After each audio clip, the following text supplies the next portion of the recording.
the House, motions for leave to introduce bills, presentation of bills without leave of the House first obtained, public business. House Leader.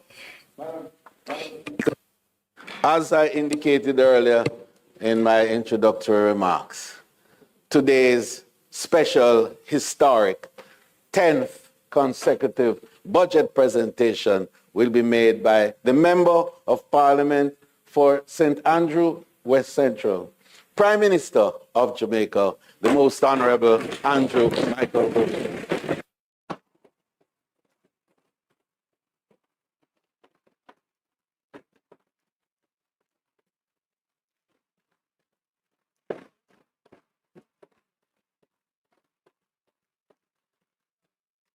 Prime Minister, would you be so kind as to turn your mic on for me?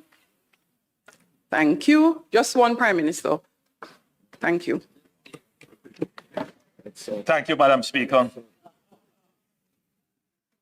Excellencies of the diplomatic corps, Jamaicans at home and in the diaspora listening, watching and following on social media, distinguished ladies and gentlemen in the gallery, I stand before this honorable House with a heart full of gratitude.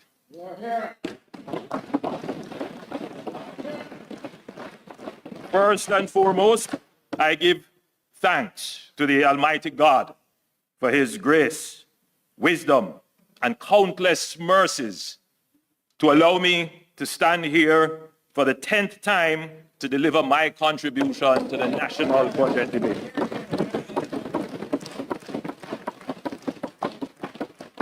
Madam Speaker, honorable members, senators, and former members seated in the well, blessings to you and on our nation. Each day we are given is an opportunity to serve, to improve and to uplift the lives of our fellow Jamaicans, and I do not take this responsibility lightly.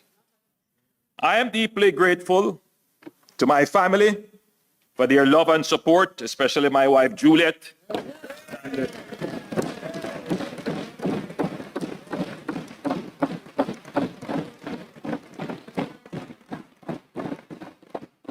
And my mother, whose presence here and prayers continue to strengthen me. And Madam Speaker, allow me to express further gratitude and commendation on your firm and balanced hand in guiding the affairs of this House. To my colleagues in Cabinet, our parliamentary team, and the dedicated members of our party, I appreciate your steadfast commitment to the people of Jamaica and to my West Central family. Thank you for allowing me the privilege of representing you. I also extend sincere appreciation to my personal staff and advisors for their tireless work and support. And I want to thank the hard-working public sector workers, permanent secretaries, and board members whose work has made the achievements of this administration possible. I especially want to acknowledge the work of the security forces who face great danger in keeping Jamaica safe. In the same breath, allow me to thank the members of my personal security detail for their dedication, vigilance, and oftentimes running that extra mile to ensure that I can safely serve the people. I also want to thank the countless industrious Jamaicans, known and unknown, who work tirelessly to keep this country moving forward. Your dedication is the backbone of our progress, and the plans I present today would not be possible without your hard work. I am especially mindful of the voices of the people, whether spoken in the community meetings, shared through letters, emails, and WhatsApp messages, or expressed on social media. I hear you. I value your concerns, your ideas, and your hopes for our nation. My government remains committed to serving you with humility and purpose. At this point, Madam Speaker, I want to reference a letter that I received from a member of the public. I can't say where I received it because whenever I go out into the public, persons literally put envelopes in your hand and they say, please read it, Mr. Prime Minister. And I always ask them, do you have your name on it? Do you have your telephone number? Well, this letter, Madam Speaker, I could barely make out what was read in it. And I had to pass it to my chief of staff and to someone else to say, please read this and give me a sense as to what the person is saying. But what the person was saying, Madam Speaker, they were relating an incident they observed with a blind man going on a bus. And an unfortunate incident where this blind man was denied access to the bus. And the person was writing to say, Prime Minister, please ensure that our disabled community is protected. It was not in the best language, and pardon me if I say that the writing was closer to hieroglyphics, but it was the thought that counted, that the person took the time to write this letter, to send it to me for my attention. And I want that person to know, wherever they are, that we read the letter and we're going to ensure that our public services pay the respect and give the access to our disabled community that they deserve.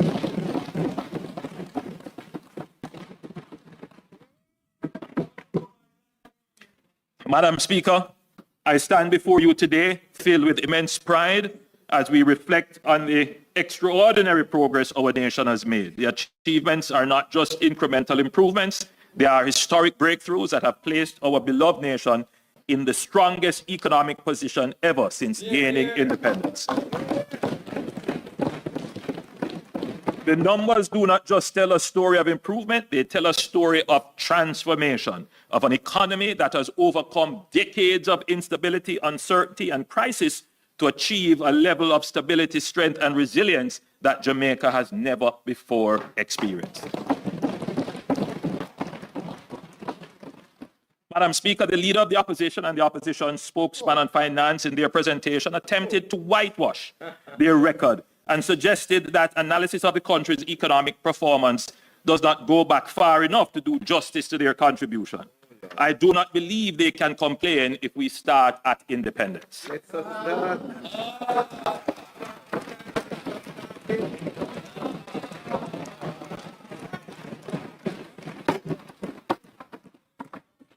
There are several generations of young people who do not know our modern economic history. There are generations of middle-aged and older Jamaicans who experienced the history but did not quite understand it or have forgotten about it. Then there are those who were the architects of the destructive past. Some quietly and privately admit shame over their actions, but some still try to justify their actions and absolve themselves of responsibility as they battle for your mind. I don't like to dwell on the past, but I find myself having to correct the problems of the past while at the same time dealing with the current challenges and creating new legacies for the future. We cannot lose the battle for the minds of the people of Jamaica. Otherwise, we are at risk of having the people who made the mistakes of the past repeat them.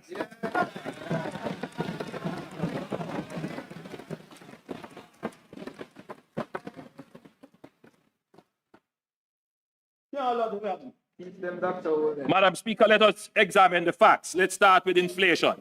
Yes. Let's have a look. The table now being displayed shows that the average annual inflation under my administration has been 5.5%, the lowest under any administration since 1972. This is within the inflation target of 4 to 6%, despite the effect of global inflation resulting from the post-COVID supply chain shocks and geopolitical conflicts. Without the post-COVID inflation spike, we could safely project that our average inflation rate would have trended around 4.3%. The period of highest inflation in Jamaica's history was under the PNP administration of 1989 to 2007. During that period, inflation averaged 18.5% per year. Listen to this, resulting in cumulative inflation of 2,249%. A better way to understand it, Madam Speaker, is that in 1980, a loaf of bread cost less than $1. In fact, it cost about 50 cents, somewhere around there. But in 2007, it cost $130.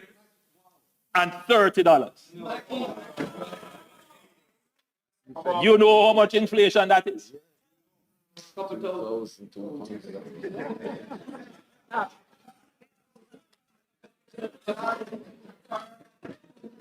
I'm afraid to say it. I'll leave it up to a smart economist, young economist, to tell us the inflation. It is embarrassing to say. Cumulative inflation in the United States during the same period, 1989 to 2007, was 71.5% or 2.9% per year. In 1992, Jamaica's inflation rate was nearly 80%. So in 1 year, in a single year, Jamaica had more inflation than the United States had over the same 18 and a half years. Madam Speaker, it is in this period of runaway inflation under the PNP that the starting point of Jamaica's economic woes can be identified. Yes. Madam Speaker, our current annual rate of inflation is now down to 4.4%, at the lower end of the Bank of Jamaica's target range of 4 to 6%.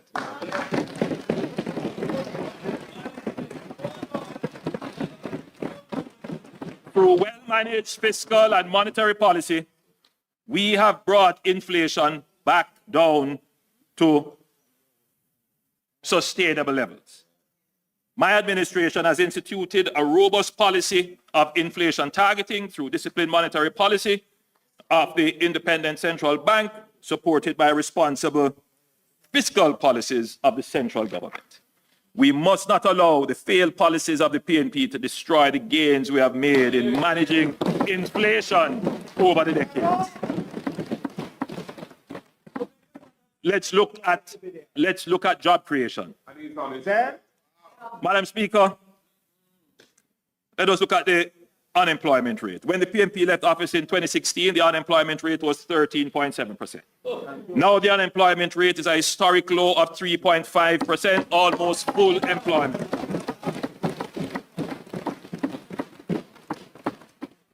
In 2016, the youth unemployment rate was an alarming 32%. Now it is down to 11%. Since 2016, we have created 253,000 new jobs. That's an average of 28,000 new jobs per year. The last BNP administration between 2011 and 2016 created an average of 15,000 jobs per year. Our rate of job creation is nearly twice that of the PNP. Madam Speaker, these are not just statistics. They represent real jobs impacting people, families, and communities. Young people who were once left out of economic opportunities, they now see the door of opportunity opening. Mothers and fathers who struggle to make ends meet are now securing stable employment. Jamaica today has the strongest economy since independence. Jamaica has a bright future. We are not going back to the failed policies of the PNP. Madam Speaker, let's now look at the exchange rate. The table now being displayed shows that during the past 9 years, the Jamaican dollar has depreciated by an average of 2.9% per year relative to the US dollar. This is by far the lowest rate of currency depreciation under any political administration since independence. By contrast, Madam Speaker, the dollar depreciated by an average of 8.5% annually under the last PNP administration. And the worst currency depreciation took place under the PNP administration of 1989 to 2007. When they assumed office in 1989, the exchange rate was 5.51, that's $5.51 Jamaican dollars to $1 US dollar. When they left in 2007, the dollar had fallen to $70.41 to $1 US dollar, a whopping 1,178% depreciation. Madam Speaker, it is this period of foreign exchange volatility under the PNP that is the starting point of Jamaica's economic woes. Jamaica today has the most robust and transparent foreign exchange market in the region and the most stable FX environment since our independence. This stability did not happen by chance.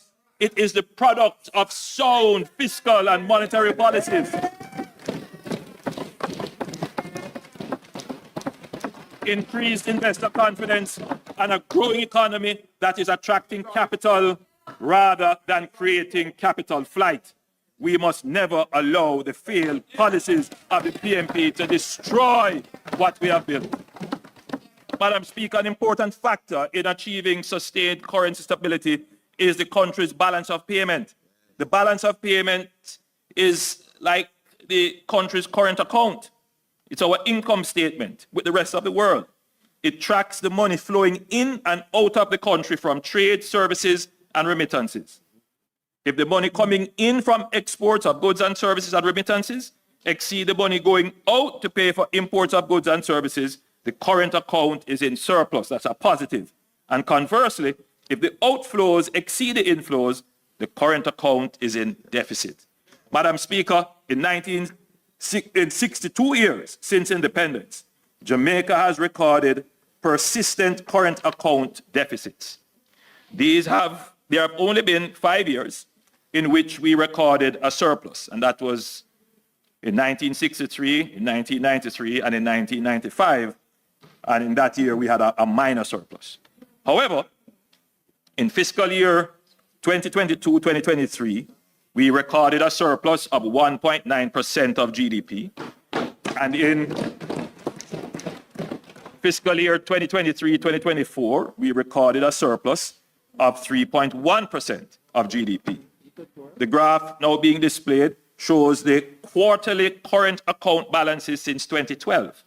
It shows that we have recorded a surplus for 7 of the last 8 quarters under this administration.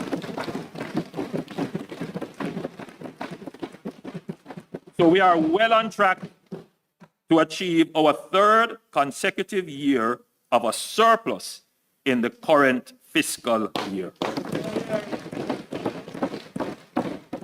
Jamaica today has the strongest economy since our independence. We are not going back to the failed policies. Madam Speaker, our net international reserves now stand at a record high of $5.5 billion, representing 29 weeks of goods and service imports. This provides Jamaica with a crucial buffer against external shocks. In the past, we lived in fear of global financial crises, natural disasters, or commodity price swings that could send our economy into turmoil. Today, we stand prepared and protected with reserves that give us the confidence and security to navigate the uncertainties of the global economy. When my administration took office in 2016, the NIR was less than half what it is today. We have increased the NIR by 131%.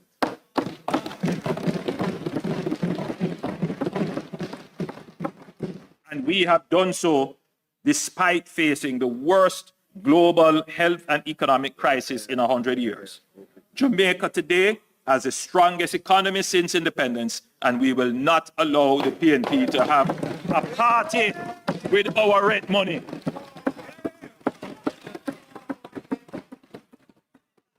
Yes, we will not allow the PNP to party with our rent money as the Minister of Finance.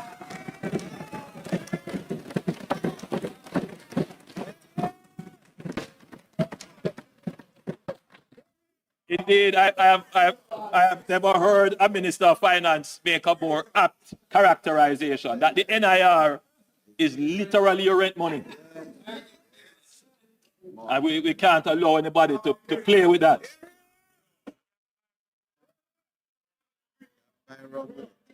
Madam Speaker, perhaps one of the most remarkable indicators of our economic transformation is our debt to GDP ratio, which has fallen from unprecedented levels. When my administration took office, the debt to GDP ratio was over 120%. It is now approximately 68.7%, and we are on track to meet our target of 60% by March 2028. It is important, especially for young Jamaicans, to understand the roots of our debt crisis. Jamaica faced two major periods of debt distress. The first, from the 1970s to the late 1980s. And this was driven by two global oil price shocks, a failed experiment with democratic socialism, a global recession that slashed bauxite revenues, and Hurricanes Allen and Gilbert in 1980 and 1988, respectively. The second period of debt distress,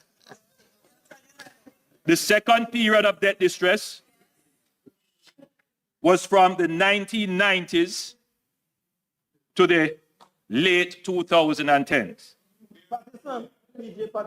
And it stemmed largely from the PMP's policy during the Finsac era, which collapsed financial institutions, wiped out the business class, and triggered a prolonged recession worsened by the 2008 to 2009 global financial crisis. In the mid-1990s, Jamaica faced a financial sector crisis, which resulted in the collapse of a number of financial institutions. The financial sector meltdown was not caused by any exogenous, meaning outside shocks or global crisis. In fact, the US, our major trading partner, had robust growth in the 1990s, averaging 3.4% per annum. This was purely caused by bad government, bad policy choices, and poor superintendence of the economy. Listen to me clearly, members. Finsac was a homegrown domestic crisis wholly caused by the PNP, for which we are now only just recovering.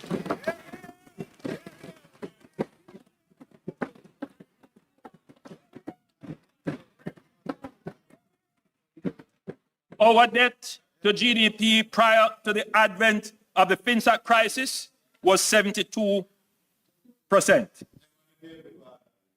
The government at the time established Finsac to bail out the collapsed financial institutions.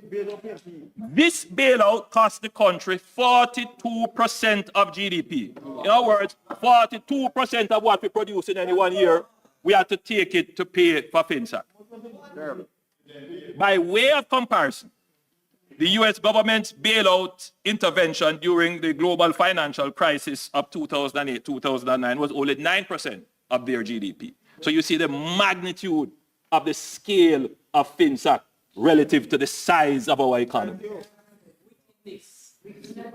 Within 6 years after the establishment of Finsac, our debt spiraled out of control from 72% of GDP to 130% of GDP, almost doubling. That caused interest costs alone on the debt to consume almost 70% of tax revenues. So just the cost to pay for the debt, the interest at one point cost us 70% of all the tax revenues that we collect. If you add public sector wages to that and other things that you have to pay for out of tax revenue, then you basically would have no money left. You would have no money left to fix roads, no money left to build schools, no money left to repair clinics, no money left to pay for water. So if you ever wondered, if you ever wondered why we have so much infrastructure that has been left unmaintained and now falling apart, if you ever wondered why things are the way they are, if you ever wondered, Madam Speaker, it's an important point that needs to be made. Yes. Because the average man listening might, in the background of the shrill of noise that we hear, this might go way back in their memory. And they see a pothole emerge in a road, and they wonder, why doesn't the government fix that pothole now? But they will never stop and reflect on a very important point, Madam Speaker, that when this road was built 30 or 40 years ago, what should have happened is that there should have been a reserve maintenance programmed into the budget, matched with what they call the engineered life of the road, that as a little crack emerges, out of the revenues that you have, you go and you use some tar chemical and you seal that crack, so no pothole appears. But that road that you are looking on now, that the potholes are all emerging, they weren't maintained. And the reason why they couldn't be maintained is because we had to take almost 70% of our tax revenues to pay for the bad policy choices of the PNP during the 1990s and 50s.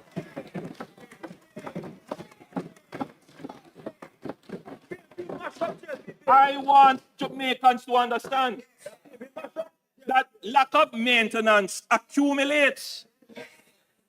Lack of spending on infrastructure amounts to what is called disinvestment.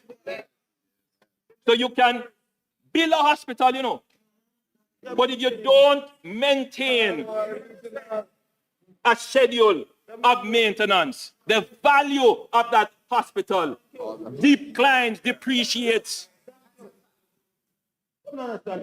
So today when you look at the hospital and say, why this government don't do something about it?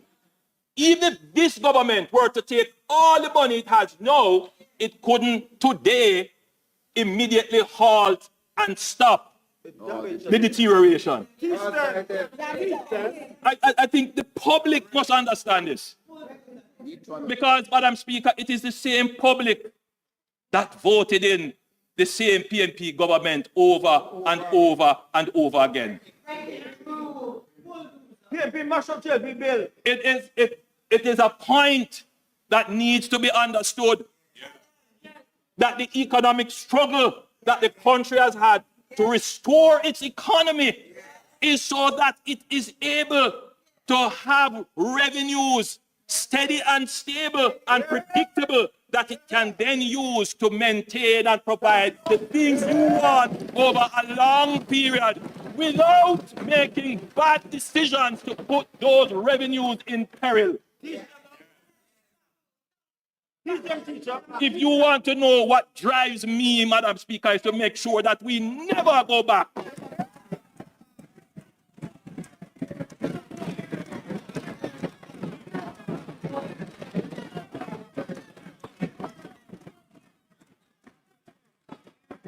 So, Madam Speaker, so if you want to know what is the root of our problems today,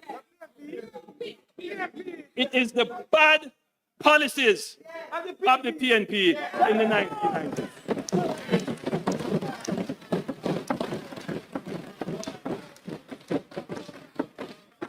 Madam Speaker, they don't like to hear this. And 90% of Jamaica may not appreciate and understand it, but we're going to bring the facts.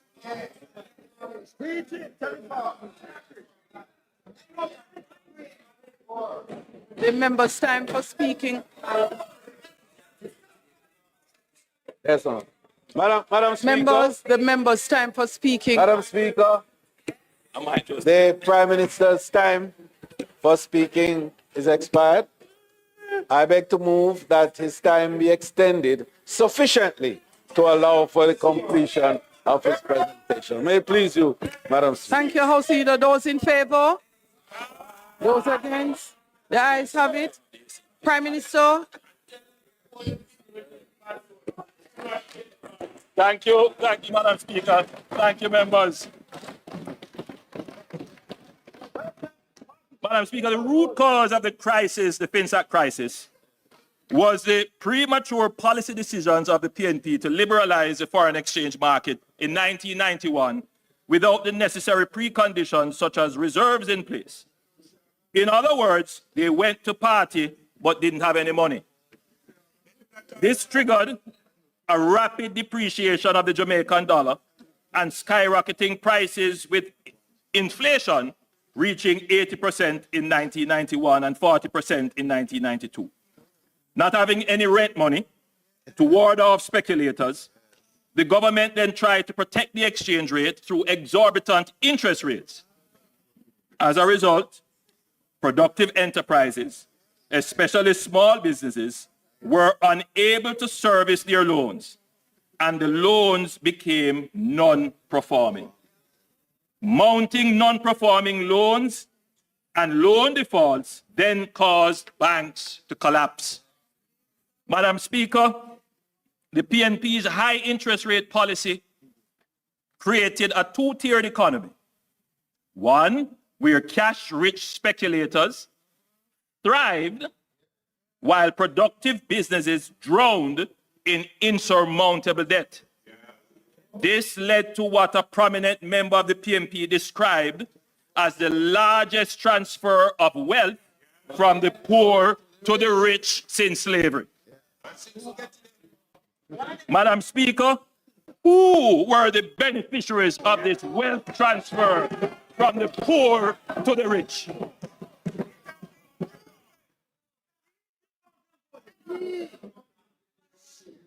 Is there anyone in this house who was a part of this ill-conceived policy, whose business it was to profit from the great transfer of wealth from the poor to the rich?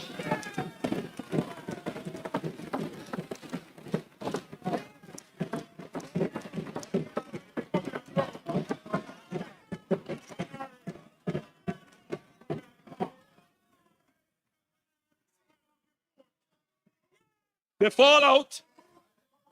fallout was immense. It is estimated that over 40 1,000 businesses collapsed, wiping out entrepreneurs and leaving thousands destitute. This decimated the manufacturing sector in Jamaica.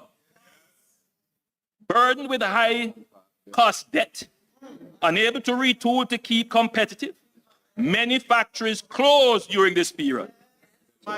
We recall companies like Thermoplastic, Highgate Food Products, Home Electrics, and others too numerous to name that could not survive the inhospitable climate that Finsac created. Madam Speaker, those who formed the government that presided over this economic debacle have never apologized or even expressed any remorse. Worse, they have the audacity to lecture this administration on how to run an economy.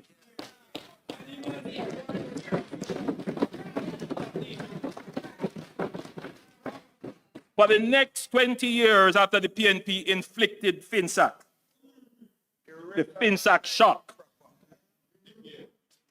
we basically just meandered along as a country with no attempt to fix the real problem.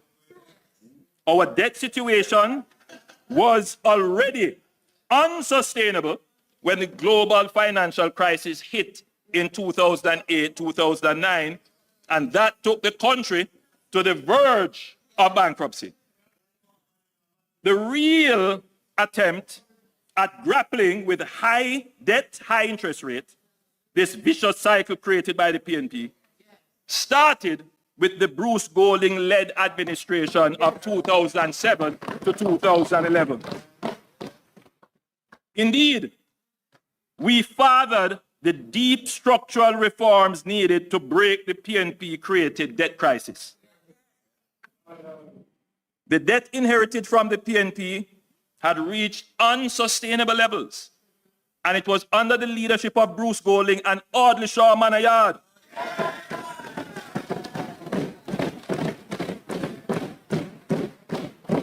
supported by enlightened and patriotic members of the private sector and reasonable unions that the first structured debt exchange was engineered, JDX.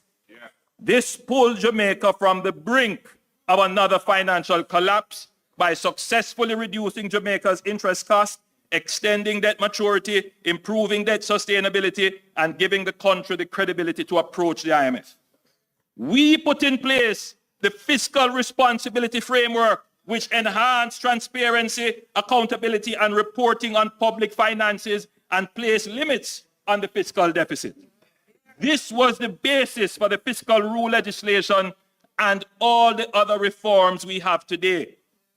We took tough steps to divest loss-making public entities such as the Sugar Company and Air Jamaica, which under the PNP racked up huge debts and operating losses carried over from the 18.5 years of poor management and lack of superintendence of public bodies. And when we were the opposition, we did our part in supporting and developing many nascent measures, including working assiduously on every piece of legislation required to meet the IMF timelines. I gave direct instructions to my members of the House and the Senate that we must not hold up any of the IMF bills. We were a responsible and constructive father, even in opposition.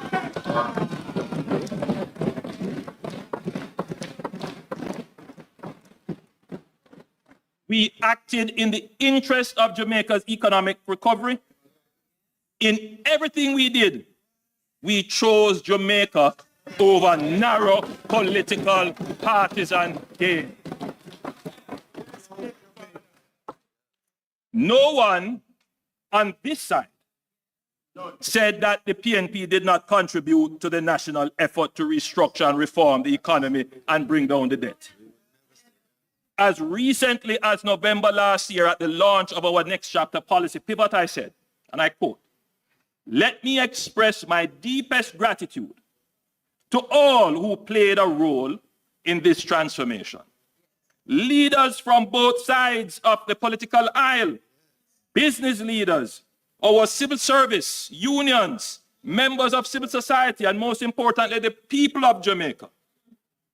I want to specially recognize and thank the Honorable Bruce Golding, former Prime Minister.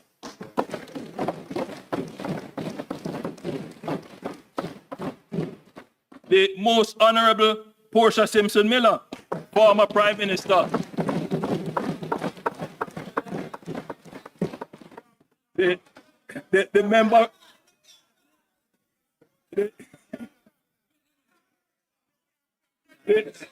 you know, Madam Speaker. Yeah, Madam Speaker, there's a running joke between myself and the member from East Kingston and Port Royal. You know, he is her adopted first son, and I am her adopted and reclaimed second son. You remember I was disowned for a little period of time. But the member from East Kingston and Port Royal know that we made up. So it was very easy for me, with no malice or ill feeling or ill will, to acknowledge the work and contribution of the Most Honorable Portia Simpson Miller. The Honorable Peter Phillips, former leader of the opposition and Minister of Finance.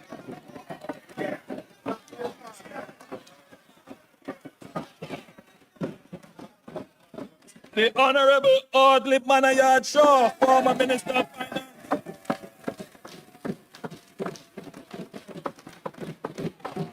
Nigel Clark, former Minister of Finance. Richard Biles, Governor of the Bank of Jamaica and former Chairman of the Economic Policy Oversight Committee, EPOC. Keith Duncan, who took over as Chairman of EPOC after Mr. Biles. All the members, and I'm eternally and always grateful to all the members of the National Partnership Council. But most of all, I want to thank the people of Jamaica for their patience, resilience, courage, and sacrifice. Jamaica's turnaround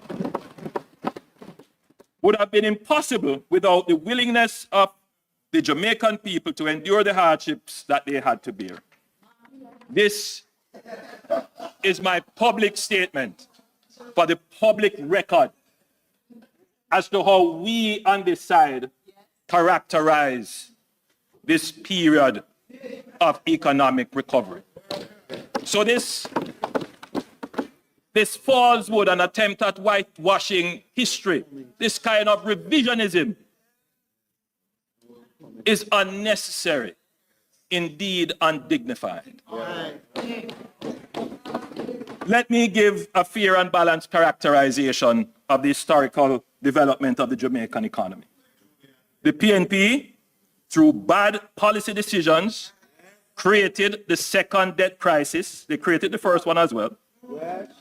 The JLP took the first fundamental steps to address the problem. The PNP contributed and built on those steps, and the JLP further built on those steps and completed the reforms.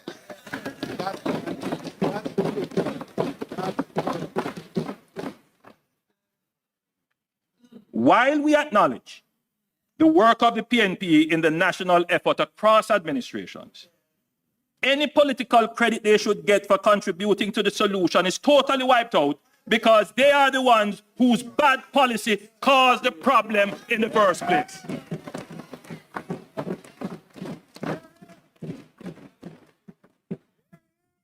To their true bipolar nature, the PNP wants to claim paternity after causing the mother, the people, so much hardship.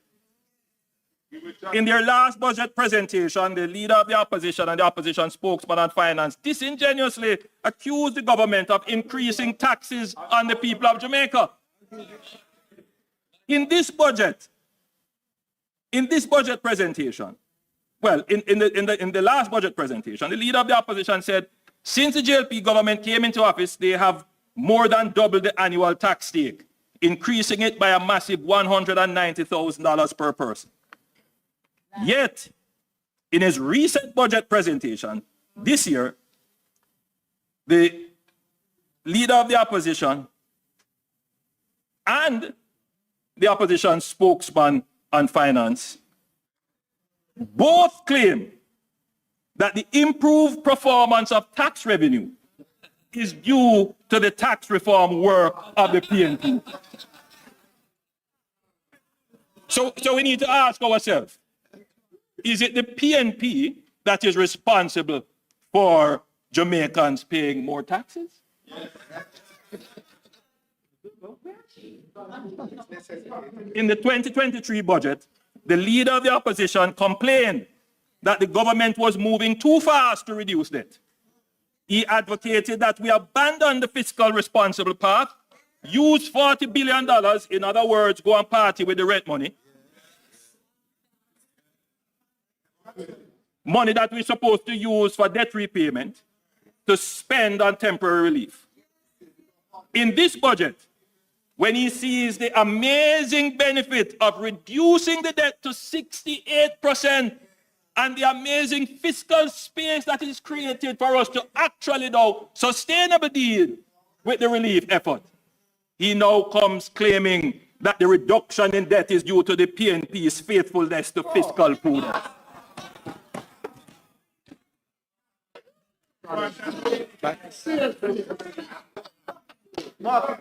This reminds me of the classic tale of what we in Jamaica sometimes regretfully call buttless father, who caused the mother so much pain and then abandons the child. But when the child grows up to be successful, out of the blue they turn up to claim paternity and associate with success.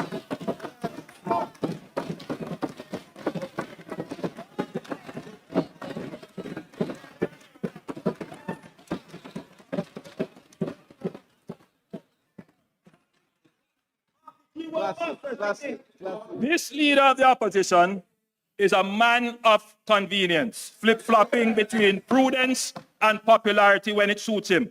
1 minute he disowns the child of fiscal discipline, and then the next he claims the child of fiscal discipline. The mother remembers the pain of Finsac and the high interest rate policy, the largest transfer of wealth from the poor to the rich, and she knows that she cannot trust this worthless man. So the DNA test was done.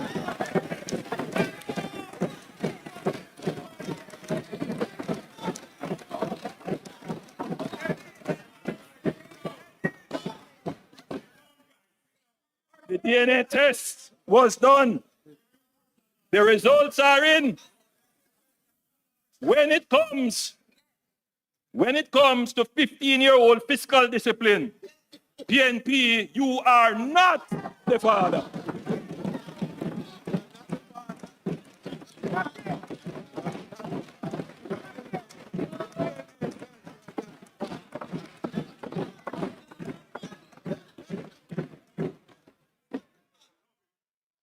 Yes, your name call, but it is another goaling that is the father.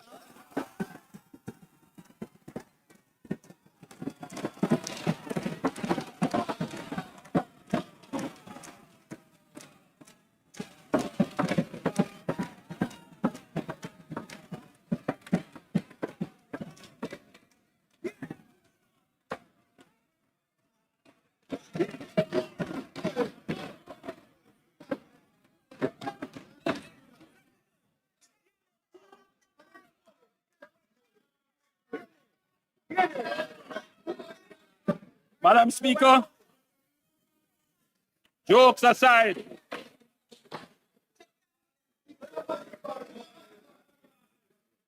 Madam Speaker, jokes aside, This is the first time our debt to GDP ratio is below pre-Finsac levels of the mid-1990s. It has therefore taken us 30 years to undo the damage of the self-inflicted blow of the PNP's economic mismanagement of the 90s. 30 years. 30 years. Madam Speaker, the graph now being displayed shows interest costs as a percentage of tax revenues in the mid-1990s during the Finsac period.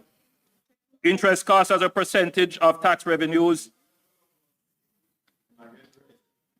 climbed rapidly, peaking at nearly 70% in the midst of the global financial crisis between 2008 to 2009, and it peaked again, to about 71% and started to decline thereafter. The successful 2010 Jamaica debt exchange to 30.5% in 2016 when this administration took the reins of government. And as of this budget, very important, Madam Speaker, as of this budget, Mr. Speaker rather, only 18.7% of tax revenues will go towards paying interest on debt. Mr. Speaker, this shows why we must always maintain fiscal discipline. From having to pay 71% of tax revenues to having now paid down the debt, we only are going to be paying 18.7%. We have all of that fiscal space created that we can now actually spend on giving relief to the people of Jamaica in a sustainable way. So this is the result, let's just be clear, this is the result of not spending the $40 billion on temporary relief, but sticking to the discipline of paying down the debt. The interest on the debt is now smaller, which gives more room to spend sustainably on the things that matter to you, like social housing, increasing the income tax exemption threshold, installing water supply, and buying new buses over the last 9 years. It's a funny thing, you know, Madam Speaker, and I think Jamaicans are, Mr. Speaker, I think Jamaicans are coming to the understanding now that you have people who will say, I will spend this money on you because I care about you, without looking on the sustainability, whether or not that expenditure makes sense. Yeah. And people who are suffering don't look behind the popularity promise. All they think it sounds good and it's going to give me immediate gratification. But what it does is to create a long-term immiseration, because you can only spend that money once. And it didn't really help you. And so you have to come back again. And so you end up in a dependency. And then that dependency, when not fulfilled, ends up in disappointment. And then people say, I can't bother with politics.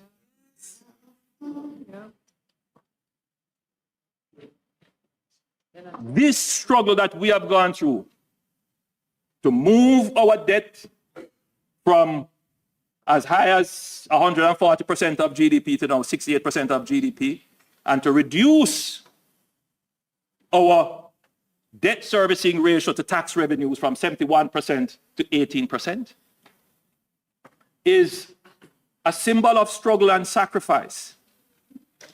It is. But it is also putting us in a different place where each Jamaican must be vested in ensuring that whoever is the government, whichever government, that we maintain this path, because this is the only way to truly and really care for you. That's the only way, my Jamaican brothers and sisters, to care for you. We can't care for you by taking the money that we should pay down debt and spend it.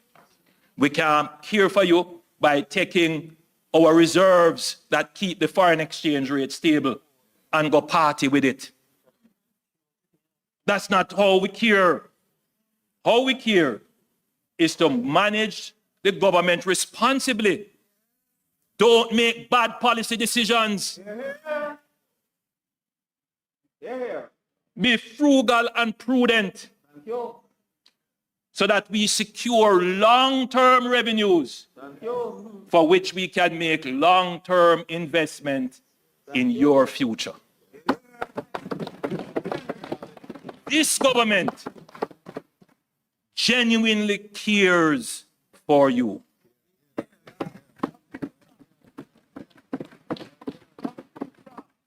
You think I don't have the struggles on this side to be reckless? You think I don't have the struggles of people getting nervous and seeing, oh God, look at what is happening, you have to spend money? You think I don't have those struggles? Run with it. But I don't run with it, Madam Speaker. Come on. I don't run with it. Thank you. And you know why, Madam Speaker? Because, you know, I pass the stage of trying to be in a popularity game. Thank you. Do what has to be done. So I am not going to go do reckless things for popularity. Madam Speaker,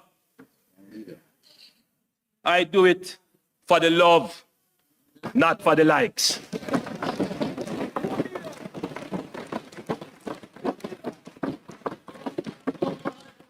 There is a direct and inextricable link between good economic management and our ability to fix our roads, build hospitals and healthcare centers, build new schools, buy new buses and garbage trucks, provide communities with water, invest in irrigation, and support our farmers. In other words, Madam Speaker, good economic management can yam.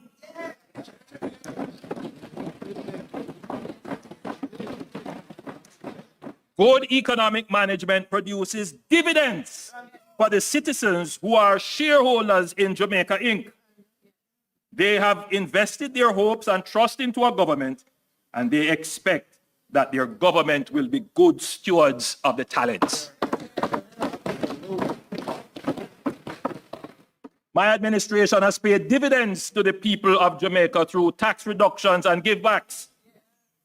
The government that we have The budget that we have presented represents the 8th consecutive budget of no new taxes and the 10th consecutive budget of no net new taxes. This is unprecedented in Jamaica, but has now become a feature of the Jamaican economy. And Madam Speaker, I claim paternity for that picnic.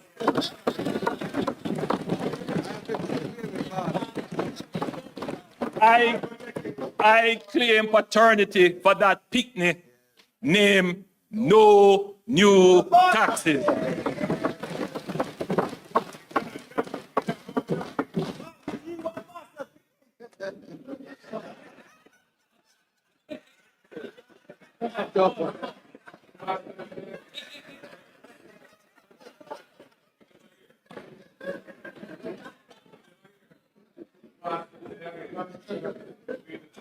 In Jamaica, in fact, Mr. Speaker, we have done much more than not introduce new taxes. We have reduced taxes more than in any other period since independence. That is a fact. Here are some of the dividends that the Jamaican people have gotten from our good stewardship of taxes. We have increased the income tax threshold.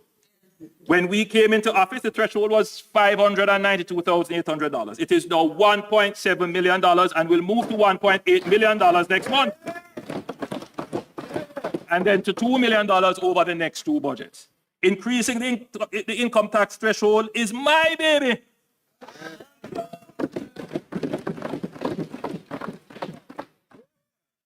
No matter how the PNP tries to claim it now, after first rejecting it. Every PAYE taxpayer should take comfort that as much as we can, we will reduce their income tax. It is in our DNA. We reduced GCT from 16.5% to 15%. People don't even remember that. And we are reducing GCT on residential electricity by more than 50%, from 15 to 17%.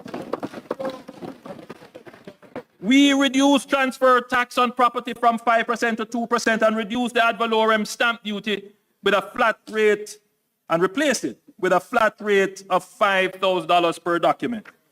We increased the pension relief and age relief from $80,000 to $250,000 each. And we plan to increase this in the next budget to $350,000 each.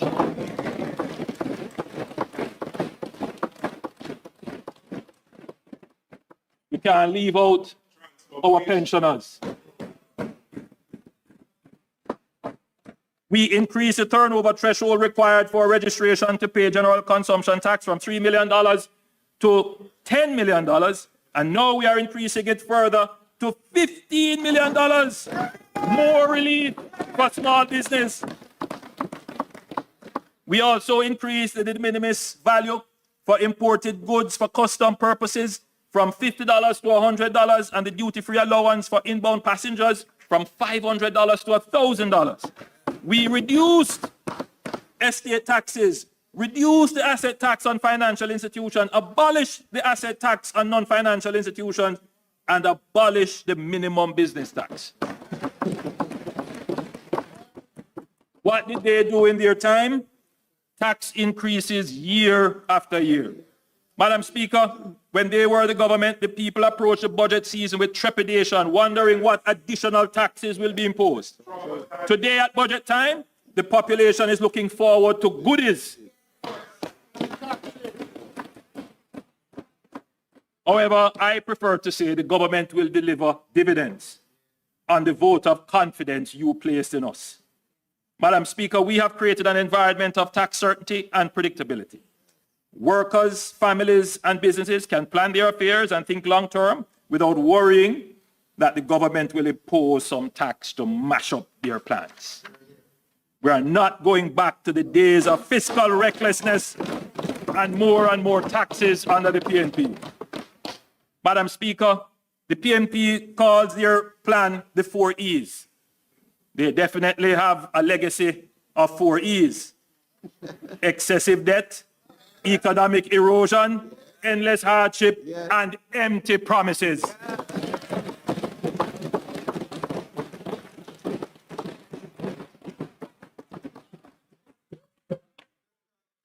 Madam Speaker, at this point I want to address some comments made by the opposition spokesman on finance and the leader of the opposition regarding securitization transactions that the government has undertaken.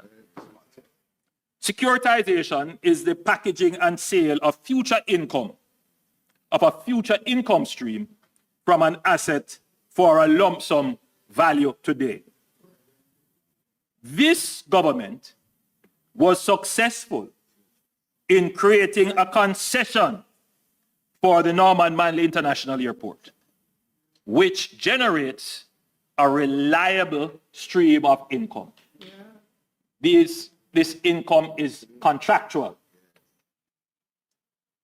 I want the country to remember that the previous PNP government tried to create the same concession out of the NMIA and failed miserably.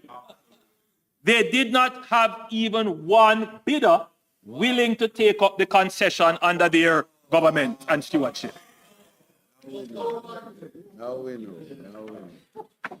The key question then is, what do we do with the lump sum money that we receive now? Do we use it to party? No. We have used it to pay down debt. In other words, relieving ourselves of current and future expense obligations. Yes.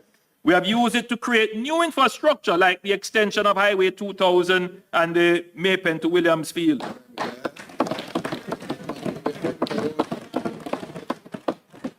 Which enables us to generate more revenues in the future. There is absolutely nothing wrong with this. It is a transparent transaction where there is no risk to the government.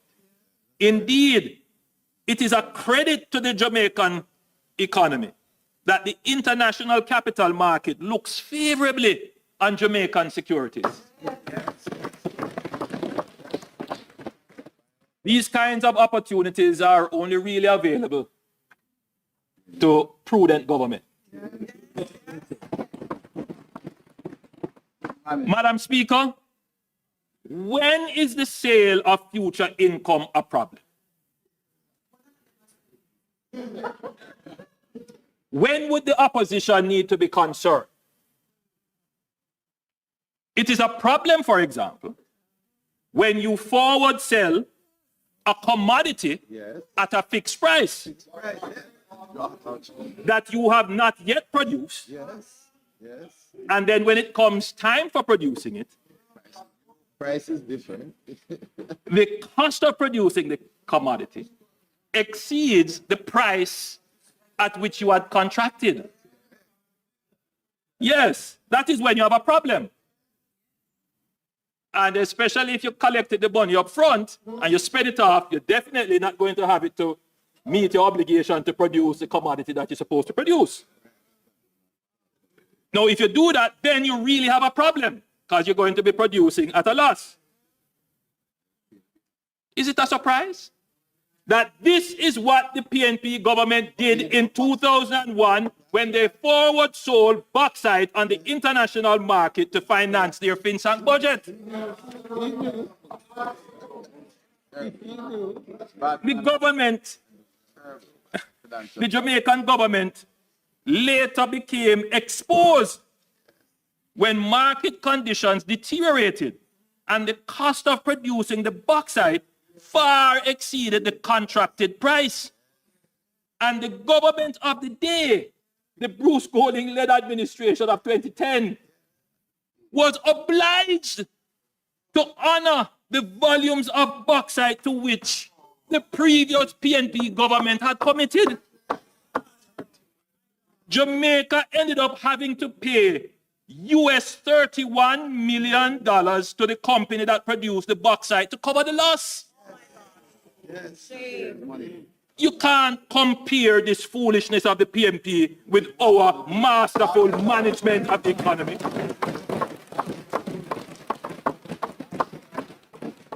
Madam Speaker, there is a very popular song, you know. It says, they are not like us. We are not like them. Two different philosophies and way of thinking. When we say that we believe in fiscal discipline and the proper management of the economy, because that is how we can genuinely show that we care for you.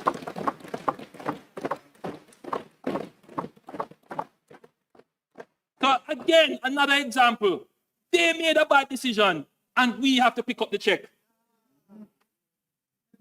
So when I hear them criticize what we're doing, it is grating. Grating, indeed unfair. And we have to, I'm sorry I have to do this, but if we don't remind the people.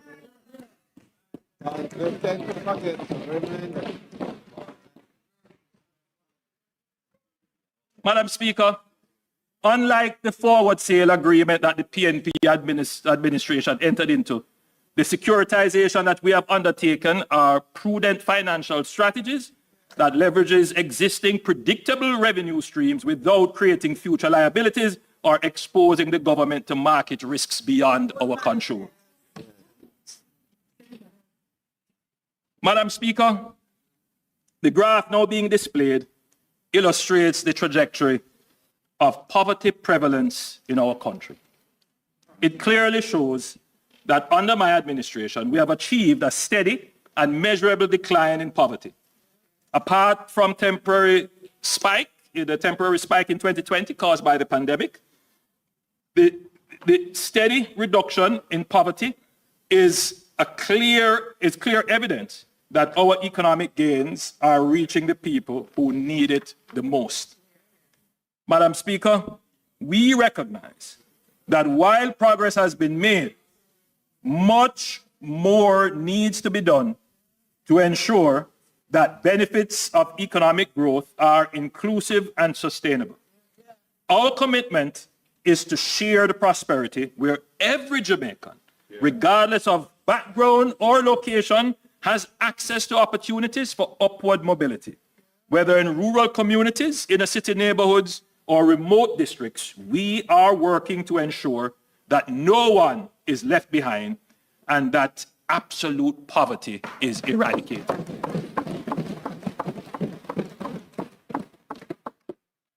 Importantly, Madam Speaker, this government's approach is not about handouts that provide temporary relief, but ultimately, relief, Madam Speaker, which ultimately keep people poor and dependent. We believe in empowerment, not dependency. And that is why our policies are designed to equip Jamaicans with the tools, skills, and opportunities they need to lift themselves and their families out of poverty for good. Madam Speaker, the fact that our economy remains on solid ground despite the combined shocks of global inflation, the lingering effects of the pandemic, and the increasing threat of climate change is a testament to the progress we have made. This is not just economic progress, it is economic transformation. The transformation did not happen by chance. It is a result of strong, competent leadership, sound economic policies, and the deliberate choices we have made to protect the Jamaican people while safeguarding the stability of our economy. But, Madam Speaker, we know that we are mere servants of the Almighty, and all good things come only from his blessings and grace. As 1 Corinthians 3 verse 7 reminds us, so neither the one who plants nor the one who waters is anything, but only God who makes things grow. So this is our next chapter, the pivot to growth. Yes.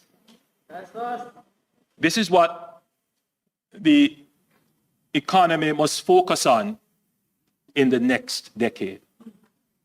I feel very humble, and I give God thanks for allowing me to be able to steward the country in this decade.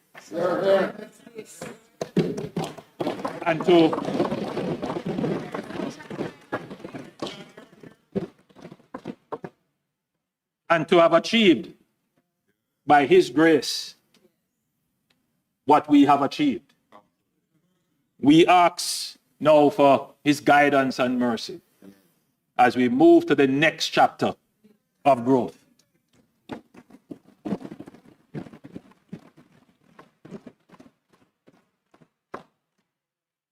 Madam Speaker, I'm about to display a chart which it's hard to present the information without the political undertones.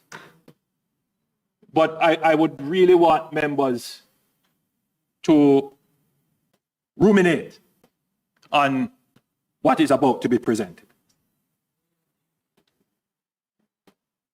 The graph now being displayed shows GDP shown as gross value added at constant prices since independence.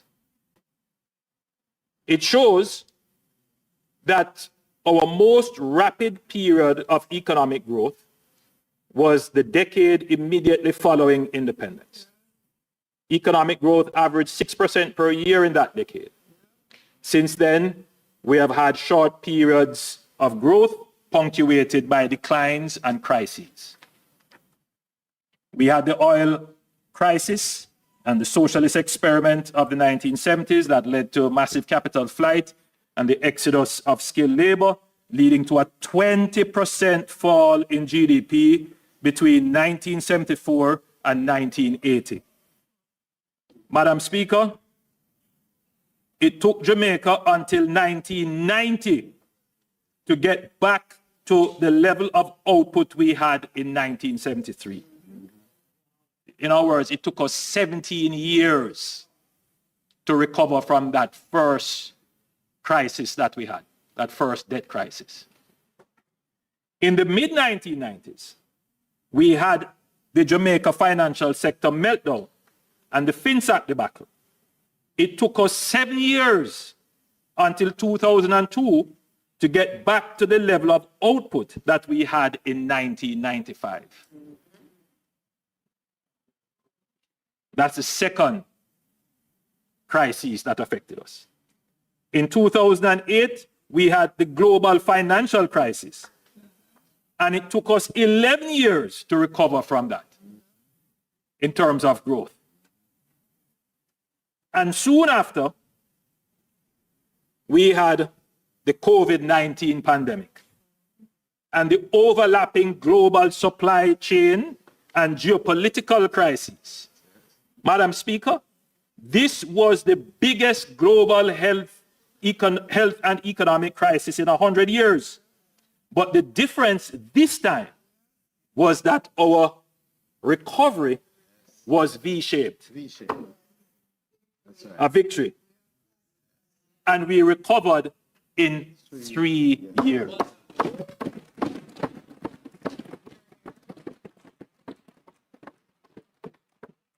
I really don't want to politicize this, but this is a fact.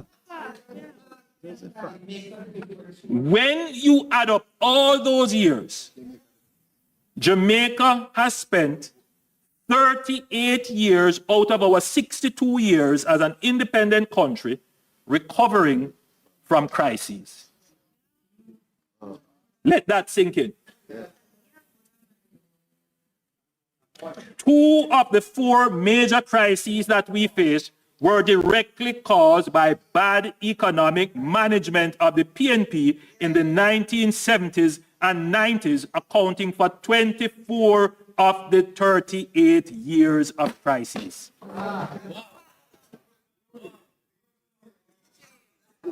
That's a fact. Not rewriting history, just bringing the facts. I didn't want to go back down this road because this is behind us.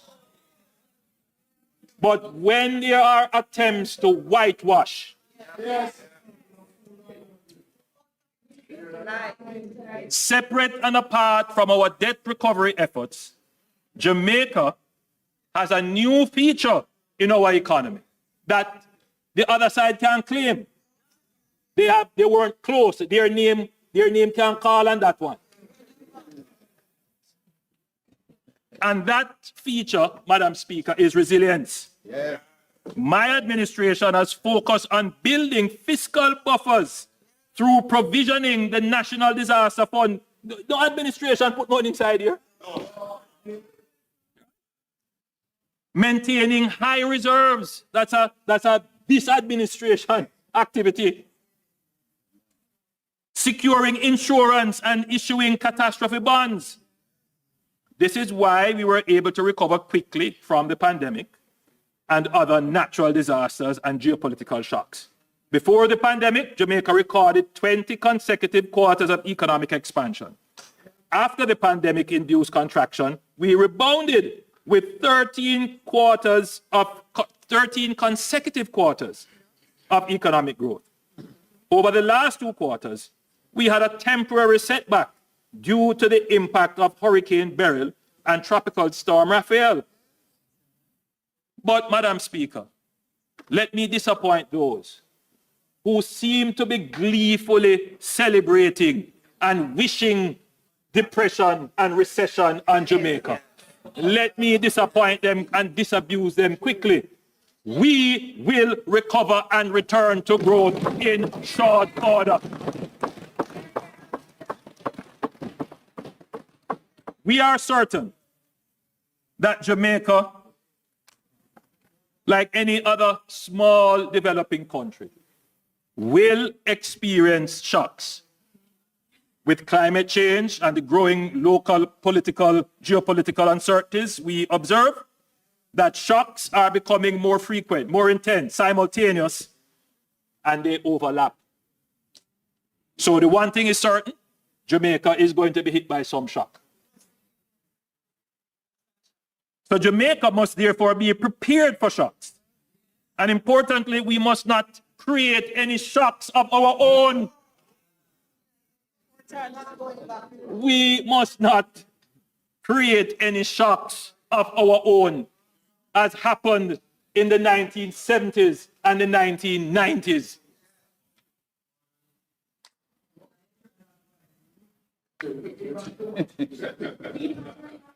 Resilience is in our culture. We little, but we talawa. My administration has translated this spirit of ours, talawaness, into our economy and government. We are resilient, and that is wholly and solely a policy objective of my administration. Resilience is my picnic.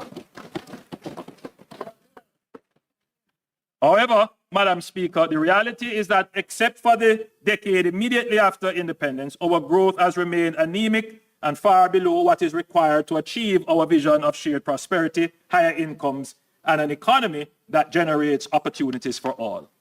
The next chapter of Jamaica's economic journey must therefore be about accelerating growth while maintaining fiscal and macroeconomic stability. Resilience is an important part of accelerating growth, as without the capacity to withstand and adapt to shocks, recovery can be slow. Our increased resilience means that we are already on the path to faster growth, better equipped to navigate challenges and seize new opportunities. Madam Speaker, in November 2024, I outlined the key pillars of the government's growth strategy, Aspire. A, access to economic opportunities for all, that is the inclusive growth agenda. Safety and security, S. P, people and our focus on human capital development. I, for infrastructure development. R, for reform of the bureaucracy to improve ease and speed of doing business and to reduce the cost of doing business. And E, economic diversification. Madam Speaker, the A in Aspire, I must emphasize that the first and most fundamental pillar of our growth strategy is access and inclusion. Growth must be for all Jamaicans. True progress is not measured solely by GDP figures, but by how many lives are improved, how many doors are opened, and how many Jamaicans, regardless of background, have a fair shot at success. Madam Speaker, I've said this before, but let me say it again so that there is no room for misunderstanding and misinformation. The government does not believe in trickle-down economics. The notion that if we simply grow the economy at the top, prosperity will somehow find its way to the rest of the society. History has shown that growth must be deliberately structured to be inclusive. That is why our approach to economic expansion is people-centered and opportunity-driven. It is about broad-based empowerment, ensuring that growth fuels investment in education, skills training, small business development, and community infrastructure. It's about expanding opportunity and ensuring that no one is left behind. This government is systematically strengthening our social protection framework, expanding opportunities, and breaking the cycle of generational poverty.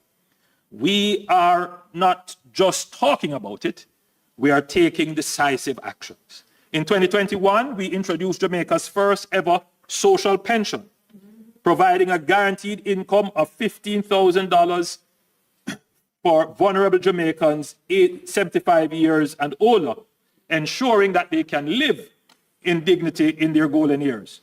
We have ramped up investment in the new social housing program, which provides safe and secure housing for the country's most vulnerable. Over 300 houses have been built or handed over or under construction, transforming lives and communities. In 2022, we implemented the Tourism Pension Scheme, making Jamaica the first country in the world to implement a comprehensive pension plan for tourism. In 2024, we launched the Jamaica Entertainers and Creatives Insurance Plan. Where is Minister Grange? To protect our artists, musicians, and creatives, recognizing their vital contribution to our economy. We do real things, things that really make a difference. Not some, pull out of the hat promise of $1 billion where they don't even say where that $1 billion is going to come from. We increase funding for the program of advancement through health and education path by 30% in 2024. We are actively working on introducing unemployment insurance, a critical reform that will provide financial relief to Jamaicans who face sudden loss. Madam Speaker, while strengthening our social safety net is crucial, we must go further. It is not enough to support people in times of hardship. We must create pathways out of poverty. Last year, I announced the Hope for Children Trust Fund, a groundbreaking initiative. The reality is that thousands of children in low-income families reach adulthood without any savings or assets to help them get a start in life. This lack of capital perpetuates generational poverty. We must break this cycle. I don't think people understand, well, I'm sure people do understand,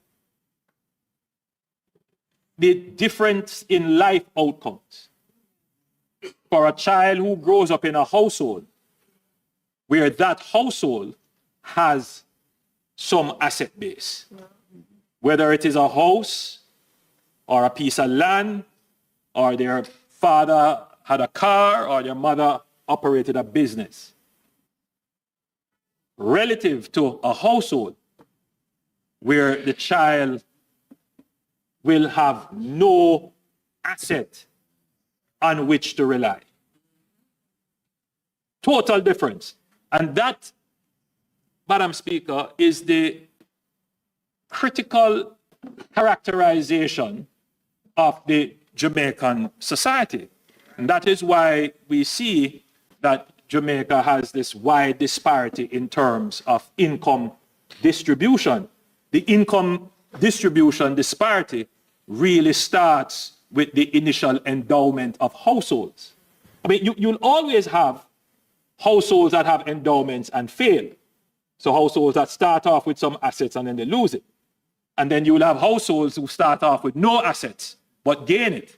But that is not going to be enough to close the gap. Madam Speaker, we are not a socialist government, but we believe in being instrumental in pursuing real equitable policies that will make fundamental changes to the income and asset profile of the country. And that is why we have this Hope for Children Trust. Through the Hope for Children Trust Fund, every eligible child will be provided with a long-term savings account funded annually by the government.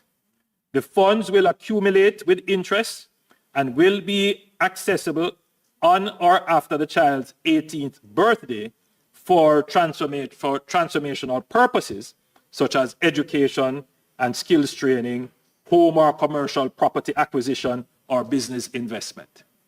Madam Speaker, though the government will be the central contributor to this fund, the way in which we are developing it is that, which now often happens, persons privately could contribute to the fund generally, or they could specifically say, I want to contribute to this person.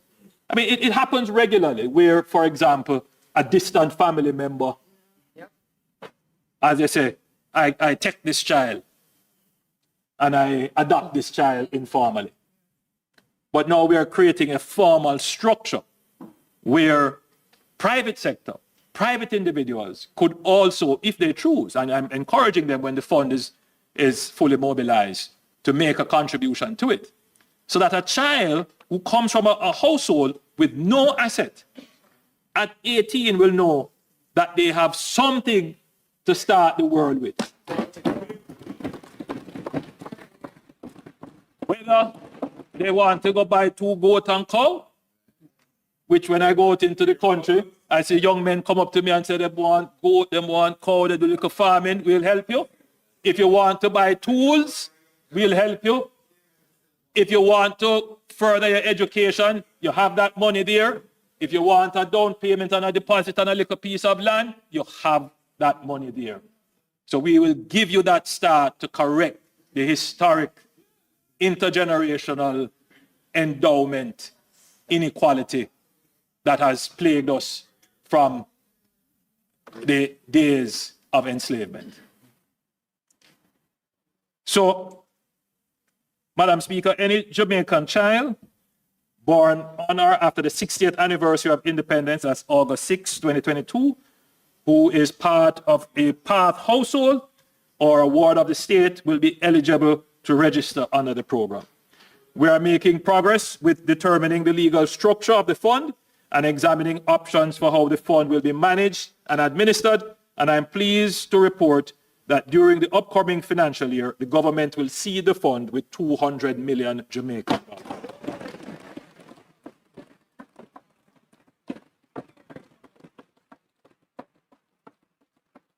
And again, I put out the call to the private sector, start looking at making contributions to this fund. We welcome it. Madam Speaker, the government has pursued a deliberate strategy of socializing wealth by enabling Jamaicans to own shares in key national infrastructure assets through the stock market, literally paying dividends to the people of Jamaica. This approach democratizes economic opportunities, allowing citizens to benefit directly from state-owned enterprises, transitioning to public ownership. In May 2019, we divested Wigton Farms, and in March 2020, we divested 80% of Trans-Jamaica Highway.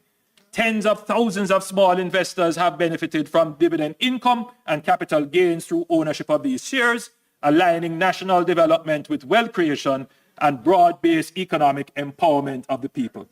Unlike the PNP who socialized debt while transferring wealth from the poor to the rich during the Finsac era, Madam Speaker, I am pleased to report that the offer for sale for the remaining 20% of the shares of Trans-Jamaica Highway has been oversubscribed with over 22,000 applications totaling $12 billion. Madam Speaker, Jamaican people, get the message that this government is about creating wealth.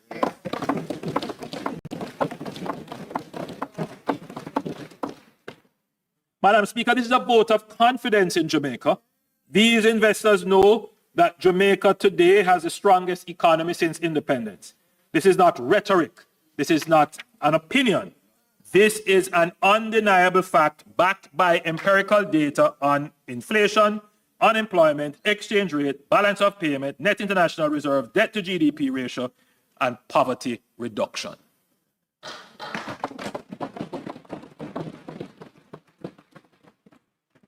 Madam Speaker, creating wealth and making it accessible to all is the DNA of the JLP administration, and this is how we accelerate growth.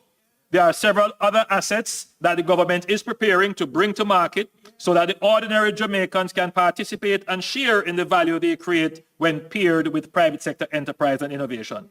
At this stage, I can announce that the Jamaica Mortgage Bank is being prepared as the next asset to come to market.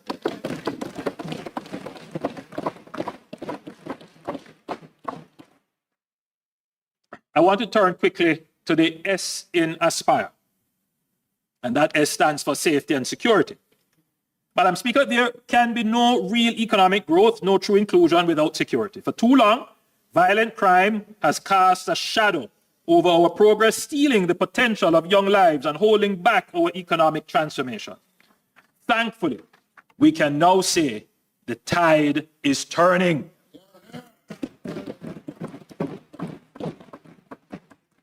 Jamaica is taking decisive actions against violence producers, and the results are now evident. Madam Speaker, in 2024, Jamaica recorded a 19% reduction in murders, following a 7% decline in 2023, bringing our homicide rate to 40.1 per 100,000. While still high, we are now outperforming some of our regional peers, a stark contrast to 2016, when Jamaica had the highest crime rate in the Caribbean at 50 per 100,000. Unlike much of the region, where homicide rates are currently surging past ours, we have reversed the trend, and now other countries are studying our approach to reducing violence. Notably, Madam Speaker, the 2024 Christmas season was the safest in 20 years, with just 6 murders recorded during the Christmas week. Since 2024, the country has seen a sustained decline in murders, culminating in 47 murders in February 2025, the lowest monthly total in 25 years, and a 43% reduction compared to February 2024. If you were to compare between February 2022 and February 2025, murders have declined 55%. Additionally, major crimes as a whole, including murders, shootings, rape, robbery, and break-ins, have declined by 21%, reaching the lowest level since disaggregated data collection began in 1999. Jamaica is now safer than at any point in the last 20 years.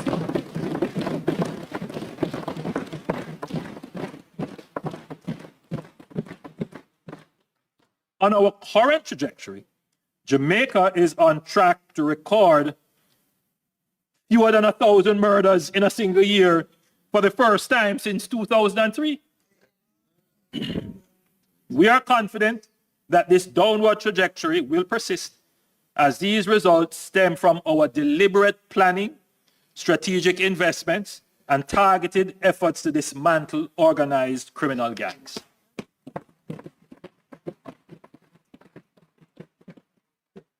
My government has recognized violence as a national emergency, and as such, we have made the strongest sustained investment in national security in Jamaica's history. In 2015, before my administration took office, capital expenditure for national security was $2.67 billion. $2.67 billion. Yes, there were times in the 90s and early 2000s where the capital budget was non-existent. So when we wonder why we have the security problem, just trace it back to poor economic policies, where you had to spend 70% of your tax revenues on repaying debt caused by poor economic decisions. By 2018, we increased the spending on security to $12.7 billion.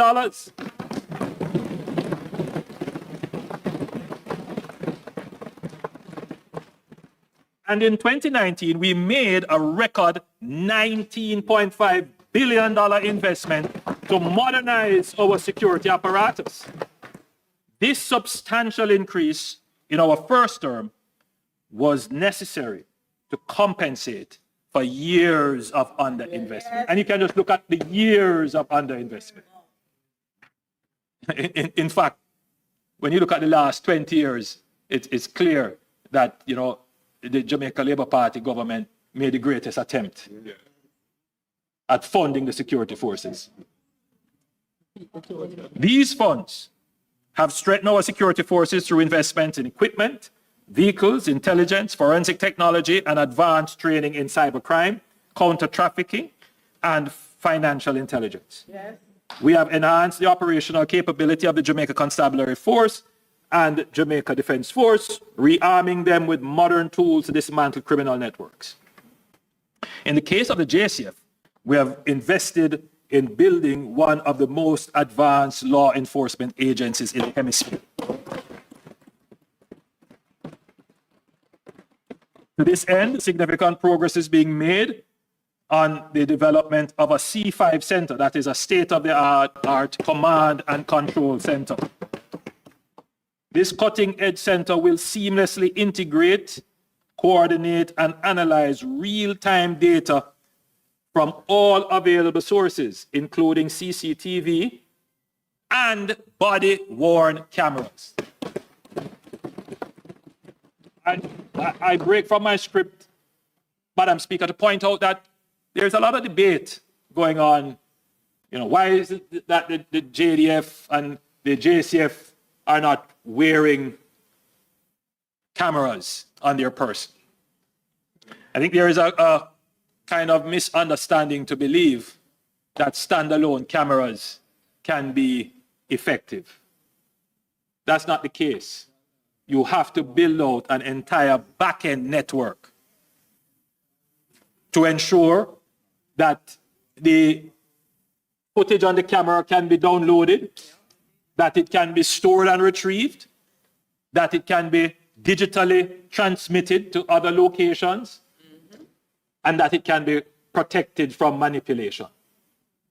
When we say that we're going to do a force-wide use of body cameras, it's not just buying a little camera off the shelf or getting a camera from a supplier here. We have to think of and implement a system-wide comprehensive solution. And I'm afraid, Madam Speaker, that sometimes this is just the haphazard thinking that forces governments into making wrong decisions. But, Madam Speaker, it's the same thing that we have done with our police cars. You know, we have totally changed the way in which we order and purchase and maintain and use our police cars. We don't buy a police car. We buy a transportation service, a full-end solution. And just to be clear, there are no used cars in what we are procuring.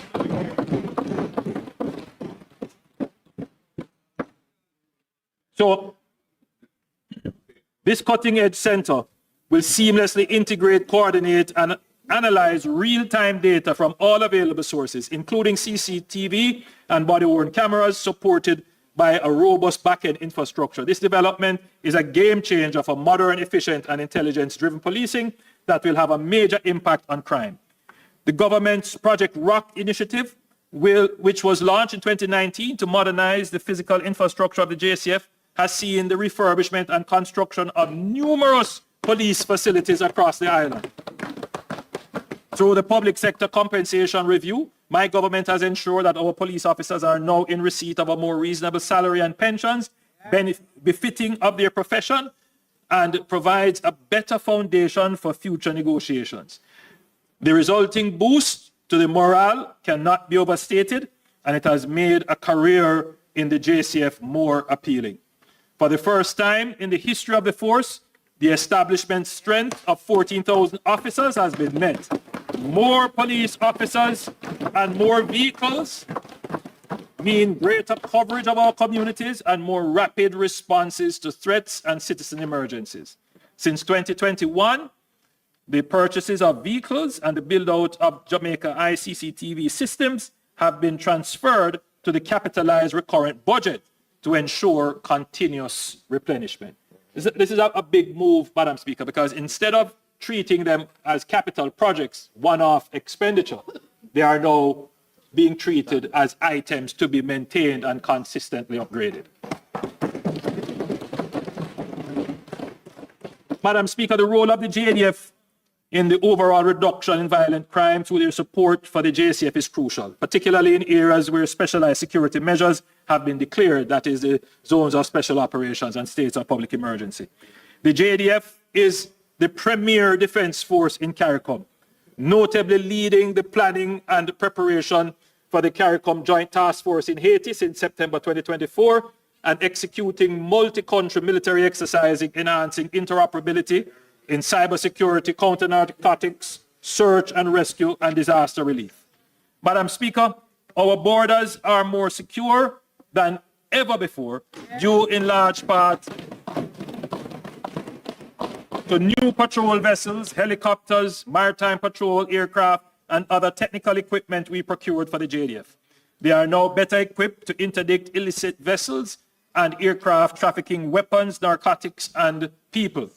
This year, we will further enhance maritime security with the addition of 24 surface interceptor vessels, strengthening the protection of our border and blue economy. However, Madam Speaker, we note that most illicit weapons which fuel gang violence enter Jamaica through formal ports of entry. To improve our ability to secure this channel, we have been investing in advanced scanners and enhanced security protocols at all customs, at all areas in Jamaica Customs. And the result is evidenced by major gun finds at our ports in recent times, including yesterday. I would like to acknowledge the Jamaica Customs for their increased vigilance and generally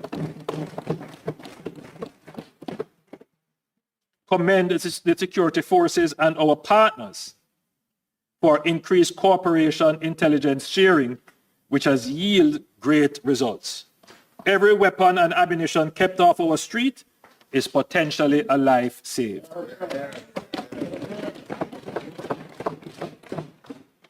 Additionally, we are finalizing the Customs Mutual Assistance Agreement with the United States, which will enable even further and greater intelligence sharing to strengthen our port security and protect our national and economic interests.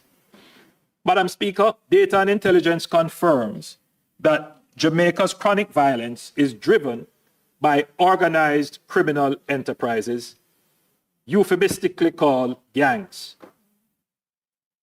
It's not sociological or economic factors like poverty or unemployment that drives violence, as the opposition would have us believe. More than 70% of murders in Jamaica are directly related to gangs. Madam Speaker,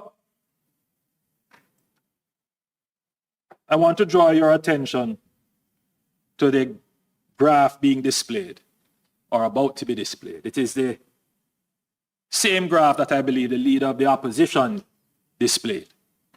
But he had a different interpretation of the statistics. Let me offer mine.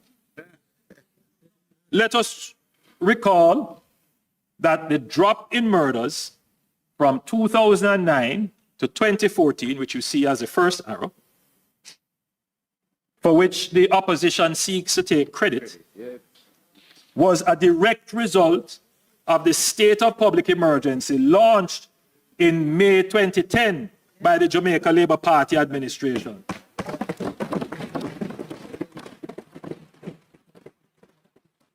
Which dismantled and scattered the gangs and created a 21% drop in murders in 2011.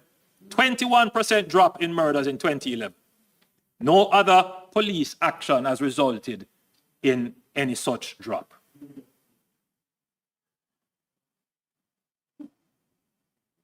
In 2011, murders stabilized, as you can see, and in 2012 stabilized.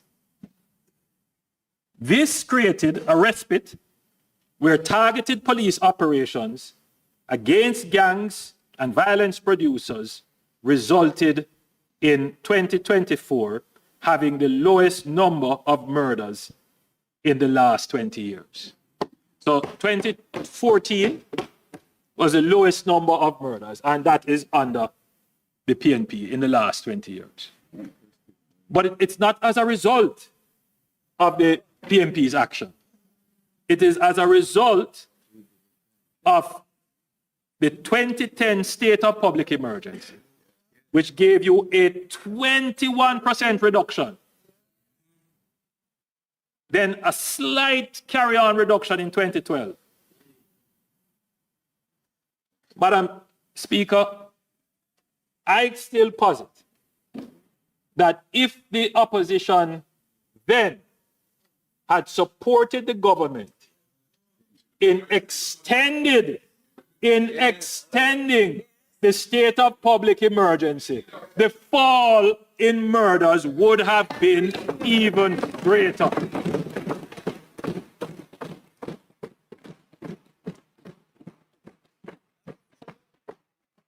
So in 2013, there was a little spike in murders.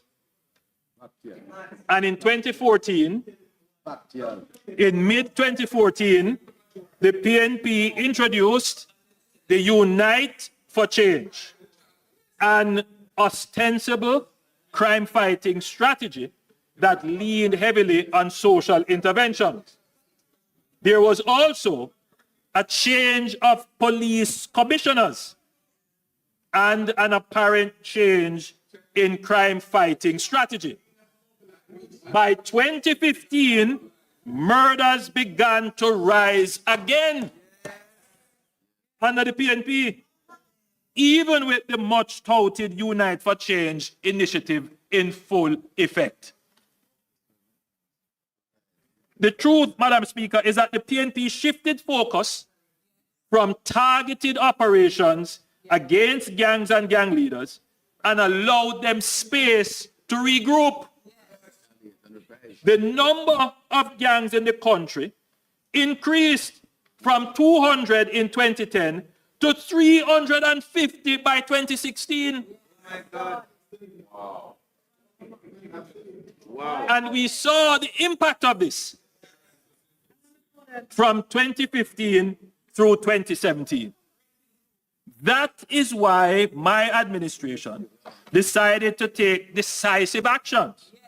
We recognize the emergency threat organized criminal enterprises and violence producers pose to specific communities and the country generally. We responded with zones of special operations and states of public emergencies to halt the persistent spiral in murders from 2015 to 2017. The SOEs and zones of special operations were successful in taking back communities from gangs, displacing criminals, disrupting their operations, and limiting their space and opportunity to commit crimes. That's what the SOEs do. This resulted, Madam Speaker, in a 22% reduction in murders in 2018 and a leveling off between 2019 and 2020. The success of the SOEs and the ZOZOs came with the support of the opposition at the time. Yes. And I here must give credit to the former leader of the opposition, the Honorable Dr. Peter Phillips, who understood their necessity and supported their extensions. However, since the change in leadership in the opposition in 2020, we have not been able to use the SOEs to full effect. We have used them, but not to full effect. And we saw a 10% spike in murders in 2021. This could have been prevented and lives saved if narrow political interests parading as protecting rights did not blind the current opposition leader to protecting the right to life of the victims of murder by supporting extensions of the SOE.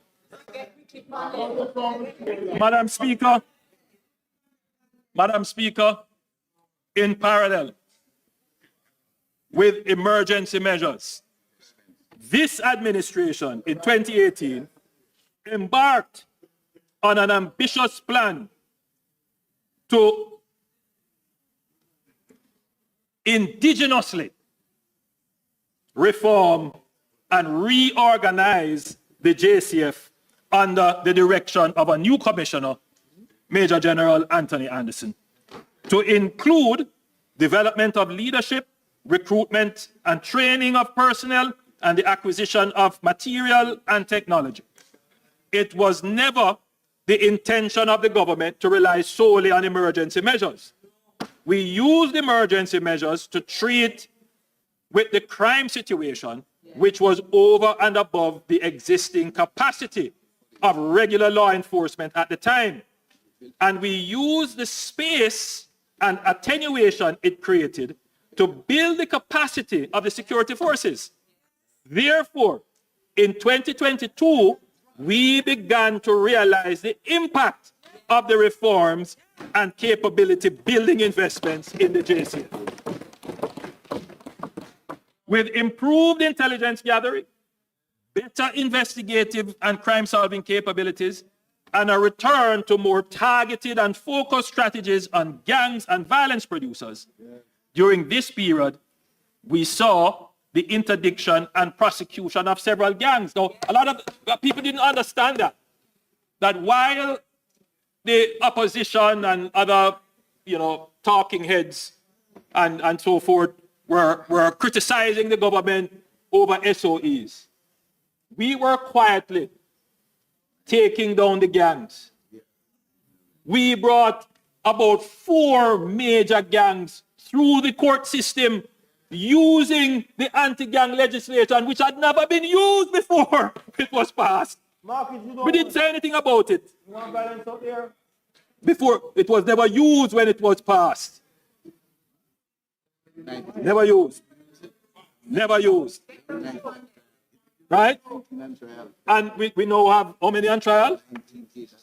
And we have 19 cases now coming up. So we were, we were being criticized, and everybody wants to claim and criticize the government and all, making all kinds of claims. Well, we were strategic, doing what we were doing, because we know what the real problem was.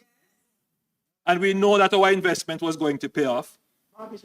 And then you began to see the impact of better investigations. Several really terrible atrocities and crimes were committed. And within weeks and months, the member from East Kingston and Port Royal can attest to that. Very effective investigations. So that is as a direct result of government strategy and investment and improvement. So while the opposition and other talking heads were busy criticizing government strategy and policy, we were quietly doing what we know need to be done.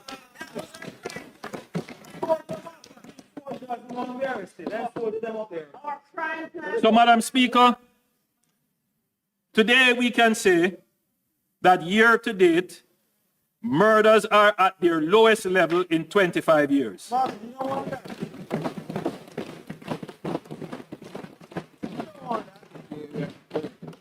The Minister of National Security tells me that we are 33% behind where we were last year. But I still lament that had we the support of the opposition in the use of SOEs, the fall in murders would have been even greater.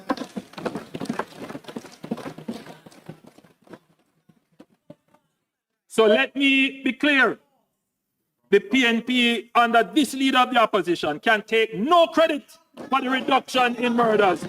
They have done everything possible to obstruct the government. Everything possible to obstruct the government. And now want to stand up and claim credit.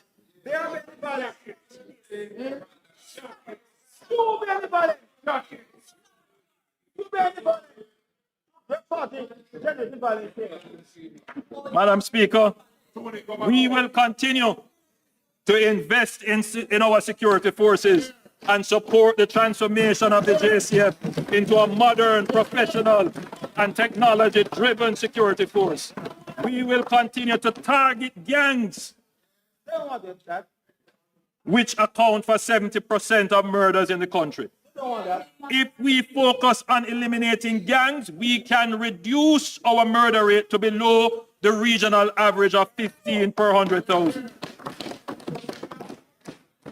And I'm pleased to announce, Madam Speaker, that police intelligence now estimates, listen to this one, police intelligence now estimates that there are fewer than 100 active gangs in Jamaica since the beginning of the year, coming from 350.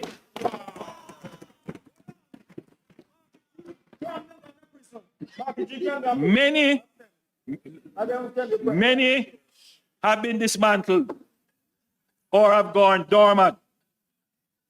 They are laying low because they know they are being hunted relentlessly by the security forces. Madam Speaker, this administration takes national security seriously, and through the National Security Council, something that we have instituted in a consistent way, we have been able to coordinate, enhance, and strengthen the work and collaborative efforts of various security forces to yield greater synergies from our security forces. And again, I would like to acknowledge and thank, but most importantly, encourage the members of our security forces.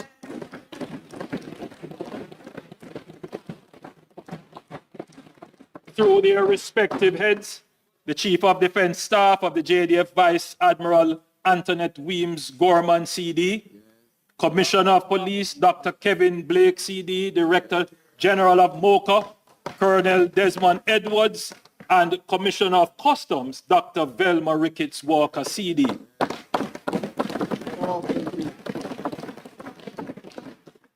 Continue with your concerted effort to make Jamaica safe.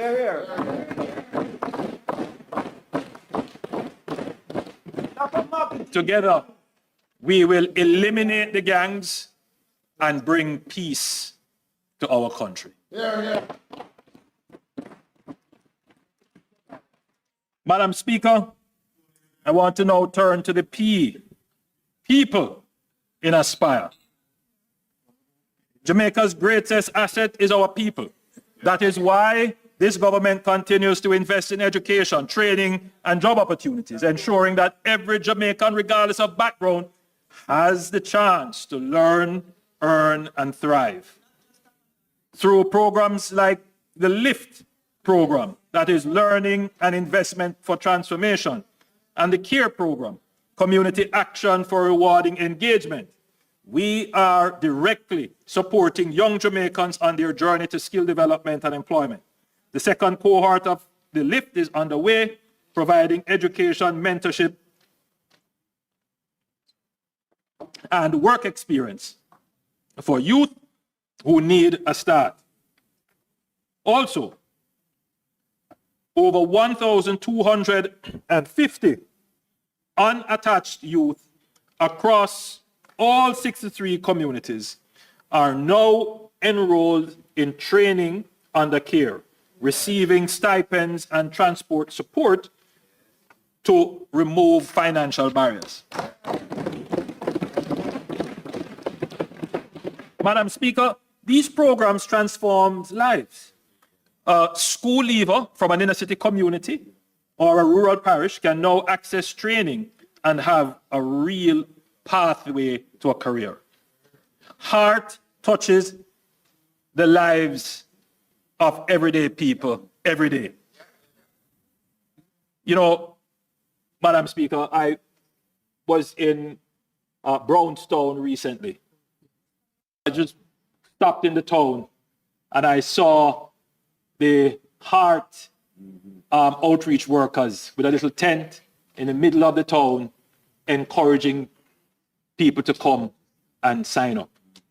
I was very heartened to see Heart doing that. So Heart is out there doing their best to try and pull people in who are not currently in the labor force or who are seeking a job but are unskilled. Heart is actively out there trying to bring them in. And almost every year I come here, Madam Speaker, we come with some different form of program that's, specifically catered to a certain set age profile or life cycle to attract, because, Madam Speaker, at 3.5% unemployment, we are technically almost at full employment. And the leader of the opposition and the opposition spokesman mentioned that the pressure is increasing for us to find other solutions for labor. But before we go that route, Madam Speaker, the government is going to work hard, explore every option, give every incentive, so that those who stay by the roadside and dig out their hand middle, as we say, we give them an opportunity to put a tool in their hand. So today I have Akon Pitt and Gary Smith with us. Akon was unsure about his next step after his stellar CXC results. At the behest of his Member of Parliament, Akon was the Member of Parliament, Alanda Terrelong. Akon was a participant in the first cohort of the LIFT program. After training, he was placed and paid at Carimed, where he had an exceptional journey. Akon is now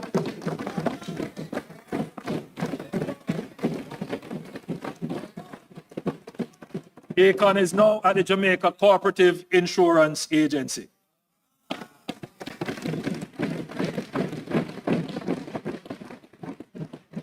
Gary is a 20-year-old pursuing a business administration level 2 certification as an on-the-job trainee at Colville Training Limited under the CARE program.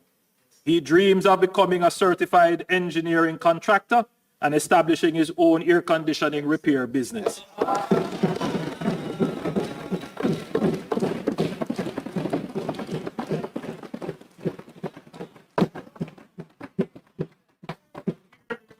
Gary is now closer to realizing his dream.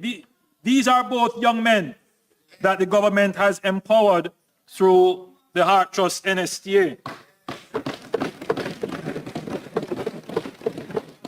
Akon and Gary are from the community of Gregory Park in Minister Terrelong's constituency in the soon-to-be parish of Portmore.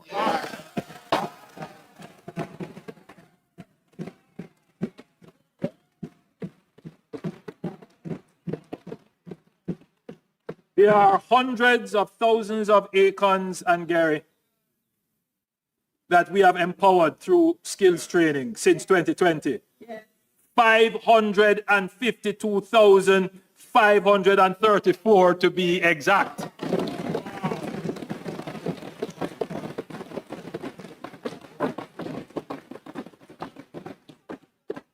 And this is primarily, look, since the elimination of fees, over 150,000 persons have signed up for the various vocational programs at Heart.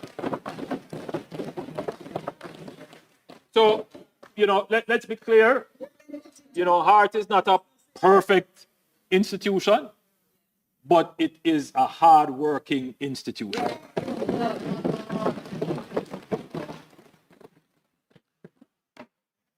Madam Speaker, we have already had significant success in public-private partnerships and the apprenticeship model with the Amber Heart Academy. Nearly 500 youth have graduated specializing in data analytics, cybersecurity, web and app development. Most have secured paid internships with career pathways. 112 JDF soldiers are also now being trained in coding, which will strengthen the JDF's technological capabilities. Madam Speaker, building on the success of this model, I'm pleased to announce an expanded apprenticeship program in critical industries that urgently need more skilled labor. These industries include construction and the hospitality sector. Over the next 2 years, 300 young people will receive paid hands-on training alongside industry professionals. Each participant will earn a weekly stipend of $13,500 to $16,500 with a 10% set aside as compulsory savings. This approach allows our youth to build a career, support their families, and contribute to the economy all at the same time. Madam Speaker, we will begin this pilot in conjunction with the Sandals Corporate University. Additionally, later this year, we will establish the Institute of Higher Apprenticeship in partnership with industry and the Inter-American Development Bank. This will provide advanced vocational certification while participants work in the field. A young person will be able to pursue, let's say, a degree in logistics or a diploma in manufacturing through an apprenticeship track, gaining academic credentials and practical experience at the same time upon graduating.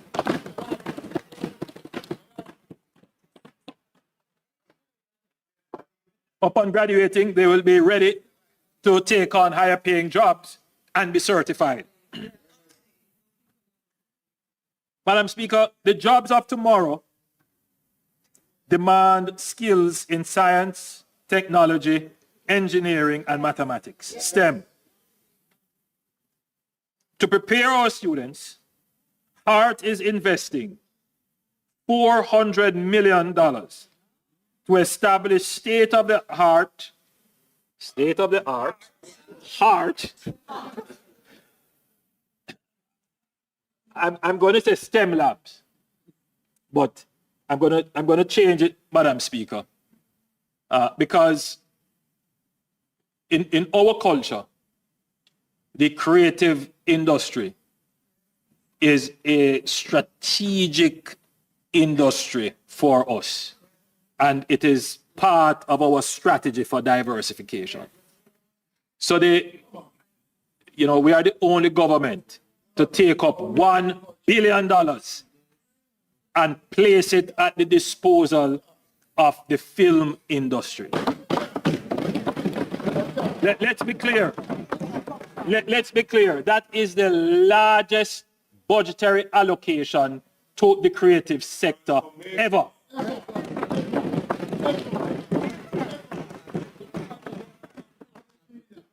So, let's not get drawn into. So, Madam Speaker, HART is investing $400 million to establish state-of-the-art STEAM labs.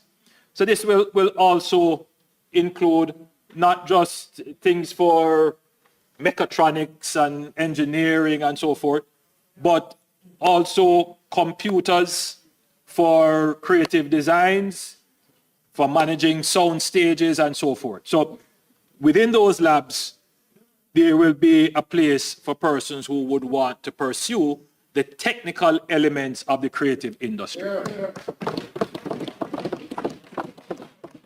So these labs, as I said before, will feature robotic kits, virtual welding simulators, drone technology, hydroponics, and 3D printing, 3D printers, ensuring that our children from all backgrounds can access world-class technical education. To further support STEM talent, we are launching the Boost Building Opportunities for Outstanding STEM Students program. Beginning in April 2025, HART graduates in level 4 STEM-related courses will be eligible for a grant of up to $300,000 to purchase specialized tools, software to start their business.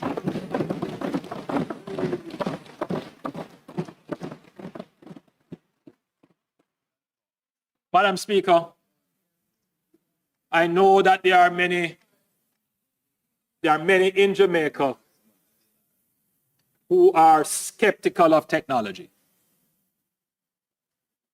They see technology as a threat. Madam Speaker, we can't view technology in that way.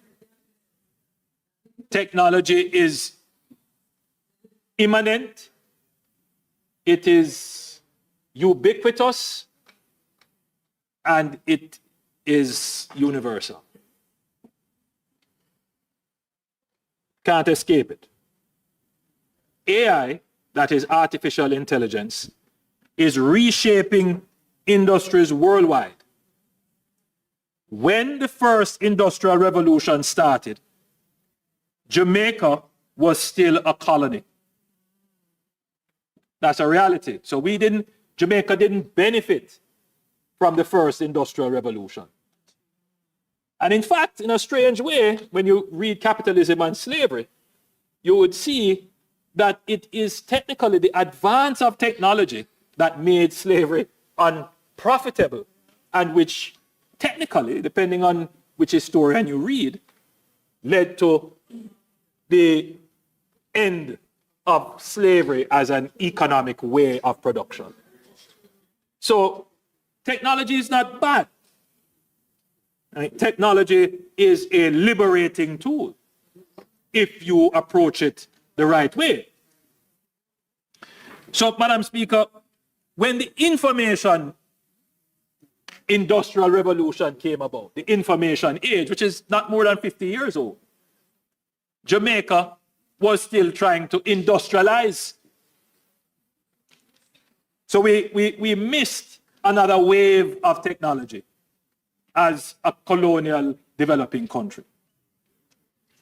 We are now in the 5th industrial revolution, and Jamaica cannot afford to be left behind. Technology provides the ability to leapfrog, and we must position ourselves to do so.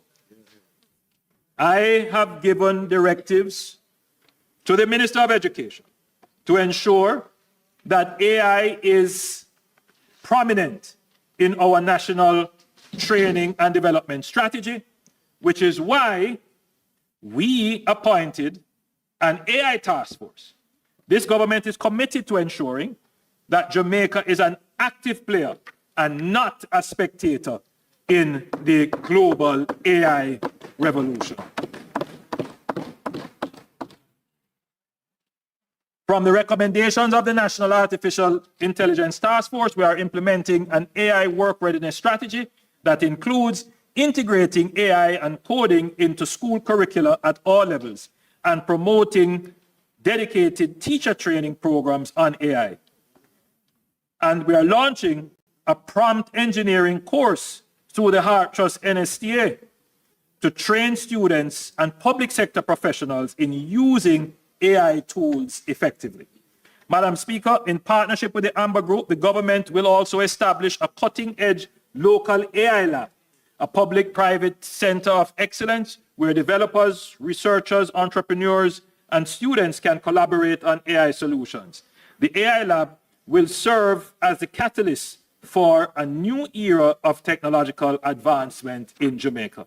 Madam Speaker, AI will disrupt some traditional jobs, but it will create new high-paying opportunities. This government is ensuring that Jamaicans are equipped to seize those opportunities and lead in the digital economy. Madam Speaker, we will also be using AI tools to help our children learn. We are developing the Jamaica Learning Assistant, a groundbreaking AI-powered platform designed to revolutionize learning with an end-to-end AI-generated and curated content, fully aligned with the national curriculum. And I don't know if the video is cued, but let me give you a preview of what it could do. Introducing Jamaica Learning Assistant, the world's most comprehensive AI educational platform, reimagining learning for Jamaica. It's like giving every child a personal mentor who adapts to their needs and pace. Interactive adventures that make science and math come alive. Human-like AI tutors, detailed explanations, humor, poems, interactive tests, mind maps for visual understanding, videos and real-life applications of knowledge, so each lesson isn't just learned, but lived. Who are scientists? Scientists are people who study the natural world using observation, experimentation, and reasoning. Teacher, tell me a joke about scientists. Why did the scientists bring a ladder to the lab? Because they wanted to reach new heights in their research. Come with us as we transform education for all our children.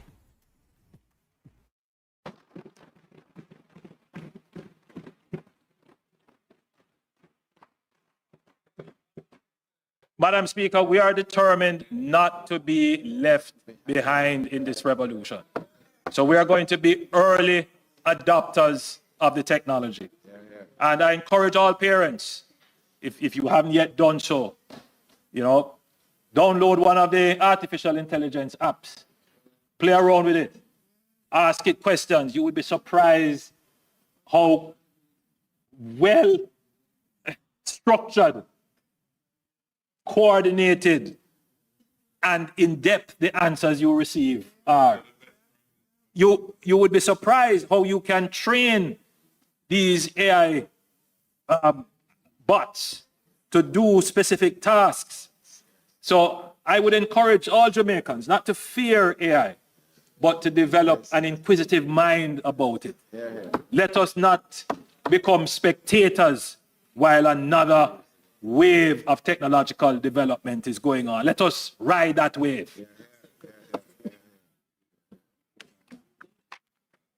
Madam Speaker, starting September 2025, we will implement a dedicated school bus system for rural Jamaica to ensure equitable access, improved attendance, and enhanced safety while easing financial burdens on families. This is part of the dividends for good government. This will be rolled out in phases. Phase 1 is already underway, with the JUTC expanding services in Clarendon, Morant Bay, and Linstead, providing affordable transportation for students. We will add 12 additional 45-seater buses to the already existing fleet of 10 buses, giving the Montego Bay area a total of 22 buses.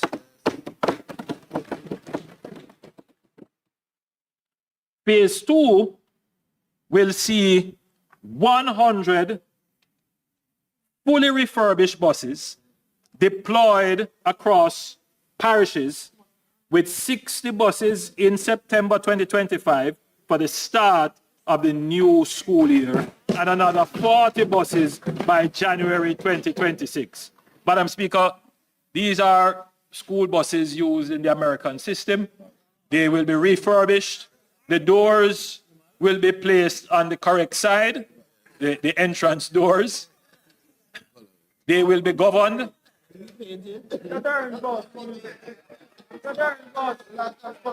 Look here.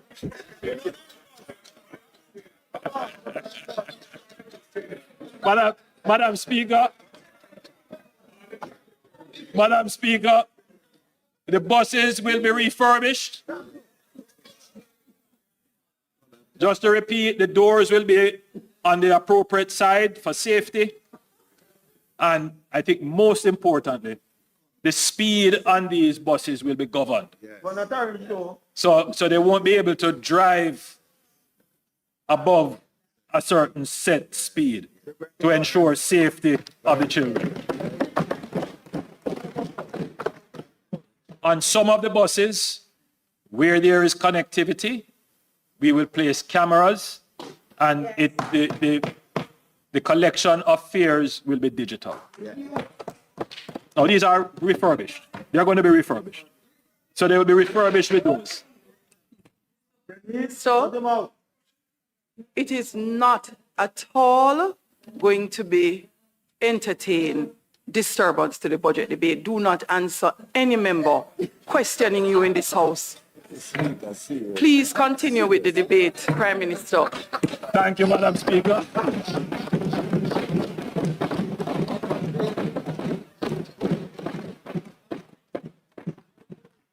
So this marks a transformative step in making school transportation safer, more reliable, and more affordable for Jamaican students.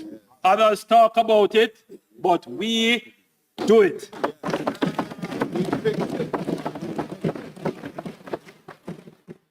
Madam Speaker, in the public discourse around human capital, there is a tendency to overlook the vital role of public health.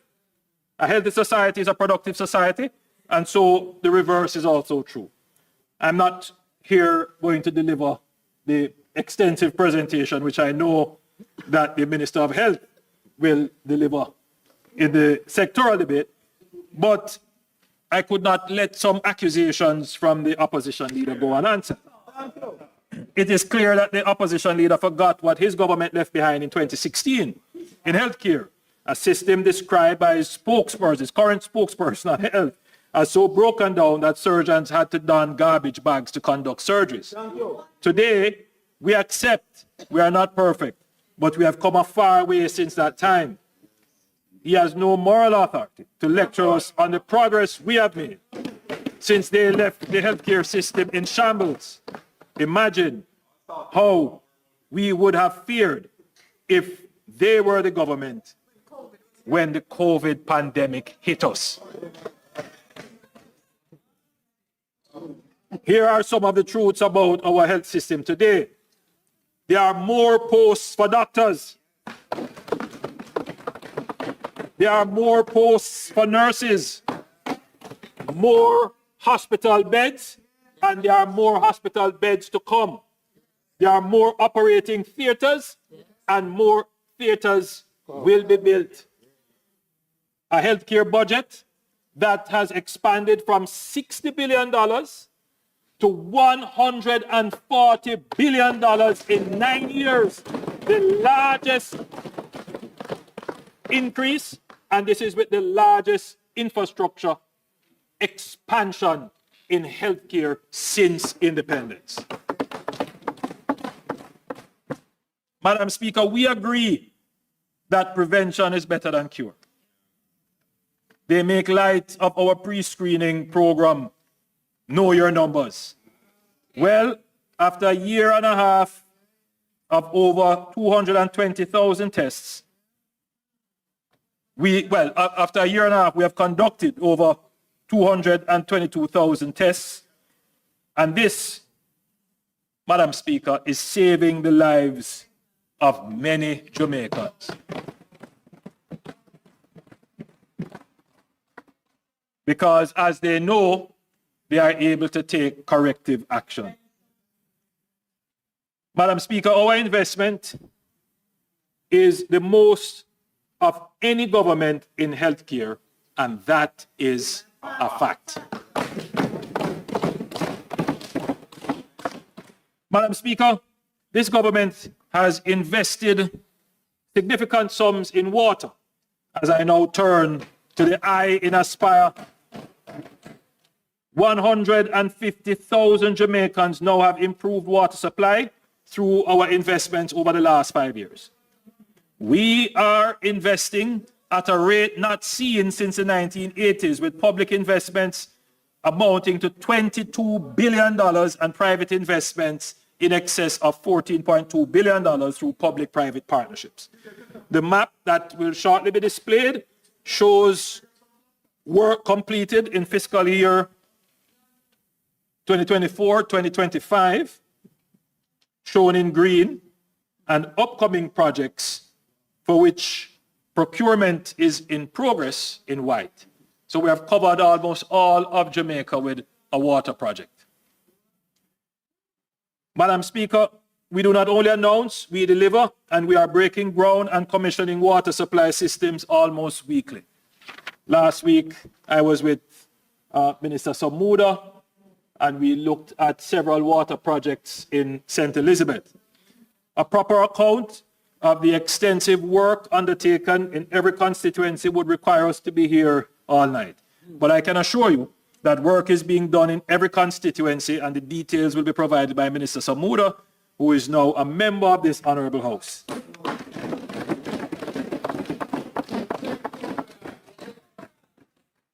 Minister Samuda will also give an update on the environment and climate change.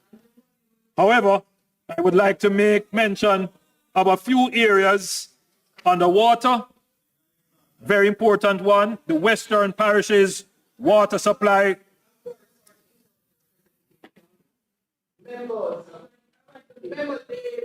You can't sit in the house and keep shouting and speaking to the member on their feet. It is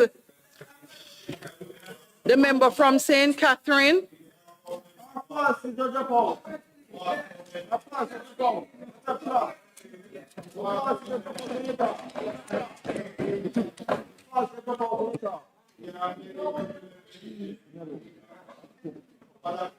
Madam Speaker, the severe drought which affected Western Jamaica disproportionately prompted the acceleration of major capital works to replace transmission mains in the parish of Trelawney, St. James, Hanover, and Westmoreland.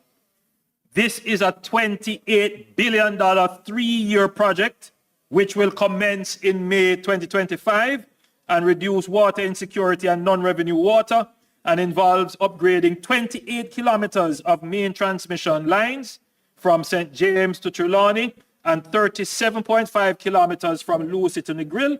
On completion, it will benefit over 250,000 residents and business customers and catalyze development in the key tourism sector. I just want to say, Madam Speaker, that this is a game changer for water in the northwestern parishes. Absolutely.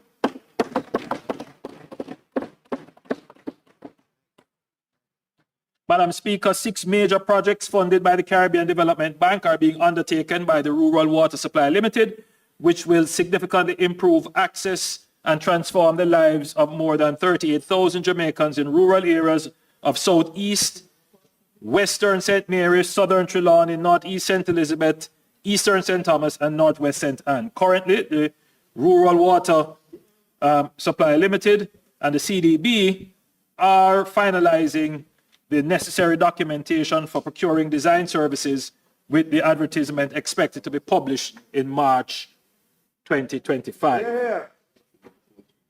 Madam Speaker, I've spoken extensively about the Greater Mandeville Water Supply Project, a $2.7 billion project, which is spread over 5 years. We are midway the 5 years. And this project will reduce non-revenue water to below 50%, increase service reliability and quality, given that we are now building out new houses, new housing schemes in Mandeville and other areas.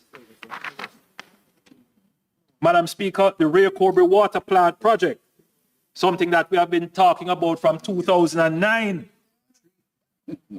has been discussed. We have been discussing this for years. I'm pleased to report that it is now finally in the construction phase. Construction has started. And we are targeting completion by the end of 2026. Others talk about it, we deliver it.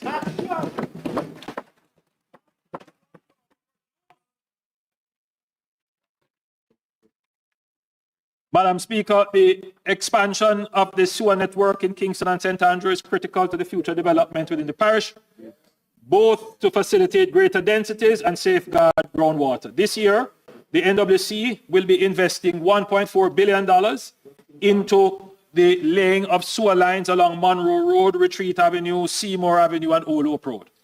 Additionally, there are 2 areas of deep concern which must be addressed forthwith. The first is a situation in downtown Kingston with collapsing sewer mains, and overall of the entire potable water, sewage, and drainage network is required for most of Central and West Kingston. I have directed Minister Samuda to ensure that the project design for this massive infrastructure is done this year. I have further directed that $450 million be immediately deployed to the worst affected areas within the Market District to provide immediate relief.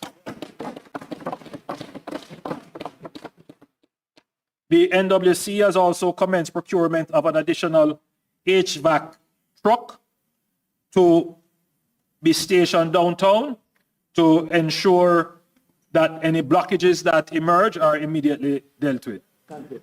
Madam Speaker, the infrastructure is old. It is aging and collapsing. Decades of no investment. It is now showing. And it is this administration that is finding the economic wherewithal to deal with the maintenance of these critical infrastructure. Madam Speaker, I just quickly want to say that we have now started the distribution of the Black Tank program. MPs are now collecting and distributing tanks in their constituencies. We hope that that can move very quickly to mitigate any impact of drought that may occur later in the year. Madam Speaker, in November 2024, I announced that the NWC would provide an amnesty to customers cut off from the utility for more than 6 months. The amnesty has benefited pensioners, path recipients, and members of the disabled community with up to 100% reprieve and up to 50% for other categories of customers. As at March 14, 2025, over 21,000 customers had engaged in the process. Total reconnections so far are 3,271, with a further 5,135 awaiting reconnections. This has yielded over $207 million in revenues collected for the NWC, and that would have been uncollectible otherwise. We have also written off over $600 million of debt from those who most need it, restoring the supply of water and returning dignity to those households. Madam Speaker, this government is helping our most vulnerable. As such, I have instructed the National Water Commission to extend the program for a further 2 months. Madam Speaker, we do this because we care about the people.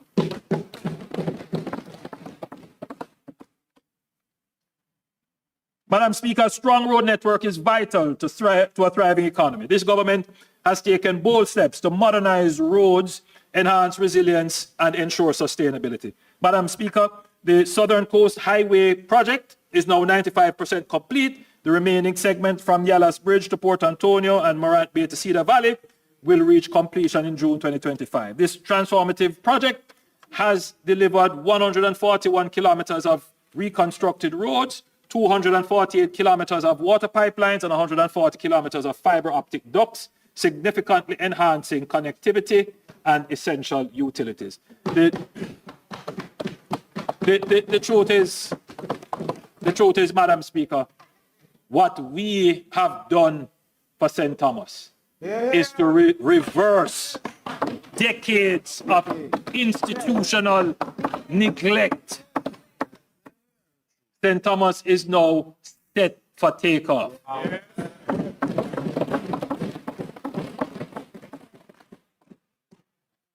The launch of the $45 billion Spark program marked another pivotal achievement of our road and water supply infrastructure.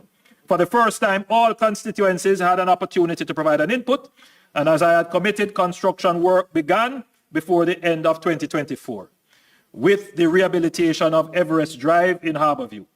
Since then, work orders have been issued covering 126 roads across 63 constituencies. Within the next 6 weeks, we have programmed for construction to begin on another 126 roads, representing the largest single event of road construction in the history of independent Jamaica. That is 252 community roads to be completed by October this year. And Madam Speaker, the member from East Kingston and Port Royal can attest to it. He can attest to it. Road is going on in his constituency. The special CapEx program represents a strategic push to modernize our urban infrastructure, integrating road, drainage, sewage, and broadband upgrades to enhance safety, traffic management. Under this program, Grange Lane, I toured Grange Lane recently in Portmore, and it is 90% complete, with the next major project being the dualization of Brayton Road and sections of the Helsha Main Road at a cost of $2.4 billion. We are making investments in the new parish of Portmore.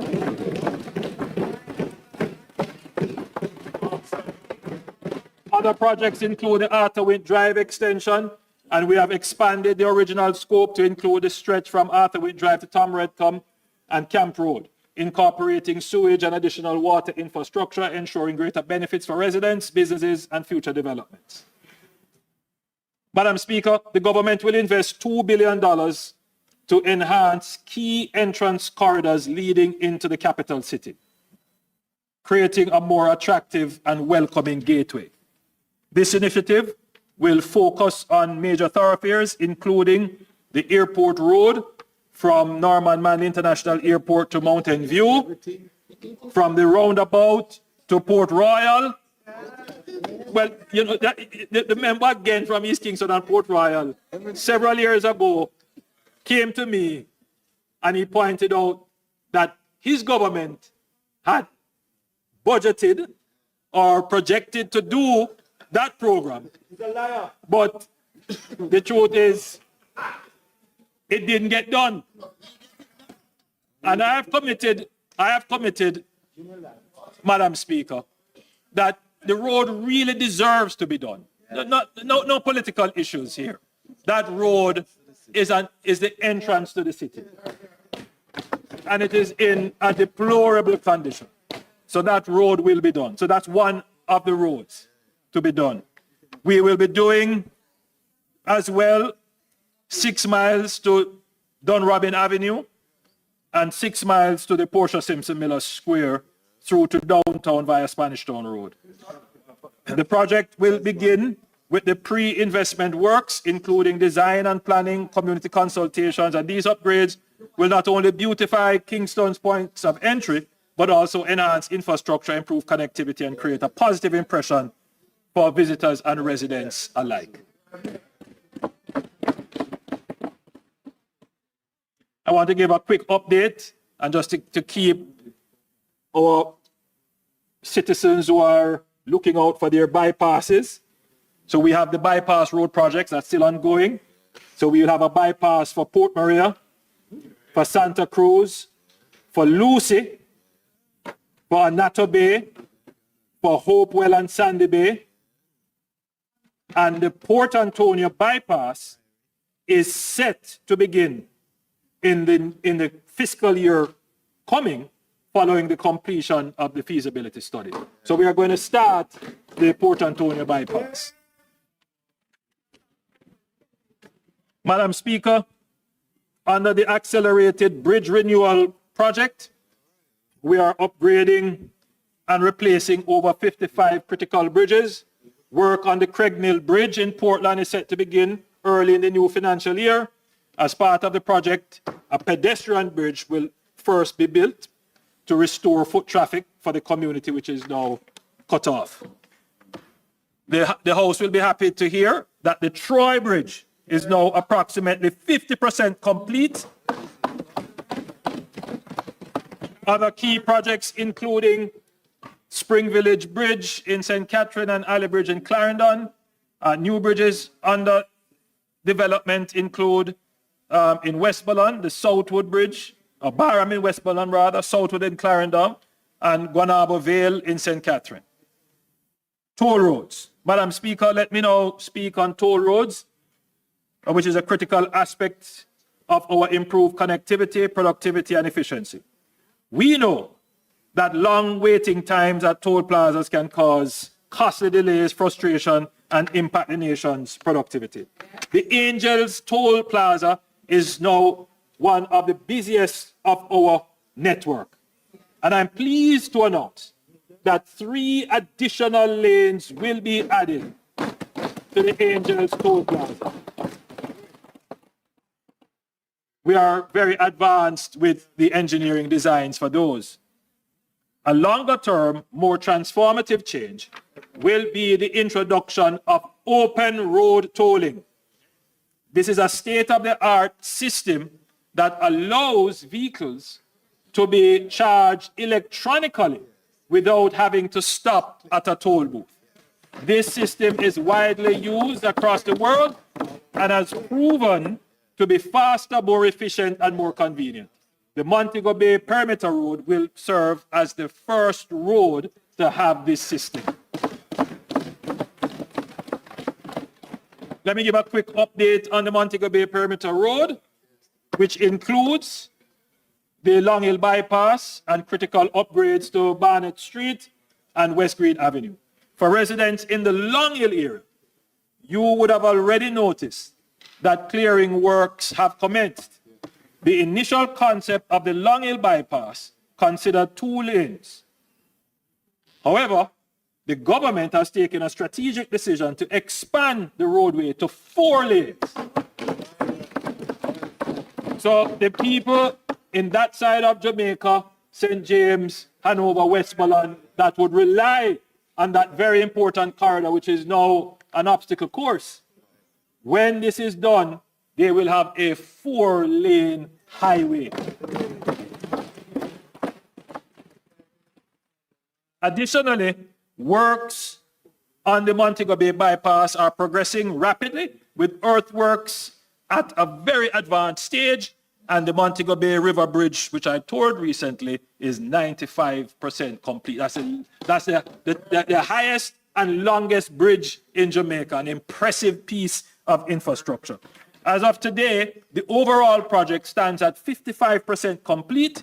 Once finished, this network of roads will significantly ease the long-standing traffic challenges in Montego Bay and open up new areas for development, fostering greater investment and economic activities. Jamaica's North Coast, Madam Speaker, is booming. The Miami Bay area has emerged as a new urban corridor between Ocho Rios and St. Anne. It is also a critical tourism corridor. And in recent times, it has become an area for residential communities.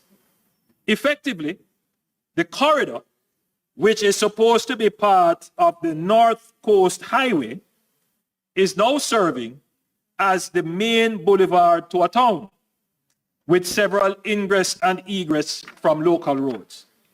The corridor now handles traffic coming to and from the North-South Toll Road, traffic moving between Ocho Rios and St. Anne's Bay, and local traffic moving within the various businesses and residences along the corridor. This has created a significant traffic hazard for residents and commuters, which will stifle the natural development energy in the area. This situation would be further complicated if we should proceed to widen and improve the existing roadway without having an alternative in place, as there are no other viable alternatives. We have learned our lesson from the South Coast Highway Improvement Project, which created significant dislocation to residents in St. Thomas as we fixed the road while they were using it. This dislocation and risk to residents, businesses, and the government would be far more costly in this case. Can you imagine a road obstruction that prevents a tourist bus getting to their flight on time to the Donald Sangster International Airport, or missing their cruise ship return at the Reynolds Pier, or persons can't get to their homes because of some obstruction in that one little road? And can you imagine an obstruction on just that one road, how it would impact the entire north-south traffic? So while we are currently engaged in the North-South Highway PPP project to design and build out the upgrades, particularly the Miami Bay section of the road, the government has decided also to pursue the extension of the North-South Toll Road, which will begin with a cloverleaf interchange at Miami Bay, extending westward to Discovery Bay, that's phase 1A, and eastward to Prospect in St. Mary, phase 1B. So this, Madam Speaker, is a major infrastructure development that will allow you to go around Ocherius and to go around the Montego Bay area and Priory. And that, Madam Speaker, will increase the natural urbanization energy which exists in that corridor. Now you're going to see the expansion of businesses along that corridor, the expansion of houses in the Draxall area, but it also takes off the congestion out of Ocherius so that Ocherius can truly develop as a tourism town.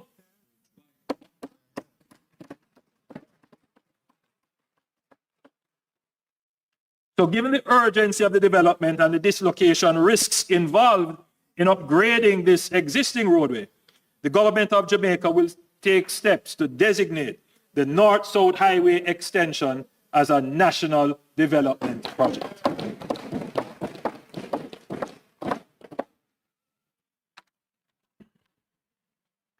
Madam Speaker, for decades, road maintenance in Jamaica has suffered from issues of fragmented responsibility among the NWA local municipal corporations and the Ministry of Agriculture, as well as inadequate preventative maintenance. For years, multiple agencies have been responsible for different aspects of road upkeep.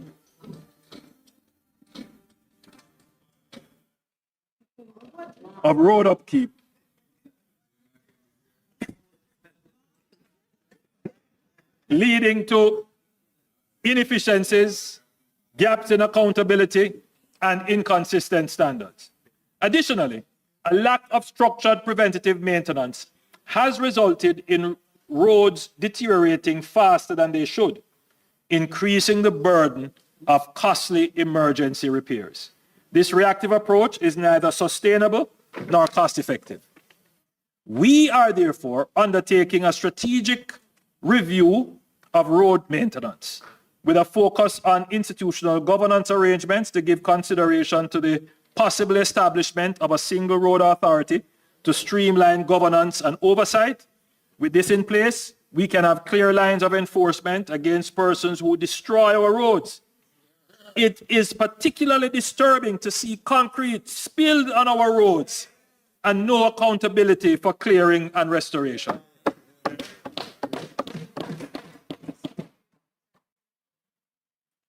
I want to express my gratitude to the World Bank and the UK Foreign Commonwealth and Development Office for providing technical assistance with the review, including information on approaches and models for road maintenance that have been successful in other countries. We are also integrating geospatial technologies and AI-driven solutions to improve planning and efficiency. We have significantly mapped and referenced over 90% of all roads in Jamaica. This information will help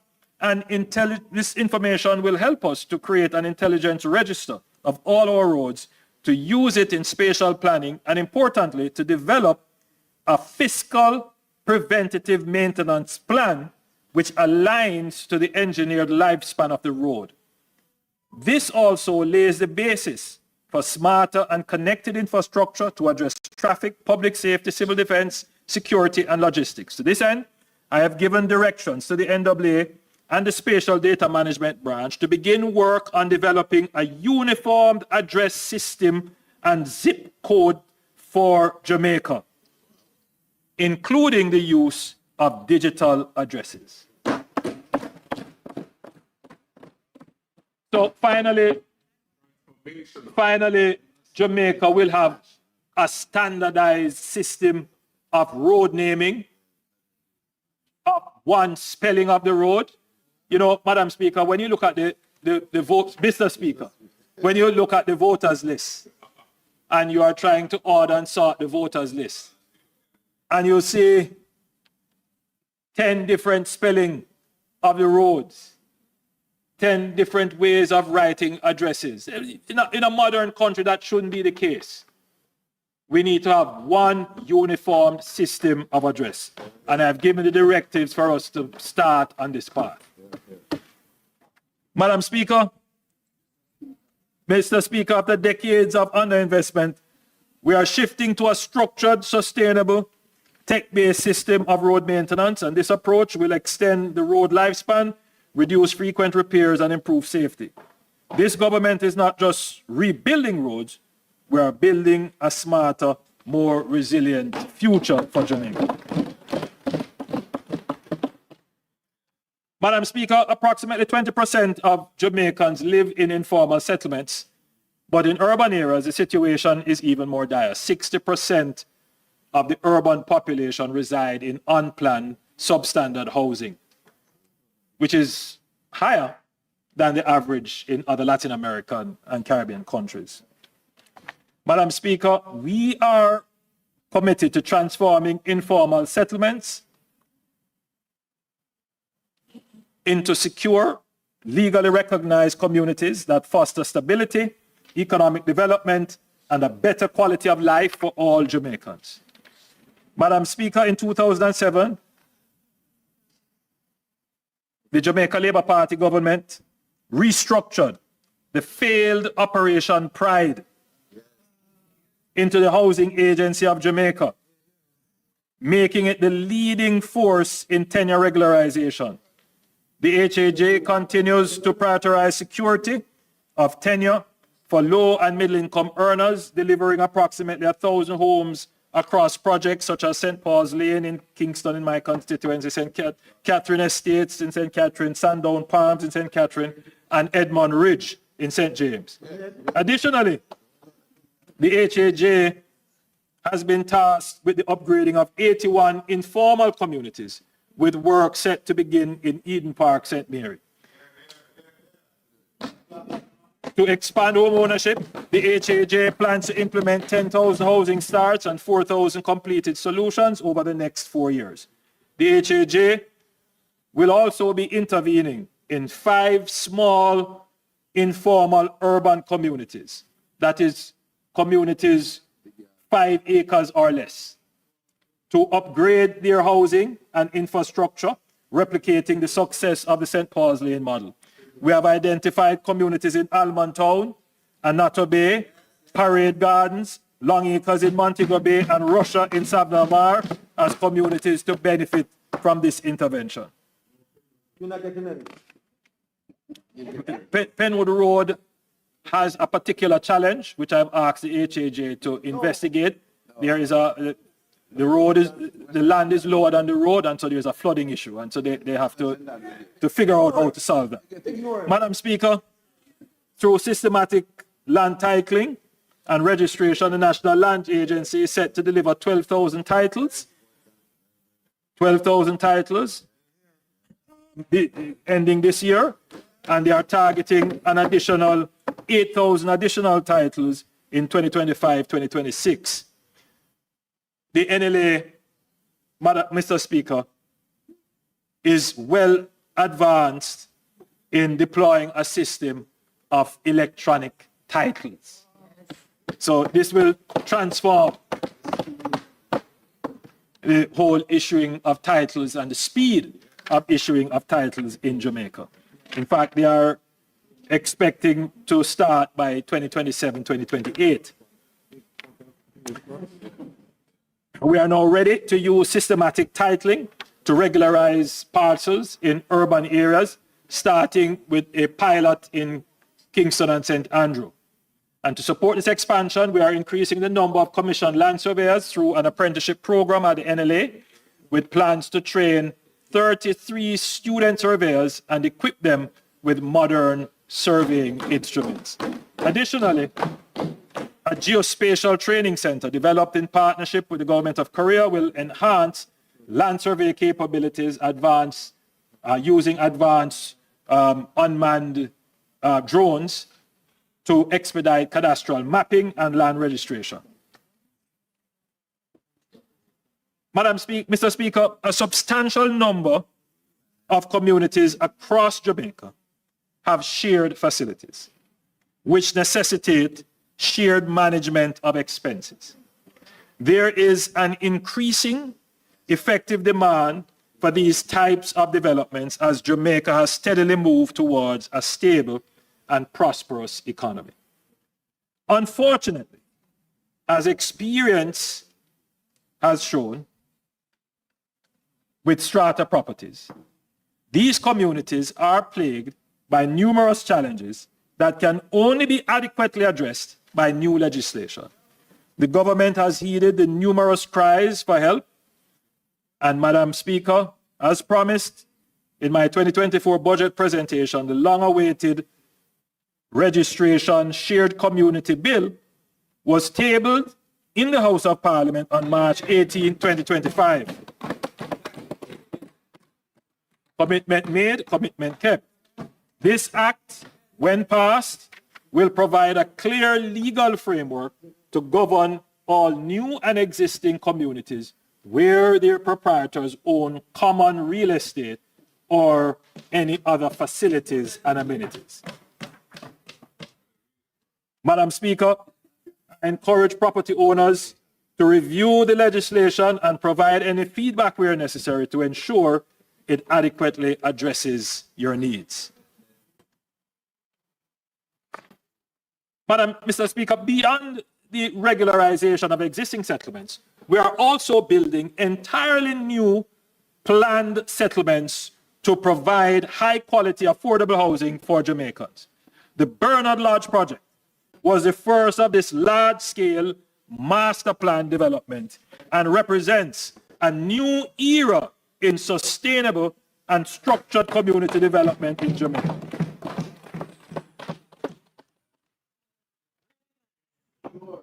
Madam Speaker, Mr. Speaker, I toured the Bernard Lodge project recently, and it looked as if it could have been anywhere in Miami. It is a whole different world over there. By integrating green spaces, essential services, and economic opportunities, Bernard Lodge will offer a high quality of life for its residents while serving as a model for future planned developments across Jamaica of this nature. That's in the new parish of Port.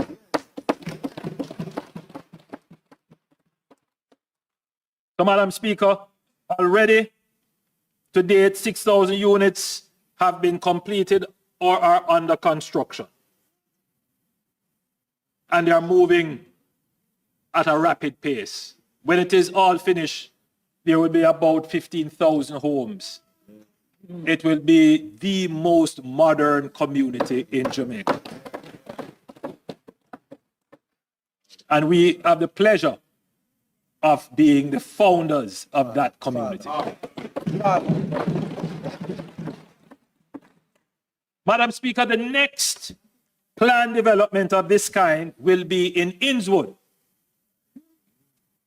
I have given directives to the NHT to lead a multi-agency team to undertake the master planning for lands at Innswood, in addition to lands slated for development along the St. John's Road corridor.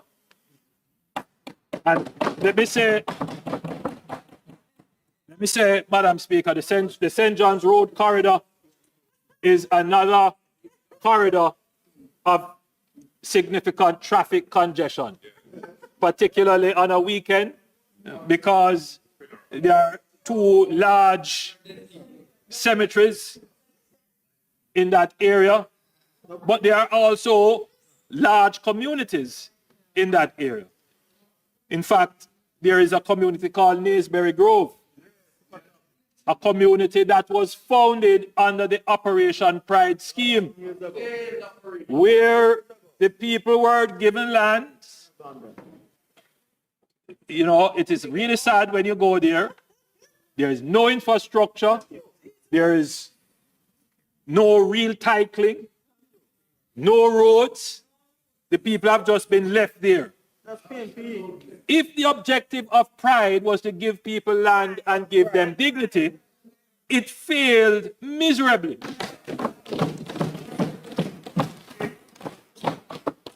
So what we're going to do, Madam Speaker, is when we do the master planning for Innswood, we're going to extend the master plan to take into consideration the St. John's Road corridor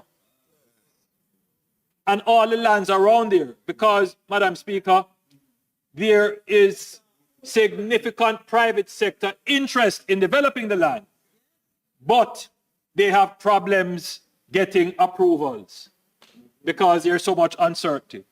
There is a major drainage problem in the area.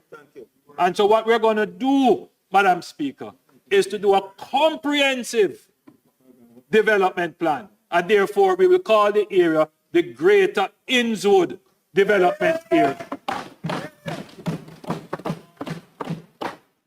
So that, Madam Speaker, will be the next Bernard Lodge. It will take about a year and a half to do the master planning, to secure approvals, the general approvals, to mobilize resources, to treat with the necessary drainage, to deal with the roadway, and then to where we have lands to go through a process of divestment, and then to deal with common infrastructure. And Madam Speaker, I am certain that we will be creating the second most modern community in Jamaica, in Innswood.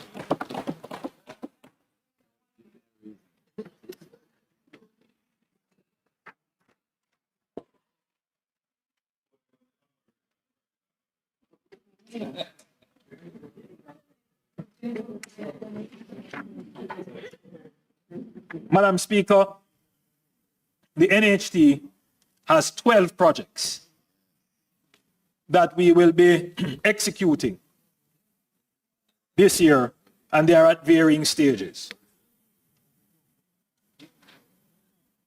Mount Nelson in Manchester, 1,758 units, for which I broke ground earlier this month. Galena in St. Mary, 360. Dry Valley in Trelawney, 1,560. Brampton Farm, St. Catherine, 2,000. Spot Valley, St. James, 418. Carlsberg in Clarendon, 200. Chantilly in Westmoreland, 135. Friendship Oaks, Phase 2, St. Elizabeth, 543.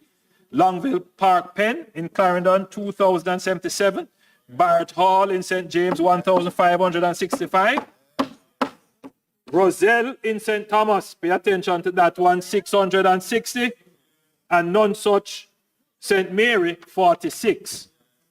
Planning and designs are also underway for schemes consisting of 10,598 solutions, including 5,000 solutions in Longville Park, in Longville 4, Clarendon.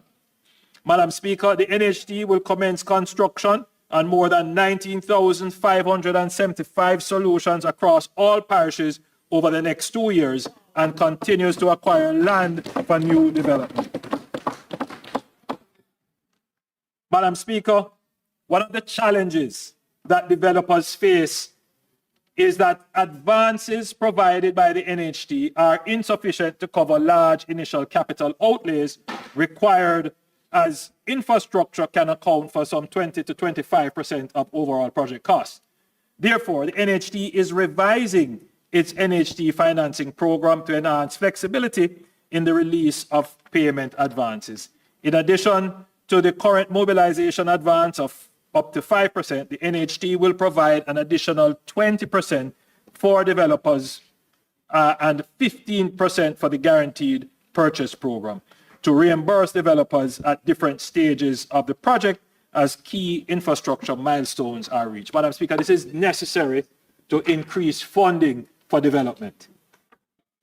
Additionally, Madam Speaker, in order to address the difficulty of identifying and accessing large tracts of land for housing in some areas, especially urban and semi-urban areas, the NHT will seek to partner with owners of small parcels of land under the Small Development Partnership Program.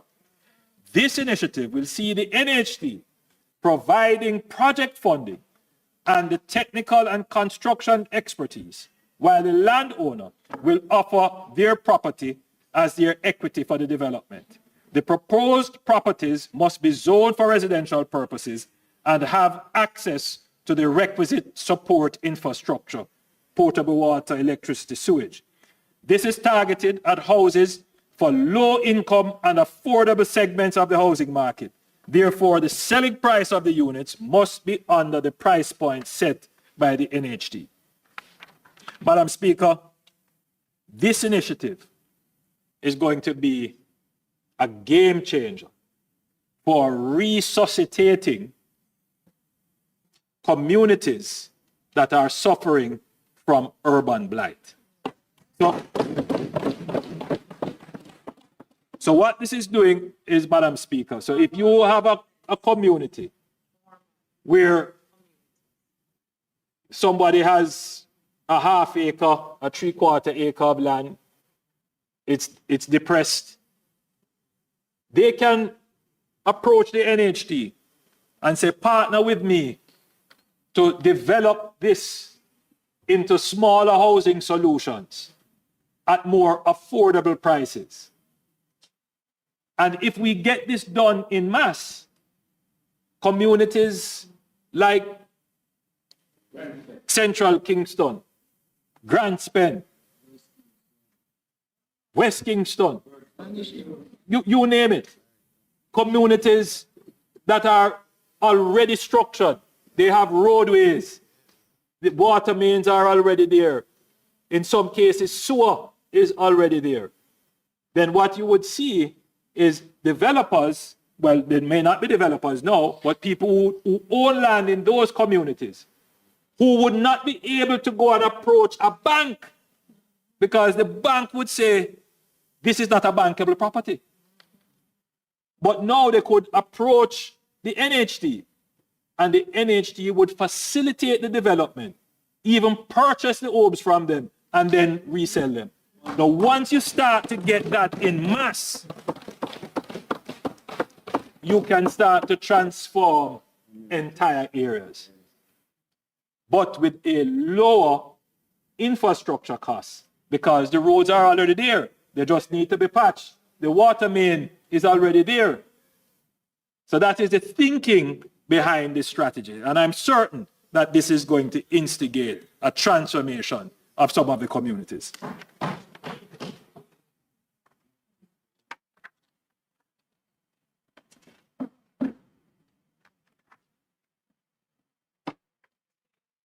Madam Speaker,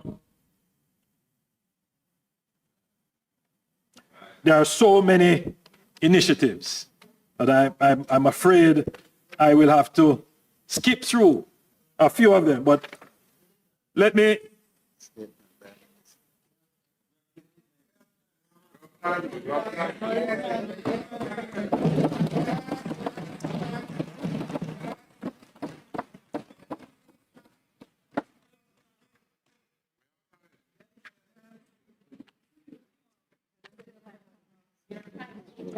so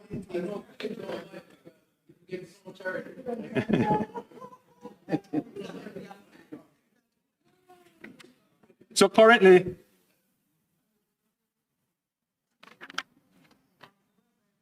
the NHD provides 100% mortgage financing to mortgagors for its scheme solutions for housing units and house lots purchased by the NHD contributors on the open market. The NHD provides a maximum of 95% financing, requiring prospective mortgagors to finance the deposit of 5%. The inability to find the deposit for property figures prominently among the impediments to homeowners. Therefore, commencing July 1, 2025, for contributors who earn less than $30,000 weekly, the deposit requirement on open loan markets, on open market loans will be reduced to 2% if the housing solution being acquired is priced at or below $14 million.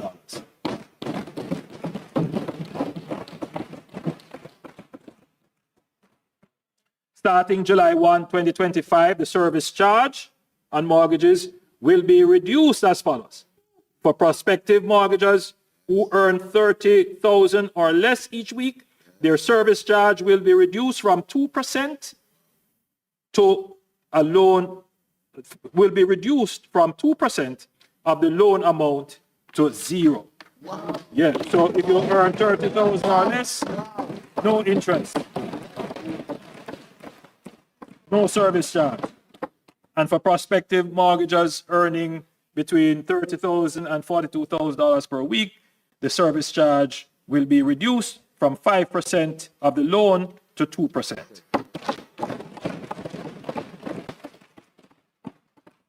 Prospective mortgagors earning $42,100 per week or $42,001 per week and above, their service charge remain at 5%. Madam Speaker, currently a minimum wage earner who has contributed to the NHD for at least 7 years may access a home grant of up to $3.5 million. We are modifying the eligibility requirement in order to make the grant available to more contributors. The maximum qualifying income for home grants will now be $30,000 per week. The NHD is mindful that house construction can be challenging, particularly in light of the rising cost of labor and materials. Consequently, a number of contributors have been unable to complete their housing units or bring it to a habitable stage, resulting in some instances in contributors having to balance their limited resources between rent and servicing construction loans. In instances where a current or retired contributor earning $30,000 per week or less accessed a build-on-own land or construction loan benefit to construct a housing unit comprising 2 bedrooms or less, for which that unit has remained incomplete for 2 years or more due to unavailability of funds, the NHD will firstly offer the mortgager an additional loan of up to the difference between the balance of the borrower's current loan and a limit of $11 million subject to affordability. Secondly, where this additional fund is not able to bring the unit to a habitable stage, or in the case of a pensioner, there is insufficient income to support a loan arrangement, the NHD may provide a home grant of up to $3.5 million to assist in bringing the unit to completion. Now, Madam Speaker, a number of contributors who work in the public health system face challenges in finding suitable housing, especially when they are not from a nearby community or where they have been transferred from another health facility. The NHD will expand its institutional loan program and pursue partnerships with hospitals through the Ministry of Health and Wellness and the regional health authorities to provide housing for employees in the public health system. Where possible, these housing units will be constructed on the hospital compound. The NHD, yes,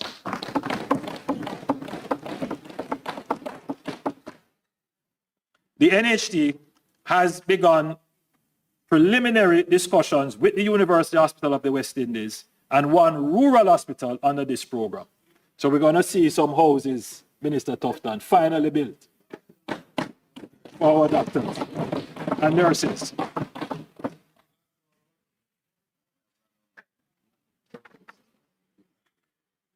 Madam Speaker, currently, all contributors who do not have a mortgage processed directly with the NHD are eligible for a cash refund of their contributions as they fall due. Public sector workers are, however, able to access cash refunds even while servicing a mortgage. This option is not currently available to private sector mortgagors. Effective July 1, 2025, private sector mortgagors will have the option of either a cash refund or the application of their refund amounts to their existing mortgage obligations, provided that the loan is free of arrears. Madam Speaker, this will be assessed on a year-by-year basis based upon the NHD's cash flow position. But this is big. This is big. A lot of people, look forward to their refund. Now they will be able to, the private sector persons who have mortgages will have the same options as the public sector workers. Effective July 1, 2025, the NHD will reduce the waiting time for accessing home improvement loans from 10 years to 7 years. So, yeah. So before, you would have to wait 10 years before you could get another home improvement loan. Now we have cut that.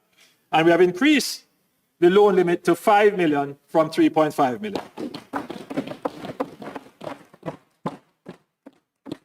Madam Speaker, the NHD increased the loan limit in 2019 and again in 2023. And I'm pleased to announce a further increase effective July 1, 2025. The individual loan limit will be increased from 7.5 million to $9 million.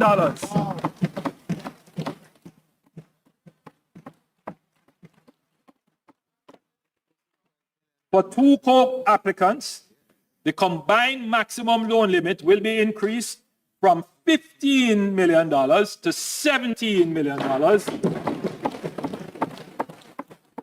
And for three co-applicants, it will be increased from $21 million to $23 million. Madam Speaker, if an individual mortgager is purchasing a unit at 14 million or less, the NHD will lend that individual up to $12 million subject to availability.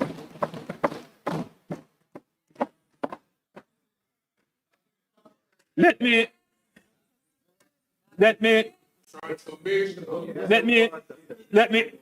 explain that a little bit. Each time we increase, we notice, Madam Speaker, that each time we increase the loan limit, we notice an increase in the price of houses.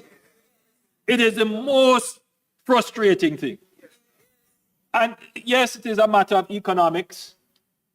When you increase effective demand, then more people are chasing houses than there are houses in the market. The competitive system is going to increase the price. So what we have done is to give a greater loan limit for houses that are going to be at what we call affordable price point. And the affordable price point for the NHD is $14 million. In fact, Madam Speaker, we have given a policy directive to the NHD that all their resources should now be directed at producing houses that are around this price point.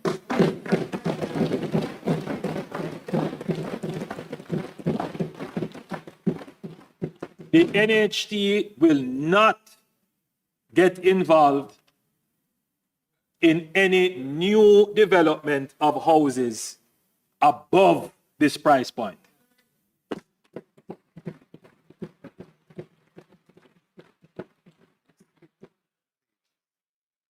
So, very important, Madam Speaker.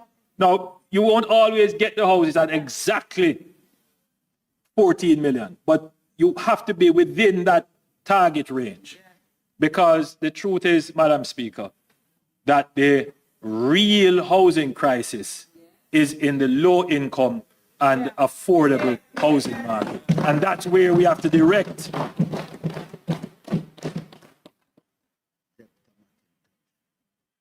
So, for construction of houses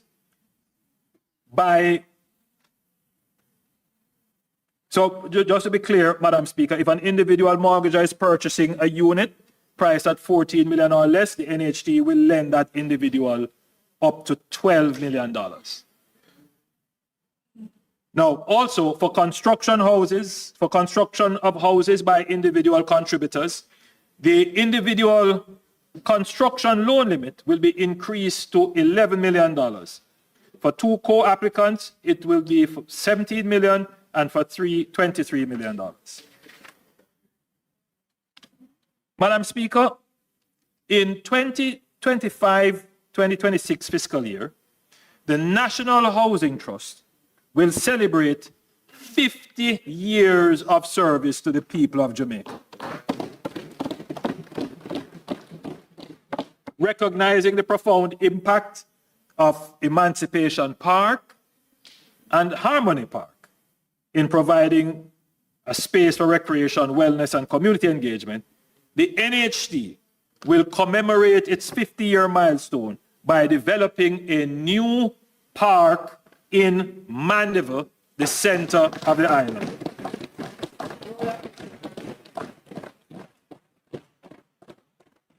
So, Madam Speaker, I'm officially announcing the third parish park. Yes, that will be in Mandeville. Additionally, for this special year of the NHT, the Trust will also award 50 scholarships. 50 scholarships instead of the 10 that we usually offer. We'll give 50 scholarships this year in various subjects.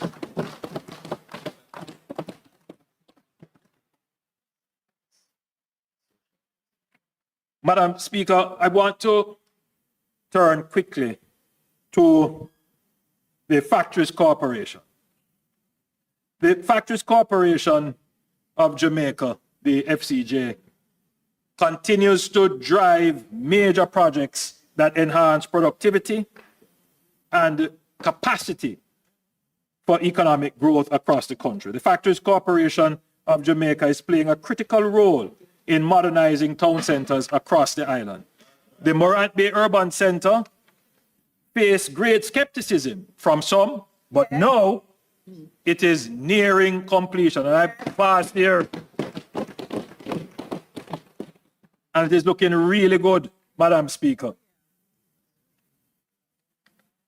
In fact, the demand for space there is such that they are going to be constructing an additional 2 buildings, and they have purchased lands to create a small and micro business park.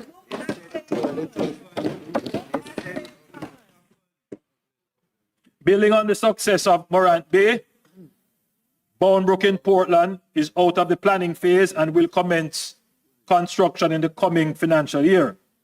Plans are advanced for similar urban centers for Negril, Nagohead, Pole Harbour, and Lucy.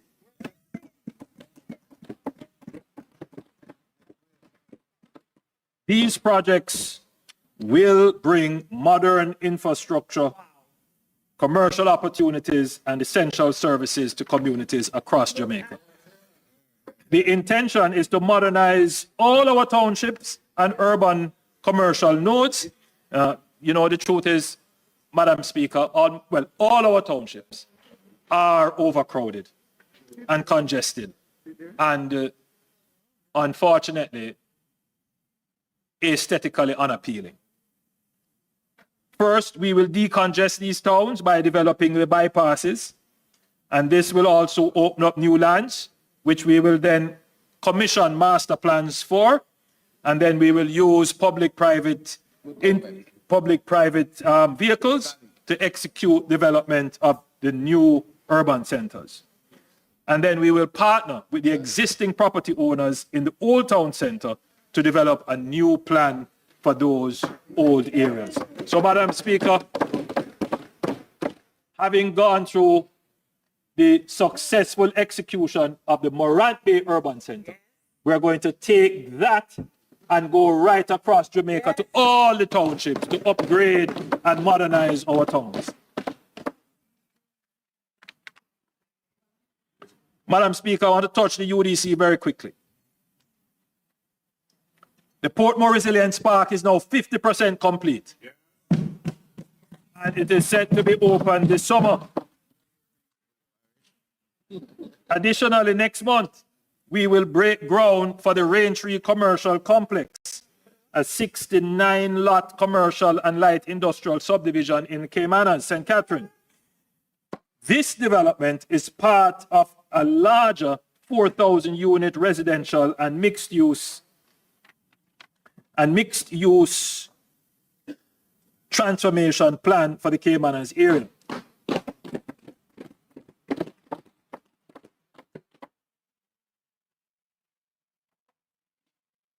In another significant move towards urban renewal, we are expanding the Kingston Harbour Walk with support from the Caribbean Development Bank and the World Bank, ushering a new era of sustainable development in downtown Kingston and Port Royal.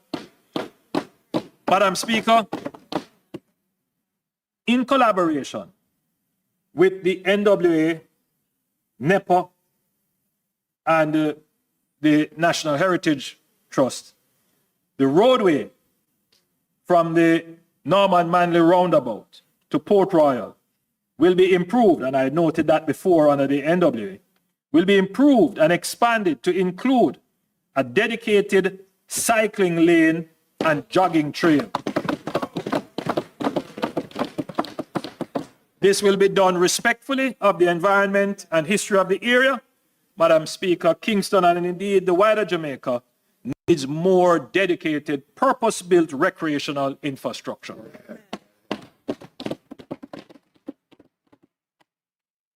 Madam Speaker, to drive urban renewal, we must modernize the Urban Renewal Tax Relief Act, which since 1995 has incentivized investments in regenerating blighted areas. While it has supported 56 projects, mostly in downtown Kingston, with a handful in Spanish Town and Montego Bay, its impact has been limited. Of the 25.8 billion in approved incentives, only 8.5 billion has been utilized. The program is set to expire in June 2026, presenting an opportunity for a more comprehensive framework to be developed. By December 2025, we will introduce new legislation to expand redevelopment zones, streamlining approvals, and enhancing incentives. Madam Speaker, we will adopt a phased approach with certain areas being designated initially. As those are developed, additional areas will be designated. In the first phase, designated areas will include downtown Kingston, central Kingston, Vineyard Town, Swallowfield, Olympic Gardens, Spanish Town Road, Caymanas, Montego Bay, Port Antonio, Lucy, Negril, and Morant Bay. These areas will be formally reclassified as Urban Development Corporation designated areas, allowing the UDC to spearhead development as it successfully did in Negril and Ocherius many decades ago. So, Madam Speaker, additionally, the cumbersome approval process, which currently takes up to 3 years, will be replaced by a single approval portal under the UDC, drastically reducing delays and making investments more attractive. To further incentivize development, tax credits will become transferable. This means that the unused tax credit associated with a particular property can be transferred upon sale to the new owner, enabling greater flexibility in structuring transactions so that incentives can be fully utilized. With these reforms, the government is laying the foundation for a new era of urban transformation.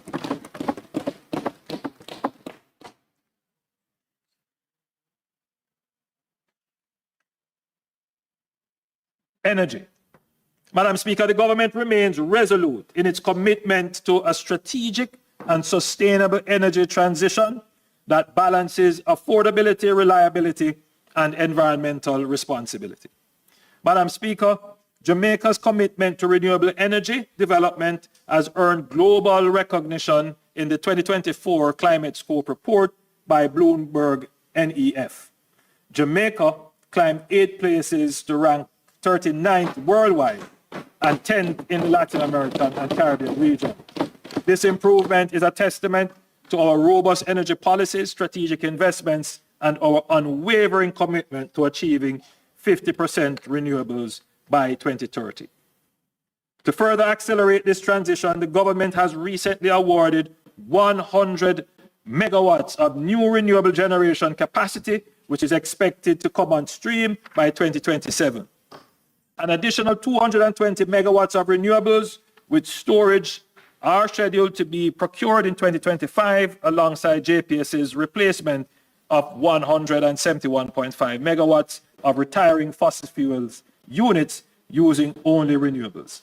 This will bring Jamaica's electricity generation to approximately 48% when the projects are connected to the grid. Madam Speaker, this is a measured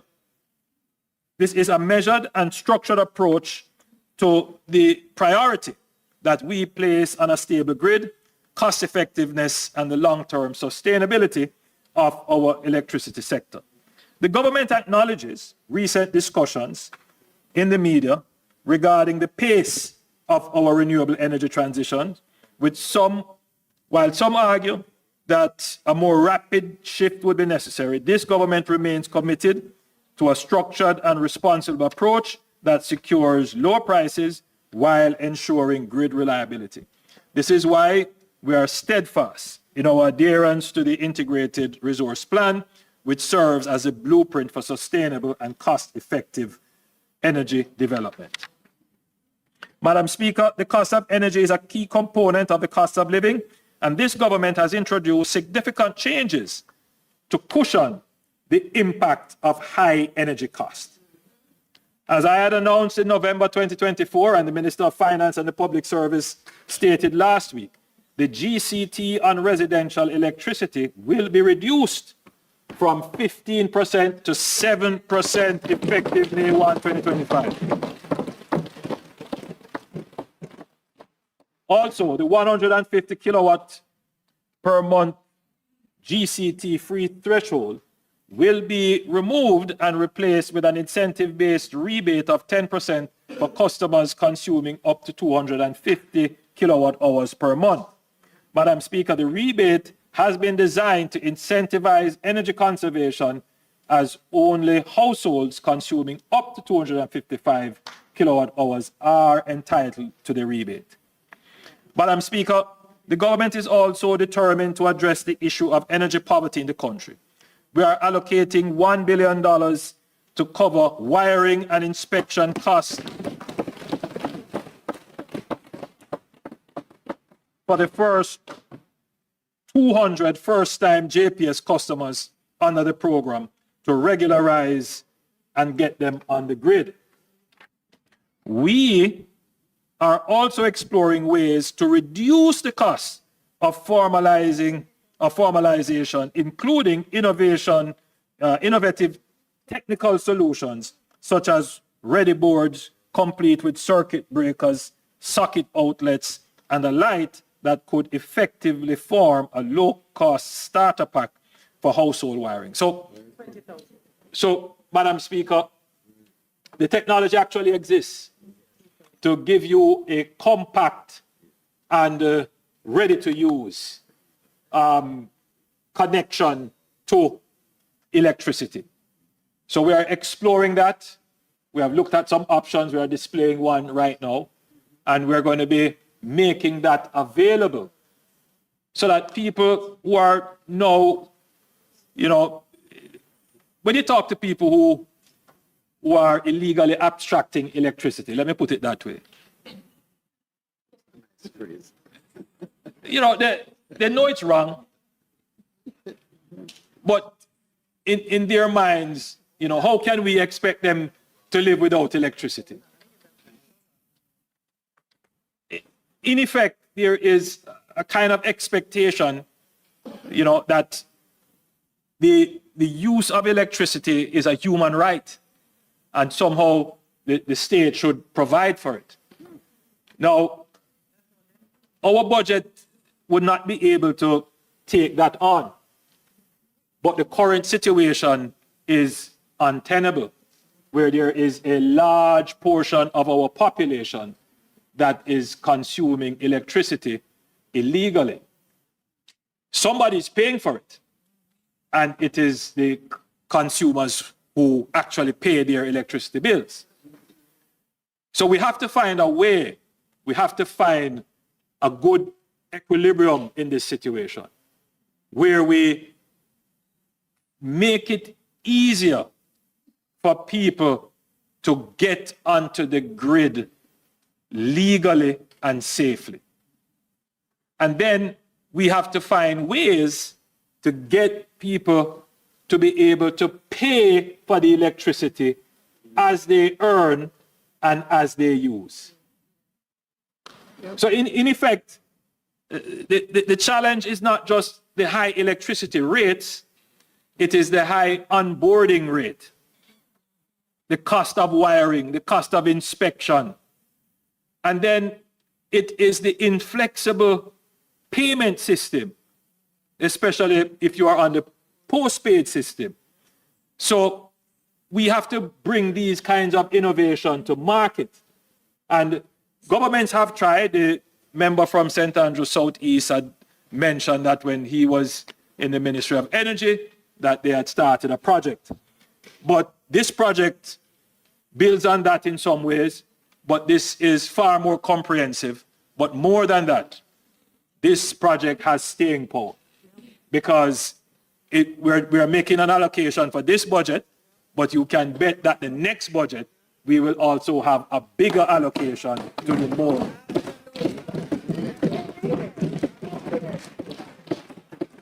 So for the first 20,000 prepaid meter installations under the program, there will be a free monthly top-up of $4,000 per month for 6 months, the cost of which will be shared 50-50 between JPSCO and the government. Madam Speaker, as Minister Vaz has already announced, the government has signaled its intention to renegotiate the license with JPS, which expires July 2027, and this is in the process of, we are in the process of engaging international experts to support it. Madam Speaker, I want to now turn very quickly to the reform of the bureaucracy to improve ease, speed, and cost of doing business. The R in Aspire. And let me say, Madam Speaker, that we are serious about reforming Jamaica's bureaucracy.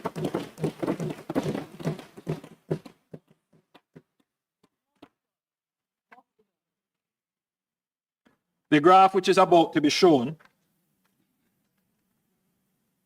shows the total factor productivity trend for Jamaica from 1964 to 2019.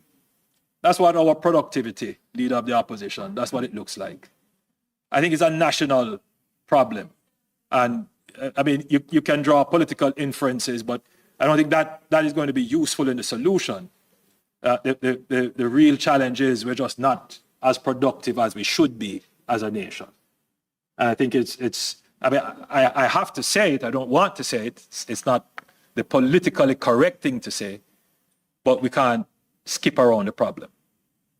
Productivity is a real challenge for the country. And you're looking at it from 1964 to 2009, and you can see that there were, moments of spikes when it increased, but by and large, the trend for productivity since our independence is that it is declining. It is declining. So, Madam Speaker,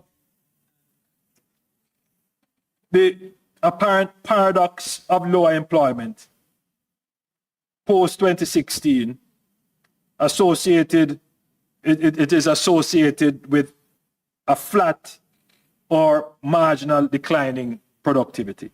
So in 2016, what we're seeing with employment is that post 2016, employment is going down. Unemployment is going down.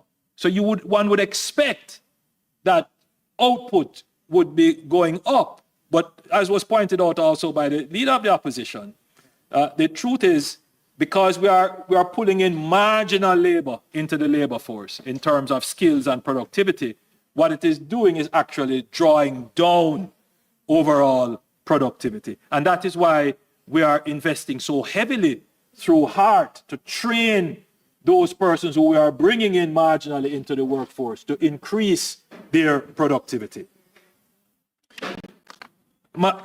Just for comparison, the graph that will be shown shortly, for comparison, would be what the productivity of the Dominican Republic, which would be a peer country in the region, looks like. And you can see that their productivity is increasing. The Dominican Republic is probably the fastest growing country outside of Guyana now in the region. And so that is what a growing and a productive country will look like. We need to, Madam Speaker, get our productivity up.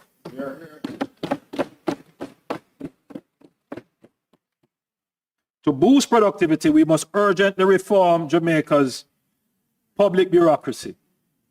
While our stringent fiscal policies have successfully reduced debt and restored stability, the same controls that curbed wasteful spending now delay approvals, stall infrastructure projects, and hinder growth. These systems must be redesigned to meet today's development needs. A clear example is the Troy Bridge in Trelawney Southern, which collapsed in August 2021. Despite bipartisan support, it took nearly 3 years to clear bureaucratic hurdles before construction finally began in 2024. The delay was not due to funding or technical constraints, but to the inefficiency of our public investment and procurement processes. Jamaica must now shift from merely controlling spending to enabling strategic growth.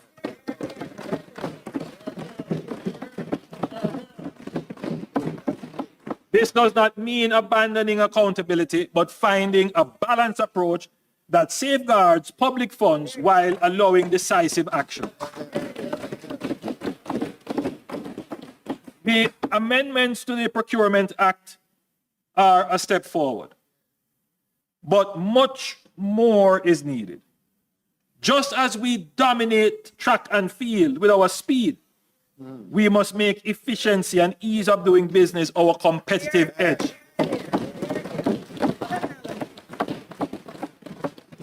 By cutting red tape and leveraging technology, we will transform Jamaica into the region's most business-friendly destination. To drive this transformation, I have appointed Minister Marks to lead the Streamlining Processes for Efficiency and Economic Development SPEED initiative.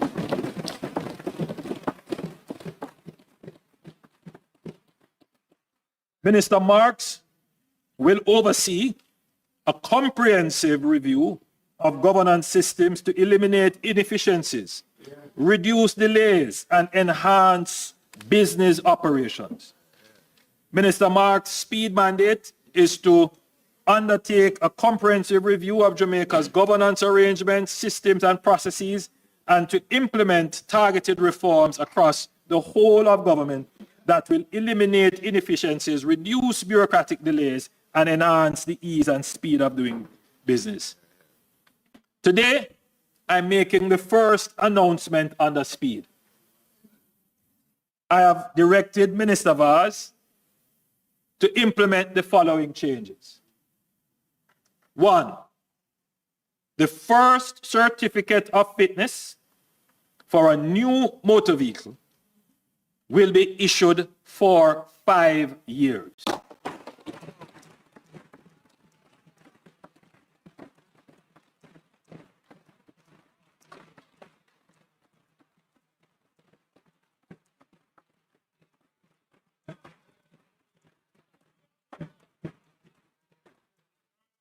For used vehicles, 10 years or less, the validity period for certificates of fitness will be 3 years.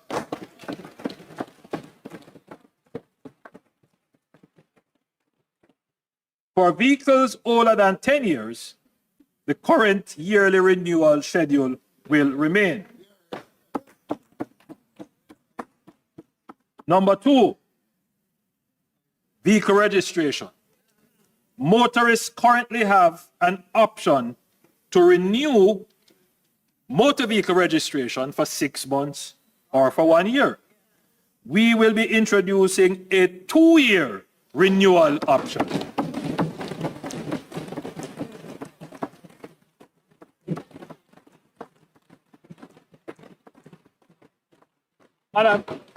Madam Speaker, just think of the time that we will save people.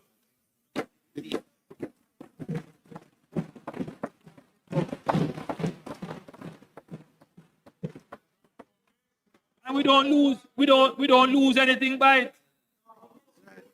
I know it might mash up some people's plan. But that is what efficiency does. You know, Madam Speaker, there is a school of thought about how you deal with corruption. And people don't recognize that corruption and inefficiency are two sides of the same coin. If you really want to deal with corruption, deal with inefficiency.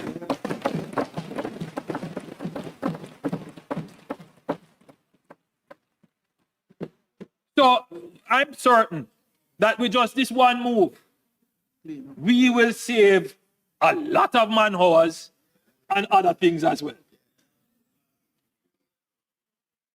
So this is just the beginning. We will be reviewing systems and processes across all sectors. And I just want to point out here, especially the approvals. It is a headache and a nightmare. And sometimes I'm of the view that persons are acting deliberately to withhold and frustrate development approvals.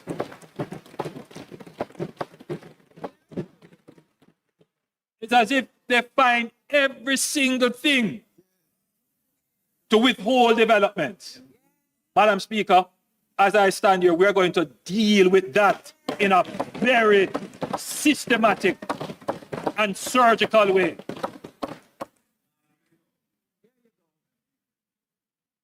So, as I said, this is just the beginning.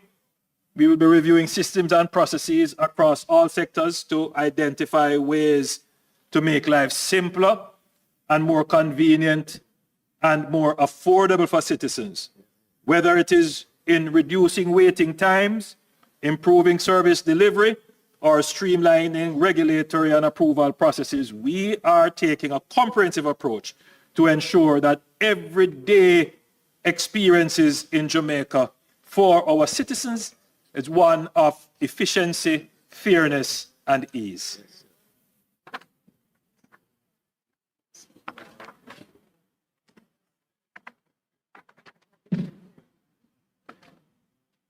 Madam Speaker, there can be no digital society without a proper system of identification and authentication.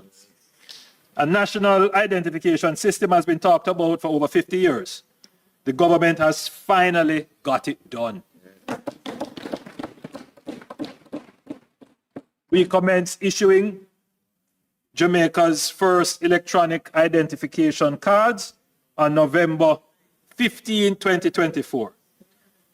The next step is to develop and expand digital services that leverage this secure and reliable form of identification. With the new electronic national identification cards, citizens will be able to verify their identity securely online, eliminating the need for cumbersome paperwork and in-person visits. This will pave the way for e-government services, digital payments, and more efficient, transparent, and inclusive public sector. Madam Speaker, we are not only making life easier for our people, but also unlocking new opportunities for innovation, entrepreneurship, and economic growth. Madam Speaker, pensioners currently have to complete a proof of life form every 3 months and get it signed by a JP. I don't know how they do it. We will soon be introducing the I'm Alive app, or rather I Am Alive app. That will enable you to use your national ID, your NIDS, to complete the proof of life form from the comfort of your home, no more than 2 minutes. We have a short video, I don't know if it can be played, to give a preview of how it will work. Thank you. He's Tony.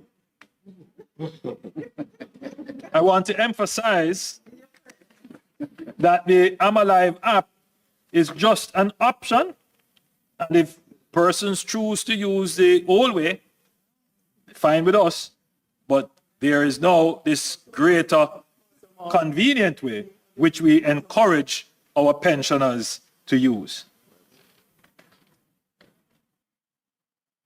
We are currently renovating and upgrading the post offices to modern post offices.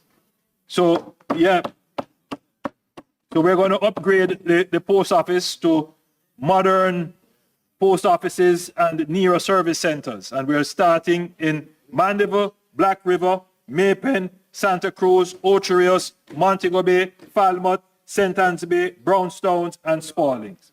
The construction schedule is to be completed in the first quarter of 2025-2026, and additional locations are slated for renovation, and they are in the process of procurement. And so that will be Mona, Constant Spring, Halfway Tree, Lucy, Sablon-Amar. The RGD Spanish Town, Linstead, Hull Harbour, Yallas, Morant Bay, Port Antonio, Port Maria, and Greater Portmore. These will be all areas where persons can go to get their NIDS, their national ID, as soon as they are upgraded. Madam Speaker, I want to now move quickly to the E in Aspire, economic diversification. If we are to secure Jamaica's long-term economic prosperity, we must broaden our economic base and create new engines of growth. This means catalyzing the development of new industries, ones where Jamaica possesses unique comparative and competitive advantages and where we can carve out a niche in the global marketplace. For decades, we have spoken about untapped opportunities in emerging markets. We have recognized Jamaica's potential in areas such as shipping and logistics, digital services, agribusiness, medical tourism, creative industries, and renewable energy. However, despite the discussions, these industries have not yet scaled up into a transformative way. We are determined to take decisive actions to ensure that these opportunities materialize in a sustainable, high-value way that generates jobs, increase exports, and drive inclusive growth.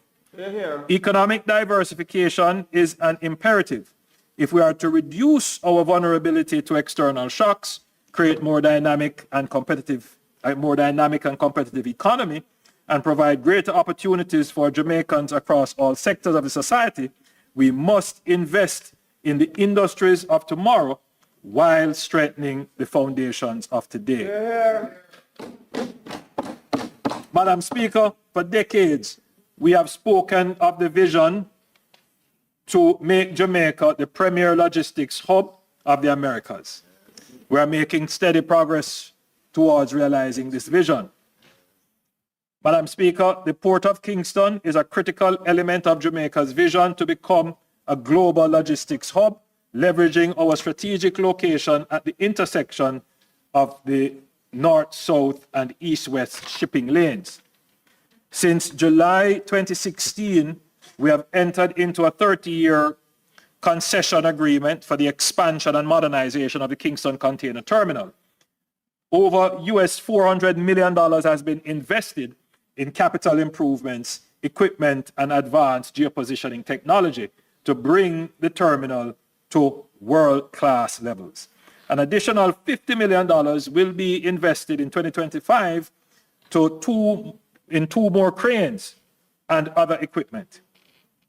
Madam Speaker, cargo volumes at the terminal have surged by 50% since 2017. Employment at the terminal has also risen by 53%. Today, Kingston proudly ranks among the top 100 ports globally, a testament to the strategic advancement we have made. The rapid volume of growth means that we are running out of space to store containers. It is a good problem to have. To maintain our efficiency and competitiveness, we are taking decisive actions. The Port Authority of Jamaica is working with the Kingston Freeport Terminal Limited to expand cargo storage and construct an additional 15 hectares of space on the Westlands at a cost of US $80 million with potential for further expansion. On the map now being displayed, the area shaded in, well, the map is being displayed, but when it is, the area shaded in red shows the existing area of the Kingston Freeport Terminal Limited, and the area shaded in green is Kingston Wharves Limited.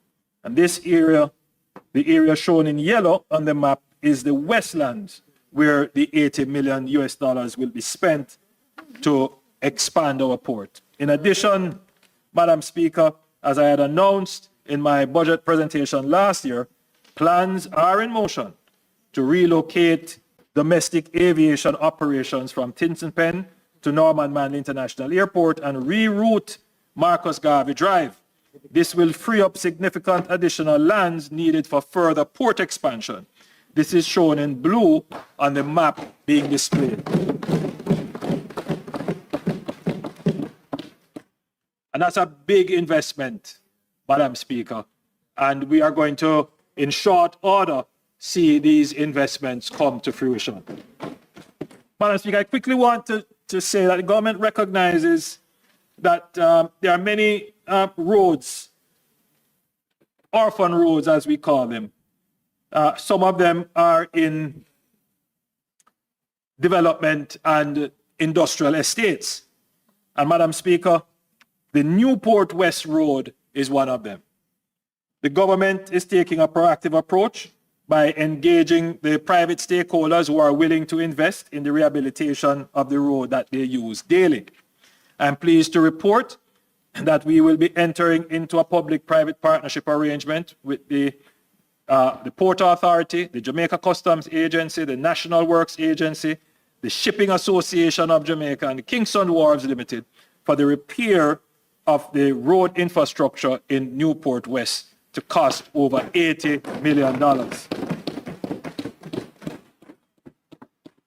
We are actively exploring similar PPP arrangements for other priority areas where private sector collaboration can help fast-track road improvements.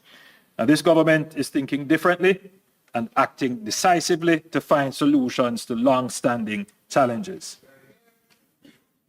Beyond the port and the lands in the immediate vicinity of the ports, another key pillar of our logistics vision is the 700-acre Caymanas Special Economic Zone project.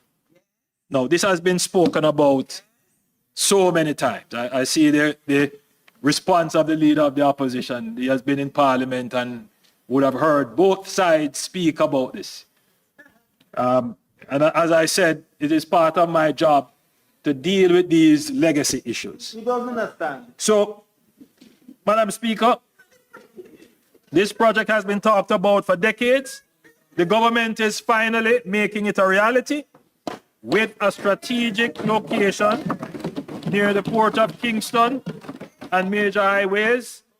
The Caymanas Special Economic Zone is set to transform Jamaica's logistics and manufacturing sectors, attracting global investment and creating thousands of jobs. Madam Speaker, to catalyze the project, the Port Authority has been tasked with land preparation to address climate change risks, including flooding, bringing basic infrastructure and utilities to the site, creating direct transportation linkages to the container terminal, as well as constructing pre-built space for investors who would wish to come to Jamaica but would rather lease facilities. To date, the detailed engineering designs have been completed. The tendering process for the first phase of land preparation and infrastructure work is completed, and all the necessary approvals are in place.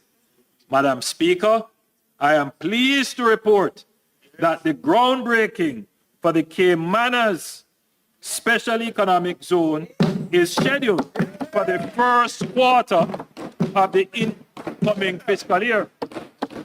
So, Madam Speaker, likely the end of April. So we have gone past talk, we have done the work, and we are now ready to break ground and start construction.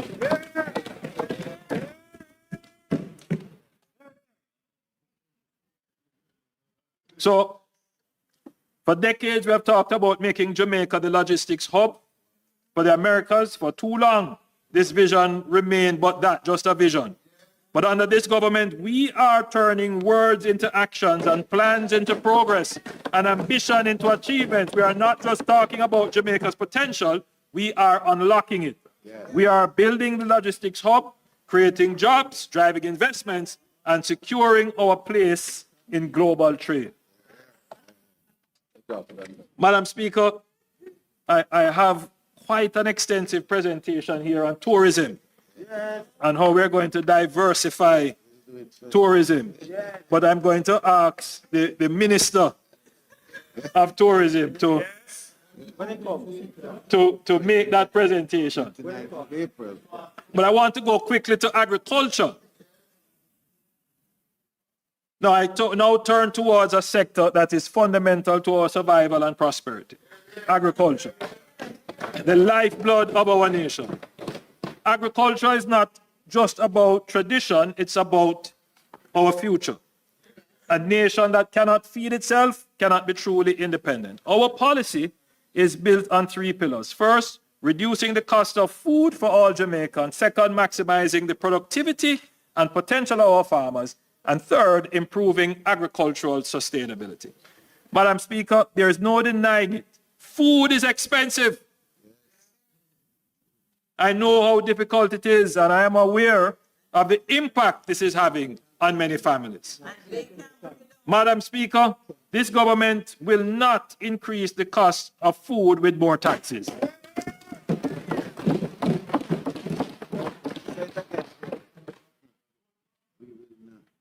Instead, we have made strategic reviews of tariffs for food that we do not produce at competitive prices locally. A significant portion of every dollar spent on imported food would be taxes. There are import duties, stamp duties, and general consumption tax, not to mention compliance fees and environmental levy.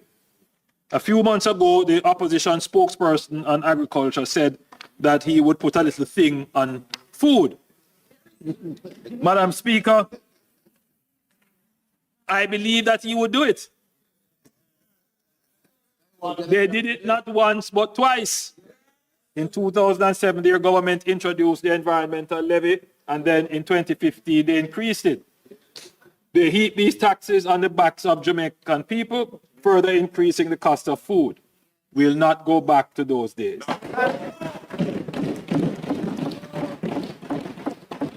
The Ministry of Agriculture, Fisheries and Mining, along with the Ministry of Finance and the Ministry of Industry, Investment and Commerce, established a working group to conduct a strategic review of all our food imports to determine which duties to reduce. Recommendations from the group are now being reviewed by the Ministry of Finance for implementation. Madam Speaker, I want to emphasize that these measures will not hurt our farmers. In fact, we will be increasing the Ministry of Agriculture's 1.2 billion production and productivity program to help our farmers navigate any uncertainty. Madam Speaker,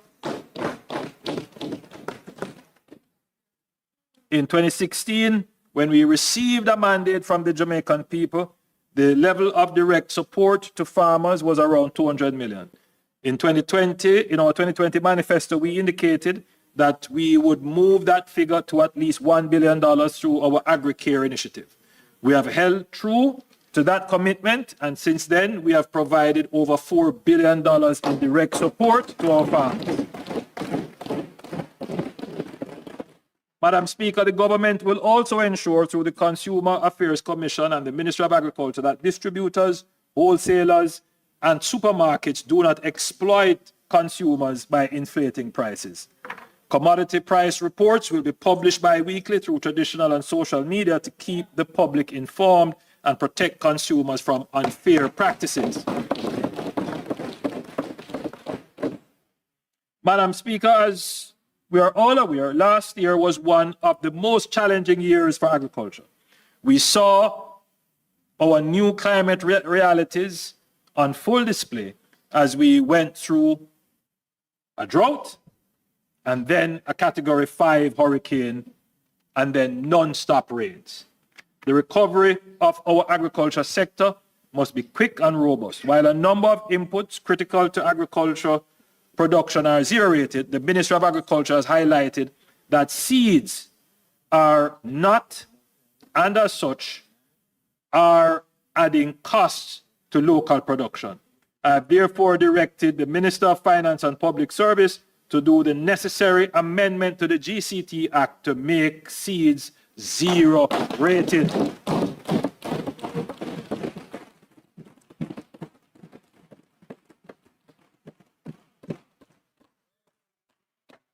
We care for our farmers. We promote food security now, and we have to increase our international competitiveness and productivity. We will also revise the GCT Act to redefine eligible vehicles to include versatile options like panel vans and small trucks. These vehicles will now benefit from the existing 20% duty concession that currently applies to pickup trucks.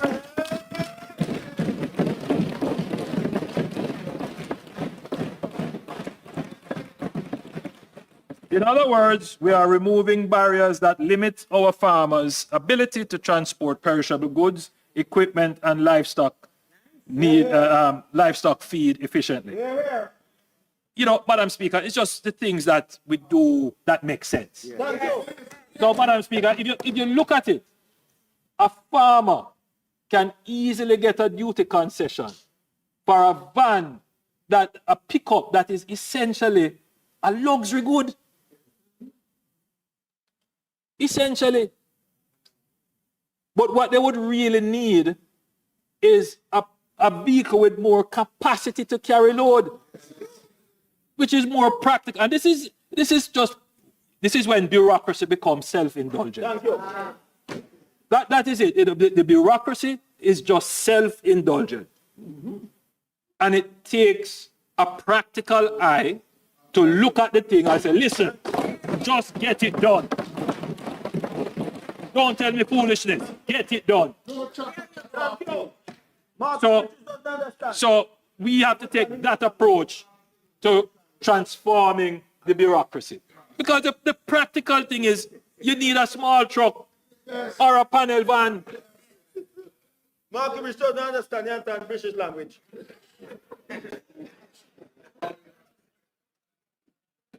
This government will also move to amend the age to permit the importation of light commercial vehicles from 10 to 15 years to reduce the financial burden on farmers.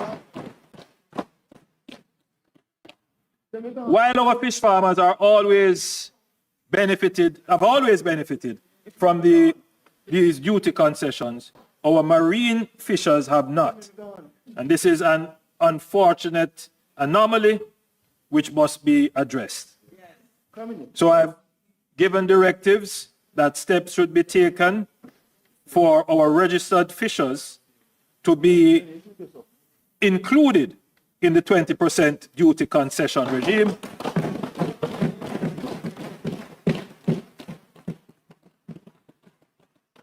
The effective date will be announced by the Minister of Finance. Yes. Madam Speaker, our farmers have faced repeated devastations from drought and storms. After such disasters, there are severe shortages and prices skyrocket. To compensate, farmers replant at the same time, resulting in an oversupply, and in turn, prices collapse. We are seeing this with tomatoes, for example. To address this, the government is expanding our cold storage capacity. Last month, we broke ground for a 124 million state-of-the-art facility in Kirkvine, Manchester. We have also started the procurement process to commence the refurbishment of the Colleyville cold storage facility. Madam Speaker, access to water has been a perennial challenge for decades, but this administration has presided over the most significant expansion of irrigation access in the history of Jamaica. I am pleased to announce that the Parnassus Agro Park, which would have benefited from the Southern Plains Agricultural Development Project, has now been completed. Over 60 farmers have been approved, and this new agro park will commence operation next month. The Southern Plain Agricultural Development Project has now benefited over 800 farms in total. Essex Valley, which would benefit over 1,000 farmers, is almost complete.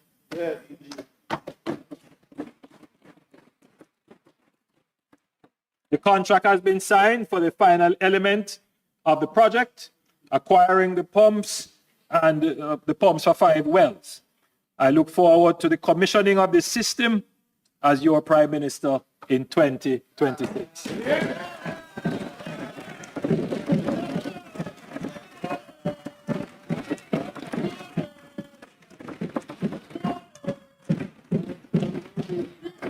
The final year, we will start, this financial year, we will start the civil engineering work for the $30 billion Pedro Plain irrigation scheme,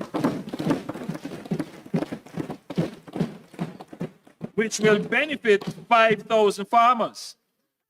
What we did for our farmers in Parnassus, Comapen, Downs, New Forest, Amity Hall, and Bridgepen, we will now do for our farmers in Pedro Plains. Madam Speaker, as we look to the future of agriculture investment in research, but before I go to that, Madam Speaker, this Pedro Plains project was talked about before I was born. As I said, Madam Speaker, I find myself taking up these projects and trying to these legacy projects which other governments start or toyed around and never completed it. And Madam Speaker, it's not a complaint because when you take the baton, you have to run with it. But Madam Speaker, you're waiting for the baton and taking so many batons. It kind of slow you up because you want to be looking ahead. But the truth is, this is an important project. It's an important project. It is going to unleash the productivity of that area. And I'm happy, Madam Speaker, that I will be able to commission that project.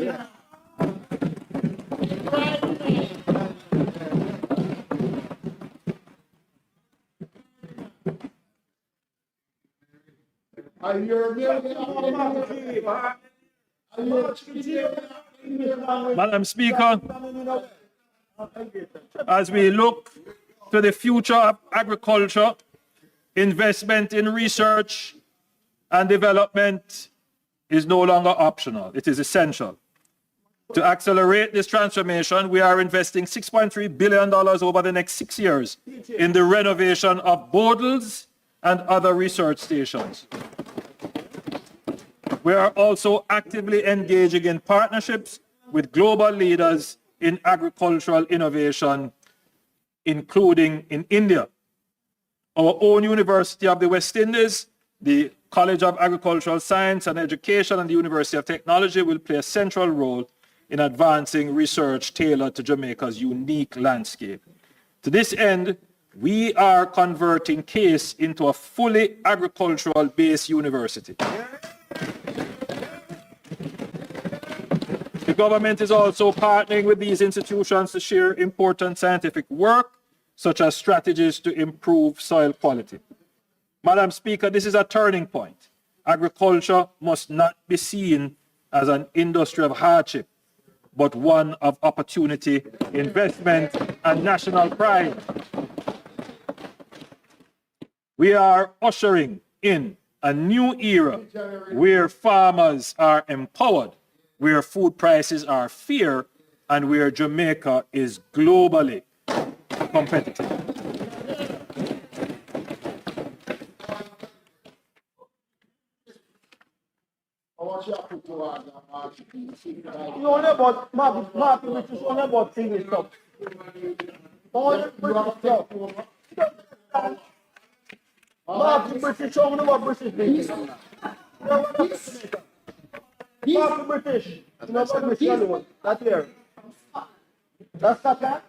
Madam Speaker, the cultural and creative and entertainment industries are cornerstones of Jamaica's informal economy, contributing significant income for many families.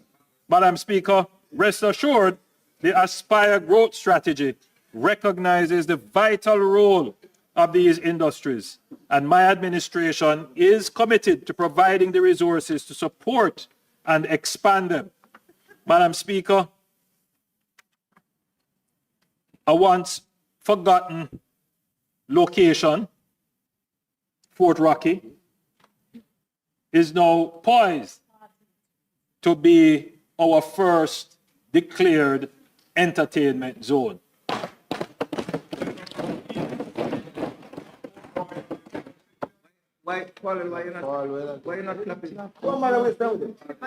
The Minister of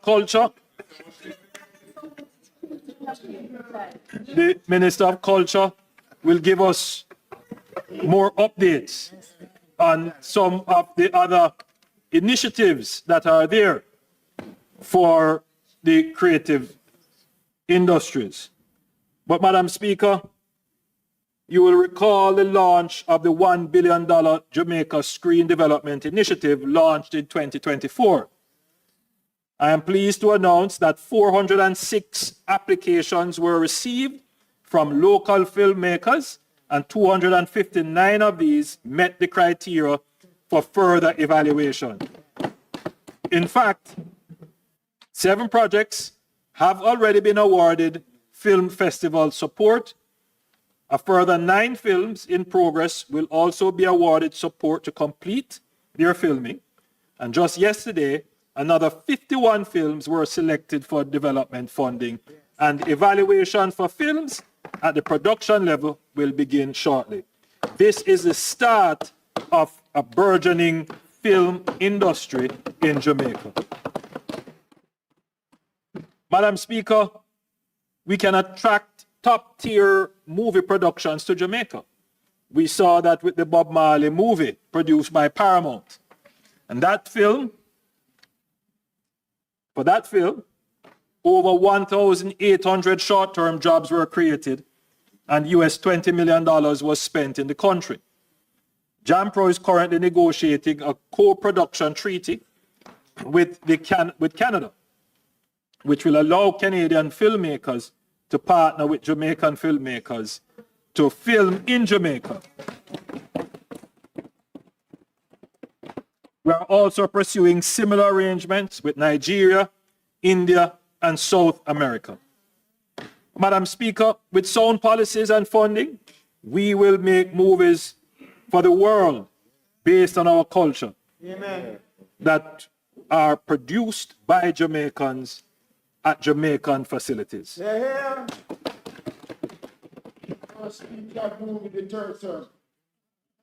Madam Speaker, there is a great call for more incentives to the film industry and for entertainment.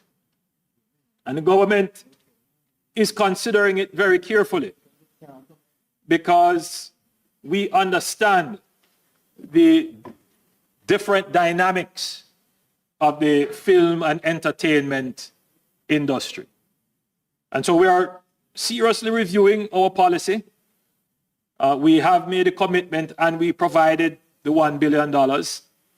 In budgets to come, no doubt, we will provide further support. But what we have to be always careful with, Madam Speaker, is that when we provide scarce funding, we can't just allow it to be used up without tangible results coming from it. And so there is a process which can be very involved to ensure that we get value for money from the funds.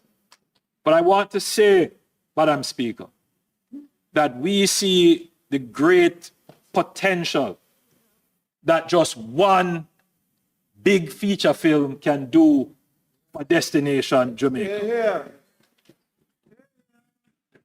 So I want to give assurance to the people in the industry that the government is sympathetic, the government understands, and the government will make further allocations as they are possible given our fiscal situation.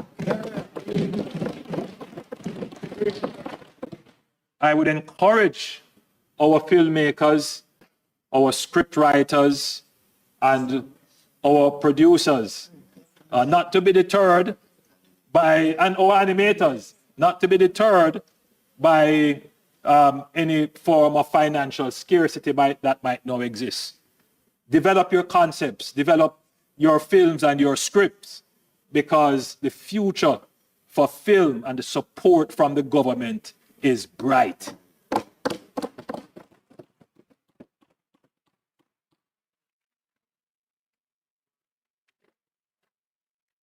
Margaret G, you can't be. Madam Speaker, You're sitting here. this government is committed to ensuring that no Jamaican is left behind.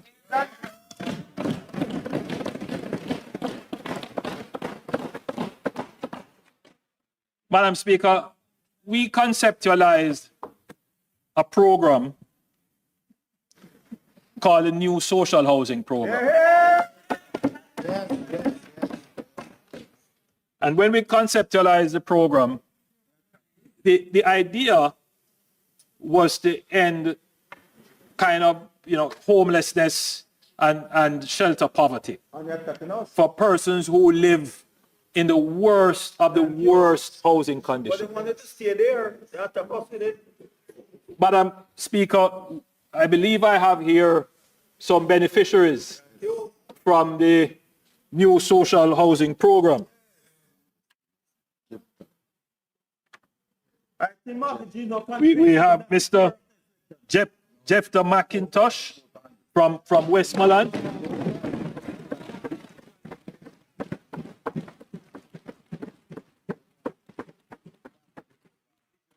And I believe we have Ibadni from, I believe that would be from St. Elizabeth. But, Madam Speaker, the new social housing program is the epitome of care and solidarity with the poor.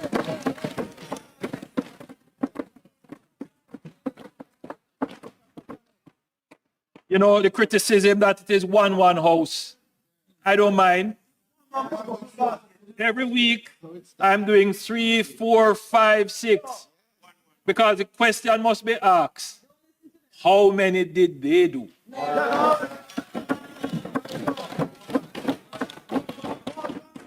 And Madam Speaker, yes, it's 4, 5, 6, 7. I could do more. But the thing is, Madam Speaker, there is now a system in place. There is now a process. And every week, we are delivering and handing over a house. We estimate that to end shelter poverty, we would have to build about 6,000 units to help the families who are in the worst of the worst. And we have already gone past 300. And this coming financial year, we are going to scale up what we are doing because now we have some funding that's coming from tourism. So when we do 3 and 4 and 5 and 7 every week, now we can go up to 10 and 12 and 14. So we are going to increase the pace. So that is, that is the program.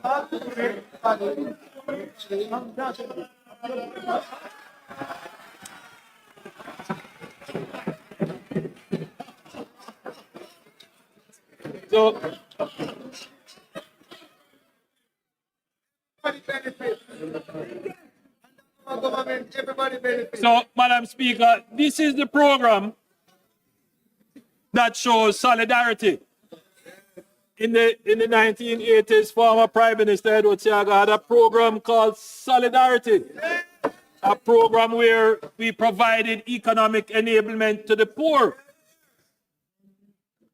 So we are announcing our renewed solidarity program, Madam Speaker.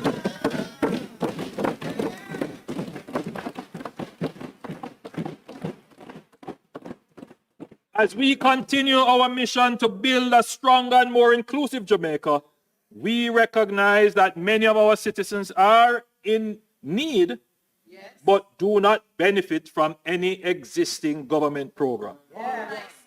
To address this, we are introducing the $1 billion Solidarity Program.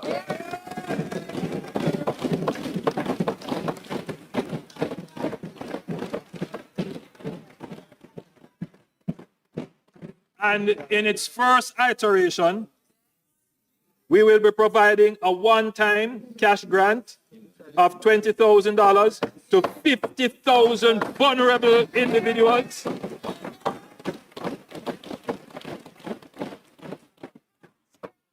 Who are not enrolled in PATH, social pension, NIS, or the reverse income tax credit.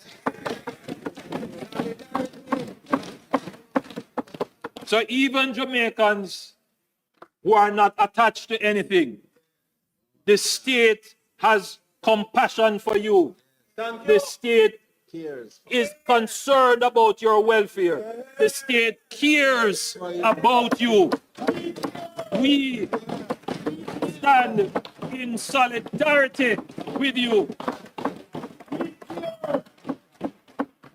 So the initiative will support elderly persons in need, youth not engaged in education or employment, micro businesses affected by disaster, low-income informal workers, medically indigent individuals, and persons with disabilities facing economic hardship.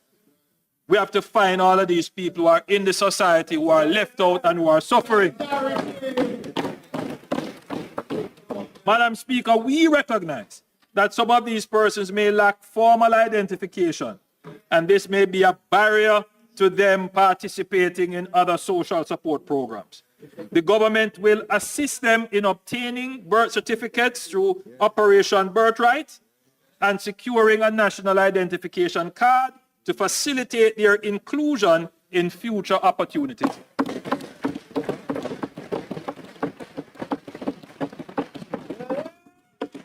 So we are proposing the online portal that was used for the CARE program during the pandemic, and applications will be made through this portal.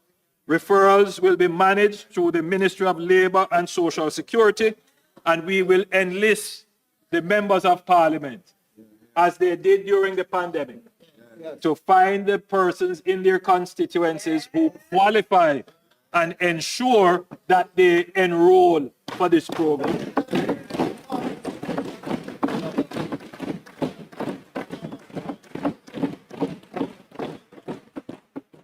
Madam Speaker, so the Solidarity Program would be the first expression of the care, but we want to continue to care for them. So we want them to be identified and registered with the state. So if there are, an elderly person, they don't have not registered on the pension program, bring them onto this. If they could qualify for the PATH program, we start to investigate their case. If they're a young person and they're not attached to any training program, we get them onto a training program.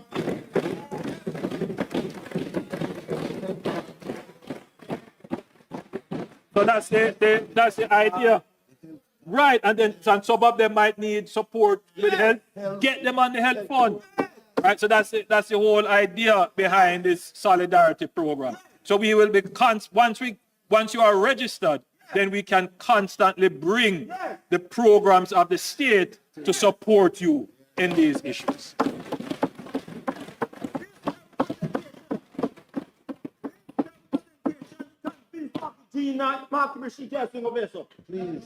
Madam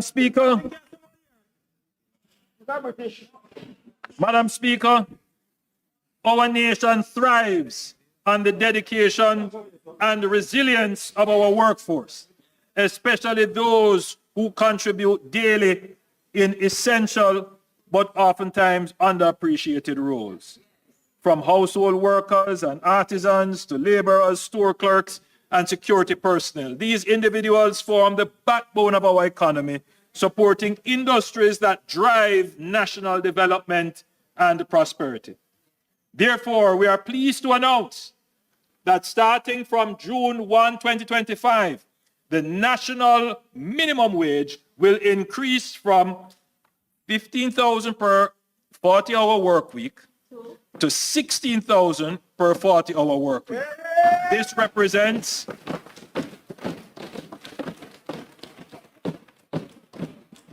a 6.7% increase, reinforcing our commitment to improving the livelihoods of our lowest paid workers while ensuring economic stability. Madam Speaker, when my administration took office in 2016, the minimum wage was $16,200. This latest, $6,200. I was just checking if you're listening. $6,200. This latest increase to $16,000 represents an unprecedented 158% increase over 9 years.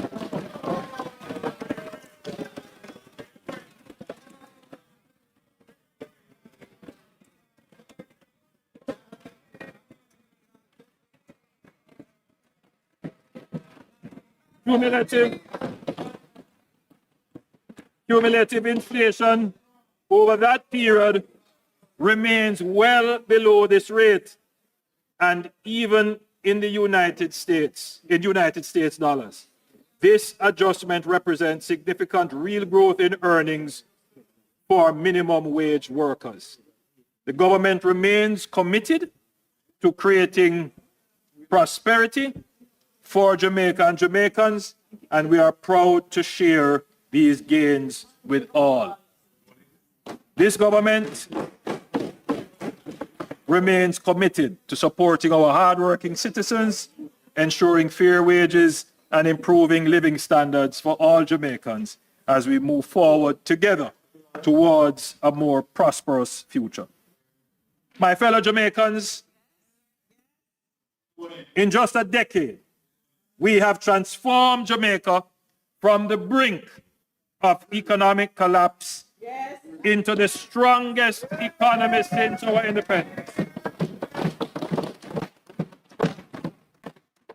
We have conquered the challenges of macroeconomic stability and debt reduction. Hard-fought victories that have freed us from the cycle of crisis after crisis. It is now time for us to build on the strong foundation that we have created to focus on generating robust growth that will deliver more opportunities for all Jamaicans to pursue their God-given talent and fulfill their dreams and aspirations. We are ready to move Jamaica to the next chapter, which is about accelerating growth for peace, productivity, and prosperity. It means that the mother working tirelessly to provide for her children can look forward to great opportunities and a better quality of life. It means that the young entrepreneur with big dreams will find the support to turn ideas into success. It means that every citizen, whether in the hills of St. Thomas, the streets of Kingston, or the fields of St. Elizabeth, will feel the impact of a government that is working for them. This next chapter is about building a Jamaica where hard work is rewarded, where dreams are nurtured, and where prosperity is not just for the few, but for all. The next chapter will not unfold overnight. Just as it took years of discipline and sacrifice to secure our economic stability, achieving true economic independence and sustained growth will require continued focus, effort, and an unwavering commitment to national progress. But history has shown that when we Jamaicans come together as one people, our resilience, determination, and spirit knows no bound. Madam Speaker, this government has never been about empty promises or mere talk. We have an unmatched track record of performance and results.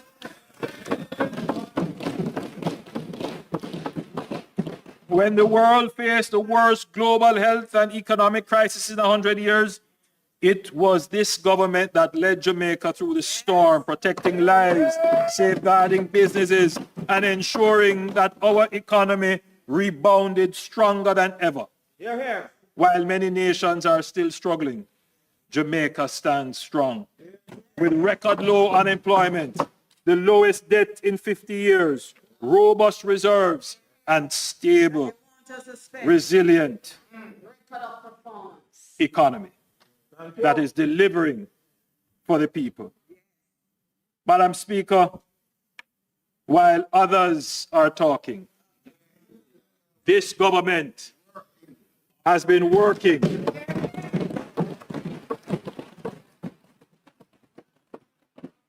because, as Proverbs 14:23 reminds us, all hard work brings a profit, but mere talk leads only to poverty. The Jamaican people know who has delivered for them. The Jamaican people know who has steered this country through crises and into prosperity. Madam Speaker, the Jamaican people also know that the work is not yet done. I call on all Jamaicans at home and abroad to join us in writing Jamaica's next chapter. Let us together aspire for the greatness that is the endowment of our forebears. The greatness we know we have always been capable of, the greatness that has defined us throughout history, and the greatness that will propel us into the future of boundless opportunity. Let us move forward, not just with hope, but with action. Let us not just dream with our eyes closed, but envision and create the future with our eyes open. My fellow Jamaicans, now more than ever, I am convinced that Jamaica's best days are ahead of us.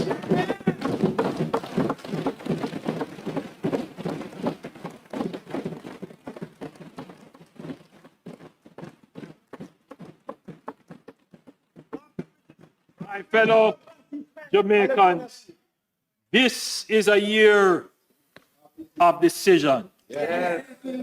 This is a year when you will be called upon to make a choice. For the first time, a prospectus has been placed before you, not a manifesto, not a promise of what we intend to do. Amen. But a prospectus. Amen. A dissertation of what we have done. Yeah.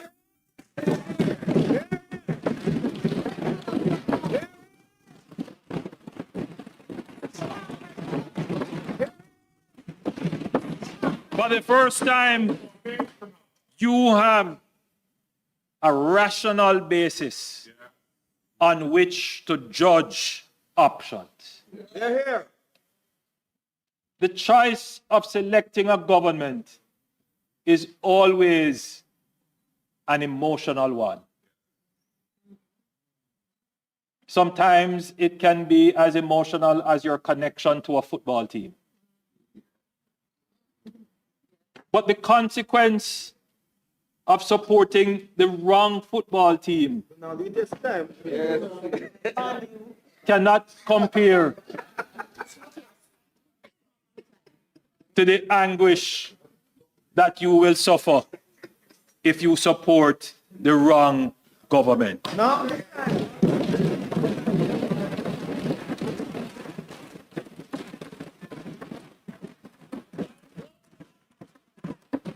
I have stood in this parliament and I have given the history lesson of Jamaica's economic experience. I have given you the information on which you can make your rational decisions. I urge every Jamaican in this year of decision to choose wisely, choose rationally. I urge you as I close, choose Jamaica.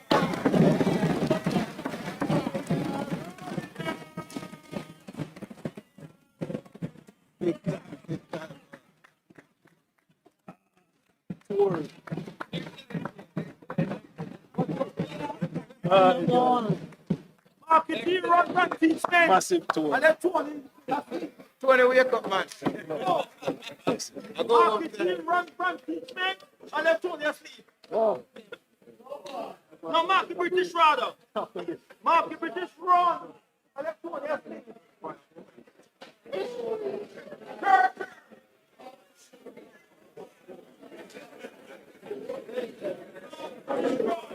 House Leader.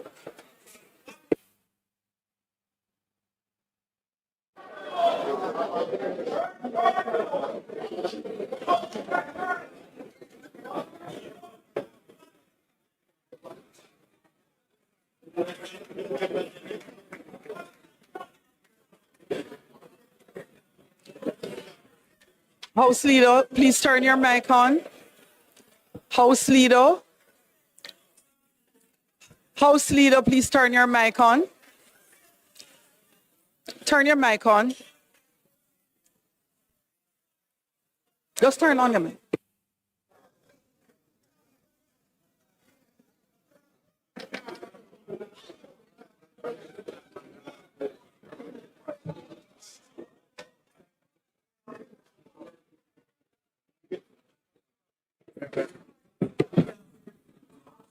Yes.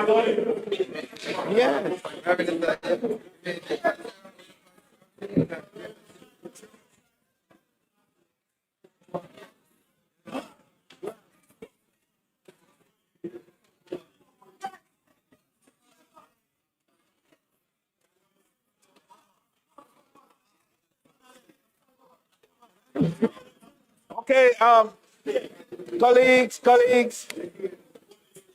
colleagues, I just want to indicate that a bit of history, in addition to everything else, has been made today.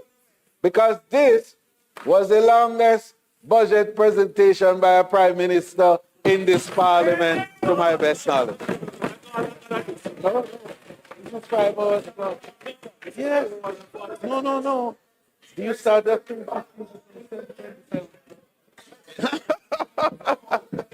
But indeed, members, it's not the length of the presentation, but it's the substance of the presentation. And so I, Madam Speaker, would ask that we suspend this element of the financial debate on the appropriations bill until Tuesday, March 25th, when the Speaker, who will close the debate, will be the Minister of Finance and the Public Service and Member of Parliament for St. Andrew Eastern, the Honourable Favour Williams. Please remain standing. Those in favor, please remain standing. House Leader. Those against, the ayes have it. House Leader. Madam Speaker, it's not intended to do any further business this evening. I therefore move that the House be adjourned until Tuesday, March 25th at 2 p.m. at the George William Gordon House. May it please Question is that this House do now adjourn until March 25th at 2 p.m. Those in favor? Those against? The ayes have it. This Honourable House now stands adjourned.